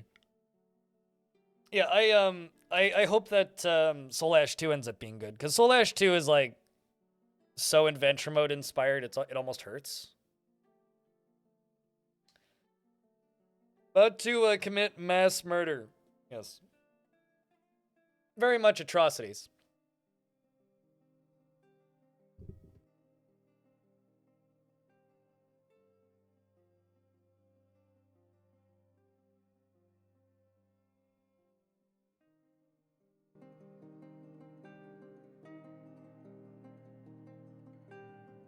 Also, I would argue, because the topic of you can always just go make a DF like, I feel, personally, that if you are just making a game that is like Dwarf Fortress right now, you're setting yourself up to fail.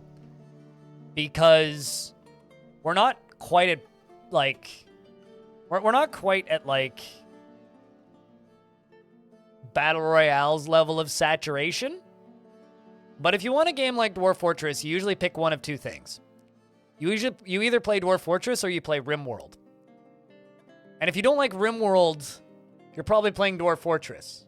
And if you don't like Dwarf Fortress, you're probably playing RimWorld. And then every other game that's like that is either Space Haven and in a spaceship, but it's still mostly RimWorld, or it's mostly The Sims. Or, so if you want something more casual, people usually end up just playing The Sims. And then all of the other games around that try and do that, either people just end up playing City Builders, or they just play RimWorld. So I think we might actually be at a point with market saturation where if you are setting out right now to make a game that is like Dwarf Fortress, you'll just end up being compared negatively to either Dwarf Fortress or RimWorld. Or, yeah, but Oxygen Not Included is almost kind of its own thing. I don't know. I don't consider Oxygen Not Included in that box because it's so different. But, yeah, I guess, or you end up just getting compared to Oxygen Not Included, and then you also don't succeed, right? Like, there was that Hell management game that came out not so long ago, which was basically just like Oxygen Not Included, but in Hell, and it didn't survive. But that's the thing, though. Odd Realm, I think that game's pretty good. Okay, how many people do you think are playing Dwarf Fortress right now? Chat, on Steam. How many people do you think are playing Dwarf Fortress?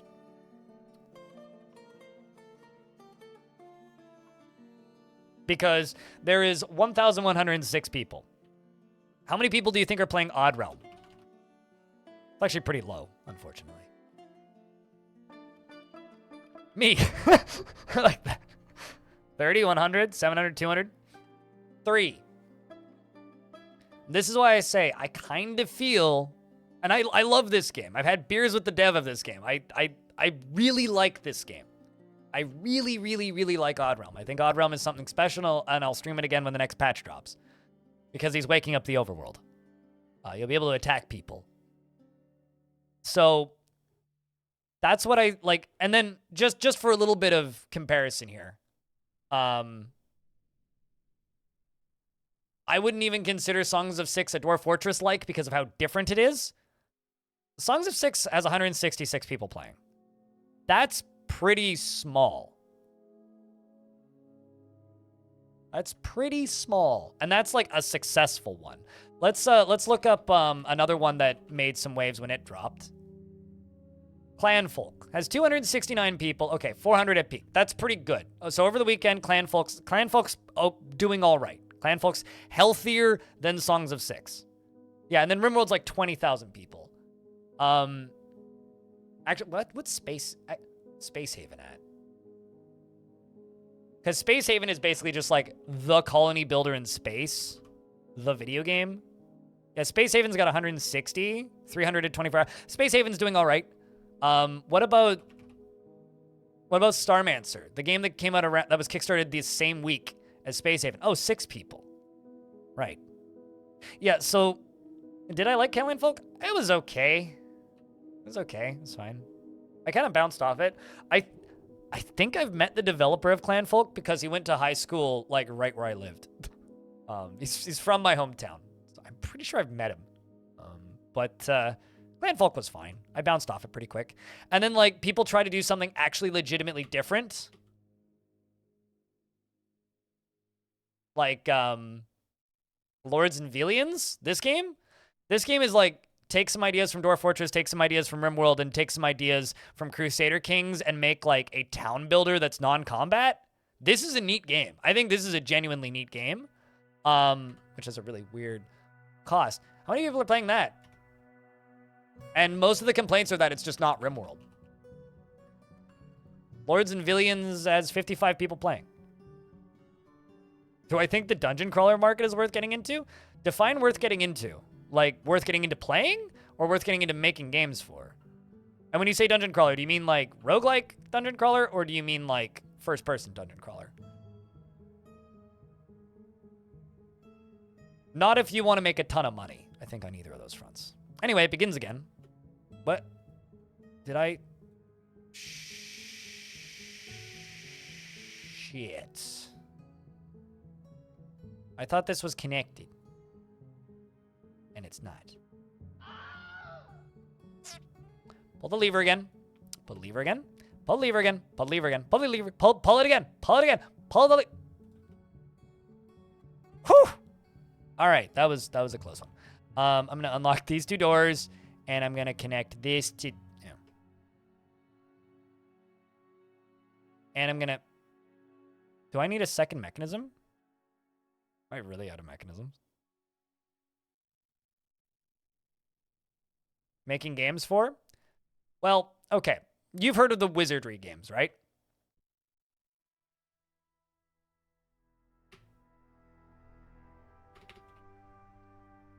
Okay, actually, there's two things I'll say. One, there is a... I locked the door that allows access. Unlocked, unlocked, unlocked. Unlocked, unlocked, unlocked. Which door did I lock? Oh, this one. Duh. Never mind. You are correct. I'm smart.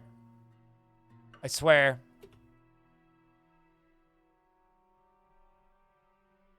Anyway, there is a game jam that happens every year, which is a first-person dungeon crawler game jam. It's a month long. It happens on Itch. The last one I looked at got less people participating than the last one that happened had less people participate than my stream team's game jam. So Halcyon Frequency, we host a game jam once a year. Or we've hosted them once a year for the last 2 years. And the first-person dungeon crawler one had less participants than the last one we hosted. And less entrances. So there's that. The second thing I will say is Wizardry is a pretty well-known franchise of video games. I could use a bridge, but where's the fun in that? Wait, for what? Oh, like for like the zombie? Yeah, I mean, I'd rather just use cages though. It's easier that way. What was the name of that game? Wizardry 1 is getting an HD remaster right now. You would think that if this was a super popular genre of games, this would have more than 130 reviews. How many people are playing that game right now?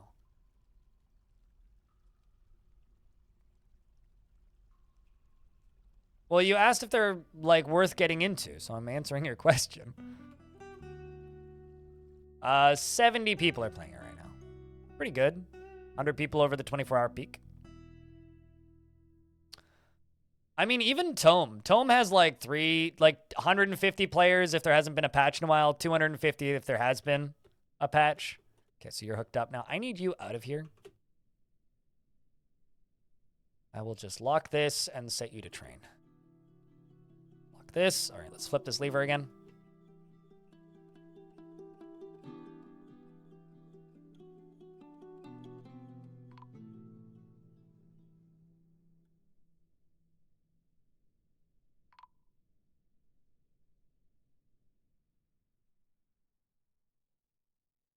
Snatchers were spotted. Think of the children.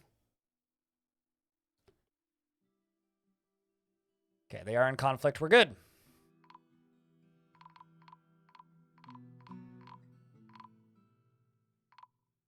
Oh man. No luck on this round. Some luck. An elven caravan has arrived. Well, that's a shame.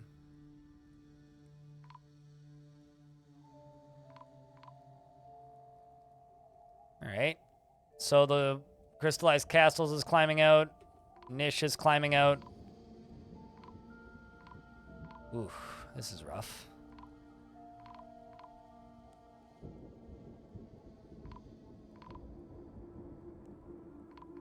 I mean, do it. I would say, like, if you're asking, is it worth getting into? Like, on a financial level, abso-fucking-lutely not. Should you make one? If you like dungeon crawlers, yes, you should make one.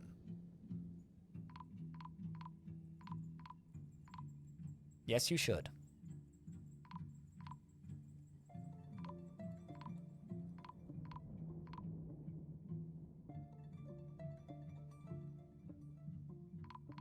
Wow.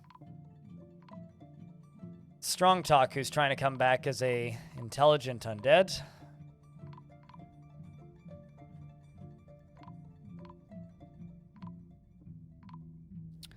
I need to get this washing out.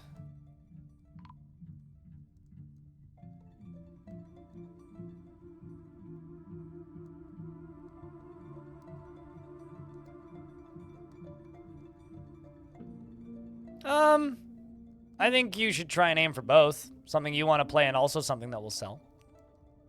But I do agree at a point with that where it can just become, you'll just make a sanitized version of the thing you want to play. Crystallized Castles is coming to pull the lever.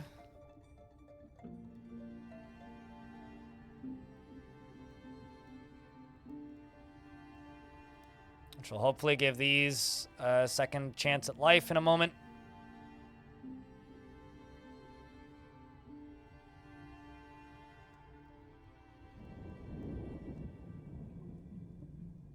Well, that's one failure, two failure. Oh boy.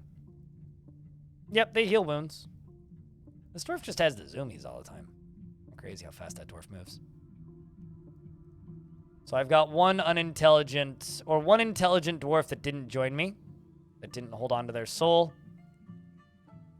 or whatever your headcanon is. Man, that was like the least successful harvest we've had. Oh boy.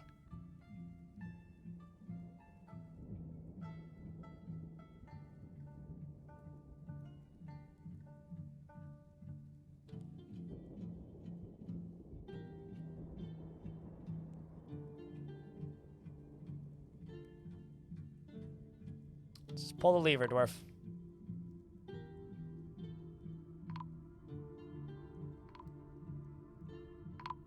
Dwarves that have been missing for a week a couple times. Darman96 wants to join the Mark of War as a citizen of Heavensbolt.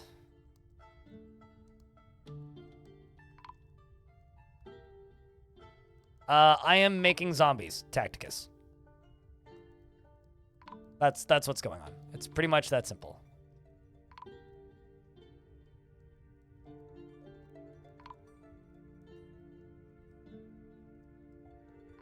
There you go, lever's been pulled.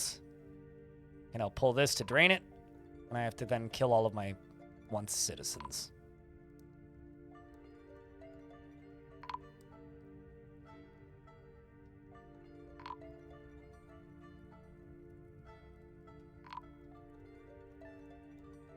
Once this door opens, there it goes. Get in there, dwarves. 1, 2, 3. Carnage begins. Oh. We did just get another zombie. And this is probably massively inflating your kill count. Where did my necromancers go? You're supposed to stay in that room. Uh-oh. Although we are moving through the line. Maybe we'll get some more friendly zombies. Although there are some... Okay, this may actually be a problem.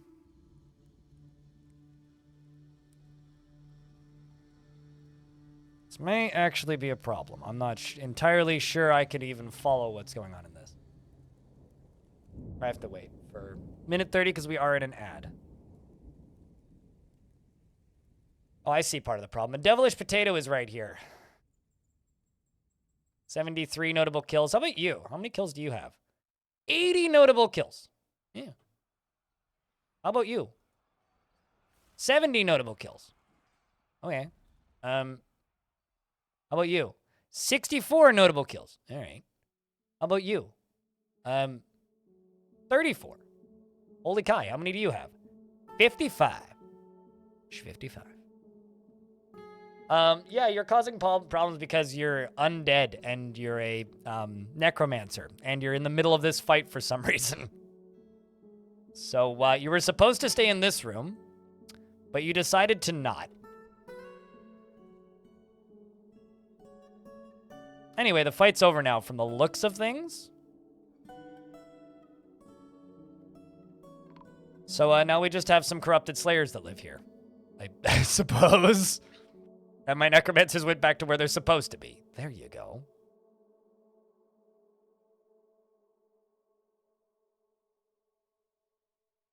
And the viscera gets cleaned up. Oh, thank you, True Freak. Yeah, no, things have been kind of neat since then.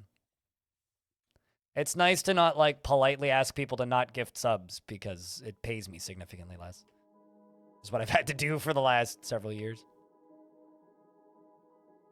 So many casualties. This one was very, very, very unsuccessful. But we've had plenty of successful harvests.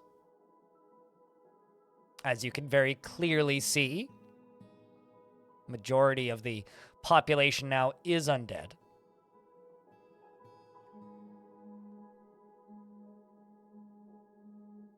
I mean, if that's not a legendary soldier, then yeah, I don't know what is. Like, most people here have killed somebody, except for the doctor, oddly enough. Doctor's killed nobody. What are you on top of? You're doing surgery on somebody who's bleeding. A whole lot. But you'll get to it.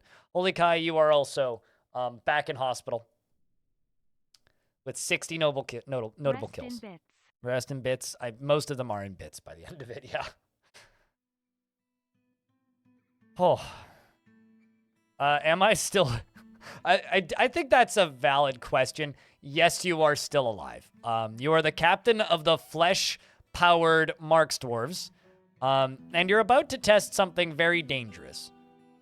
Very, very dangerous. Very, very dangerous. Although we're not about to test it. We are going to test something soon that will be very dangerous. I am setting this up so that lava...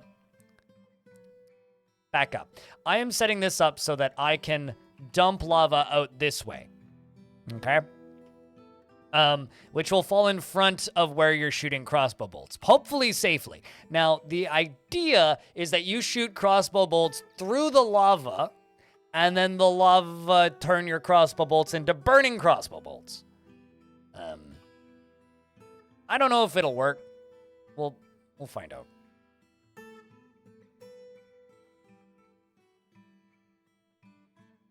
Probably tomorrow. Certainly not today.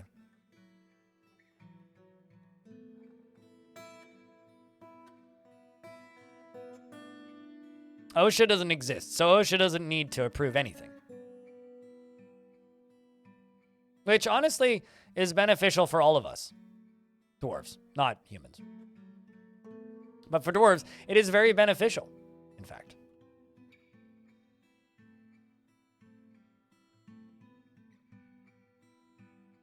Well, I mean, you do have a sprinkler on your head, so you're less likely to catch fire. You might still catch fire, but you're less likely to.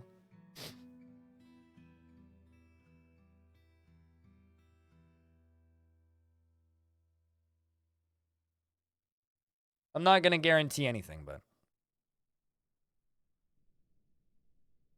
I'm more concerned about the lava minecarts launching a glob of lava colliding with the falling lava, creating a mist effect. I'm more worried about that, but not that worried about it, or I wouldn't be doing it.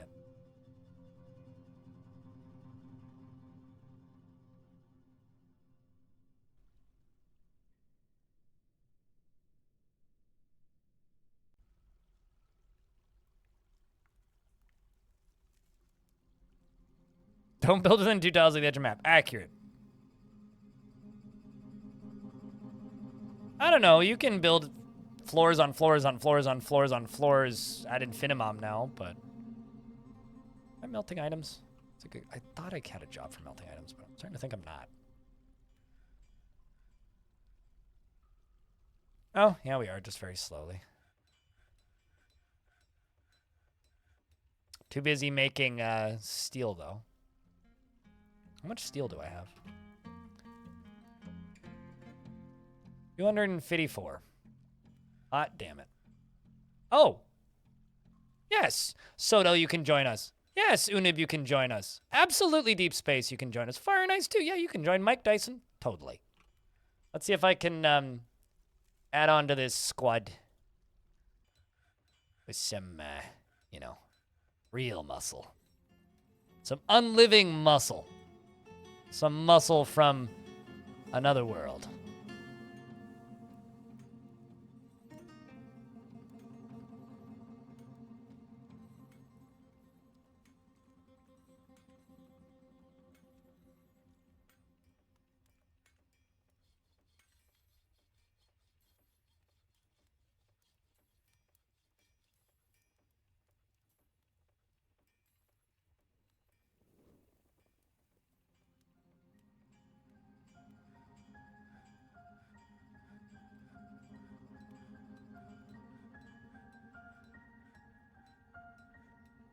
Not enough blue dwarves yet. Working on it. Is it too late to raise you? You were not raised once. You were raised like 350 times, and you were raised as not a friendly undead every single time. So, we did, is the actual answer to that. We did raise you. You just didn't come back as a friendly undead. So, nothing I can do. Unfortunately.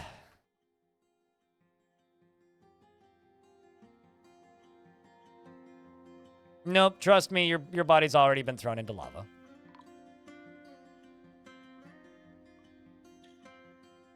You know what? I'm just gonna change a rule here. No, actually, I don't want to change that rule because that's too blanket. Erdim, the Leafy Merchants would like to join. So we have lost about half of our population. We did gain like 50 frames a second back, though.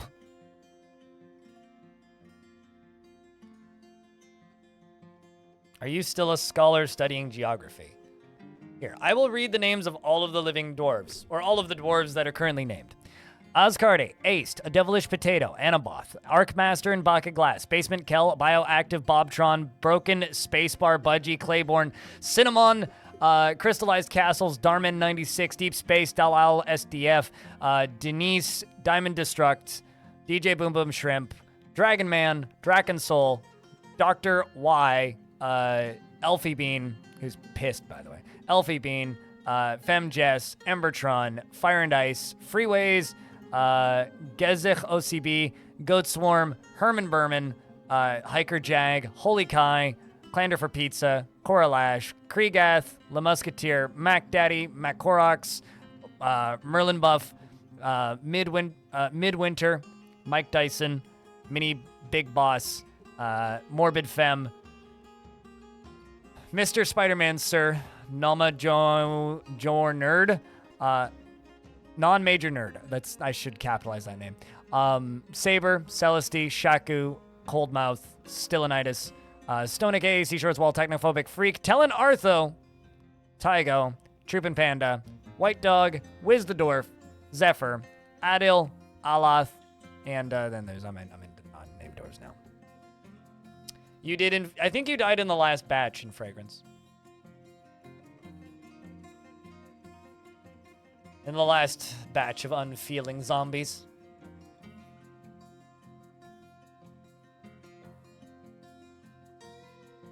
Sorry about that, Alex. I also want to say you died a while before we even started doing this.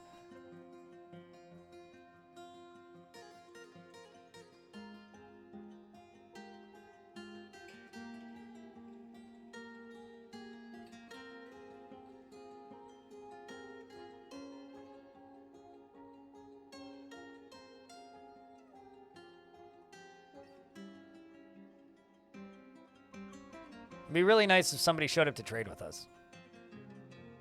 He says, like, as the elven merchants are leaving.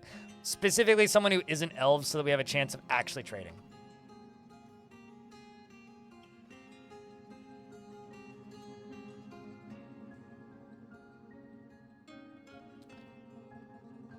You know, I might just unforbid this book and let other people read it. You're off to have fun? Oh, you're off to sleep, have fun. We'll see you when we see you, dude. All right, let's just dump everything that's in here. So much clothing. So much unneeded clothing.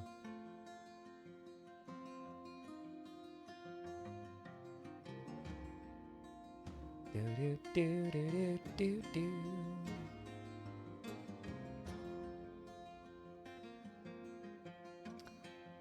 All of the dwarves come booking it in here.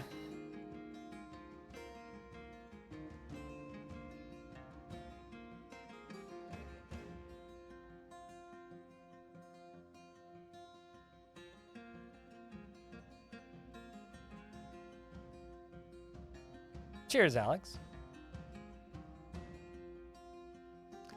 All right, I think I'm going to clean this area up, and then my next plan is I'm going to wind down Dwarfs for the day. Because, you know, almost 9 hours of streaming, and I would like to play some Path of Acra, because that game got another patch today. It's like 2 patches so far this month.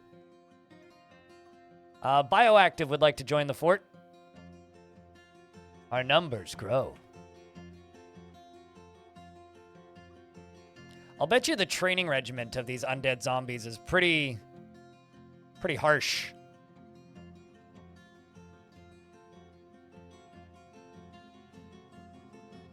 How is Holy Kai doing? Combat novice Spear Dwarf. Okay, so he is training. Is in fact training.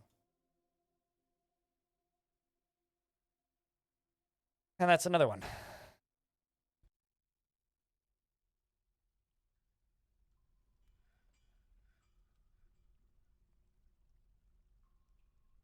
And don't forget, you can still learn how to swim in this fort, too.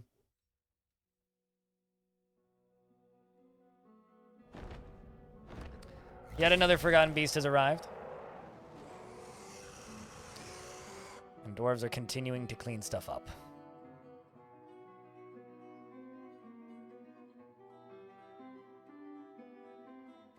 Freeways wants to join.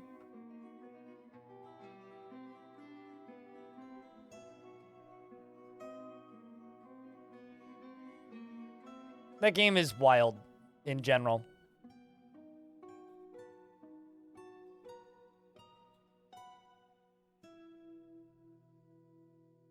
Getting rid of all these fancy shoes and socks.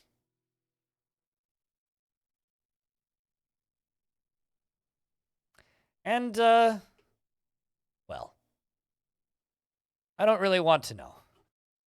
No, Cog. No, you don't. I think this is a good place to leave it off, chat. New friends have arrived. The plan for tomorrow is to maybe bring this fort close to its end, if not end it. I think we're going to either dig too deep or orchestrate some sort of catastrophic failure of the entire fort. Can turn that area into a farm after you're done with zombies. I won't need food though, but I think that's it for Dwarf Fort. So if you would like to say goodbye to YouTube, now's your opportunity to do that. Maybe funny, some of you might remember the whole fuck Tim Sweeney thing. My mortal enemy. How dare you buy Bandcamp and then sell it to a worse company? Asshole. I don't care about like exclusive games or any of that shit. All the stuff they do on the Epic Games Store is fine as far as I'm concerned. I don't care. That's just bullshit business. But you don't fuck with Bandcamp.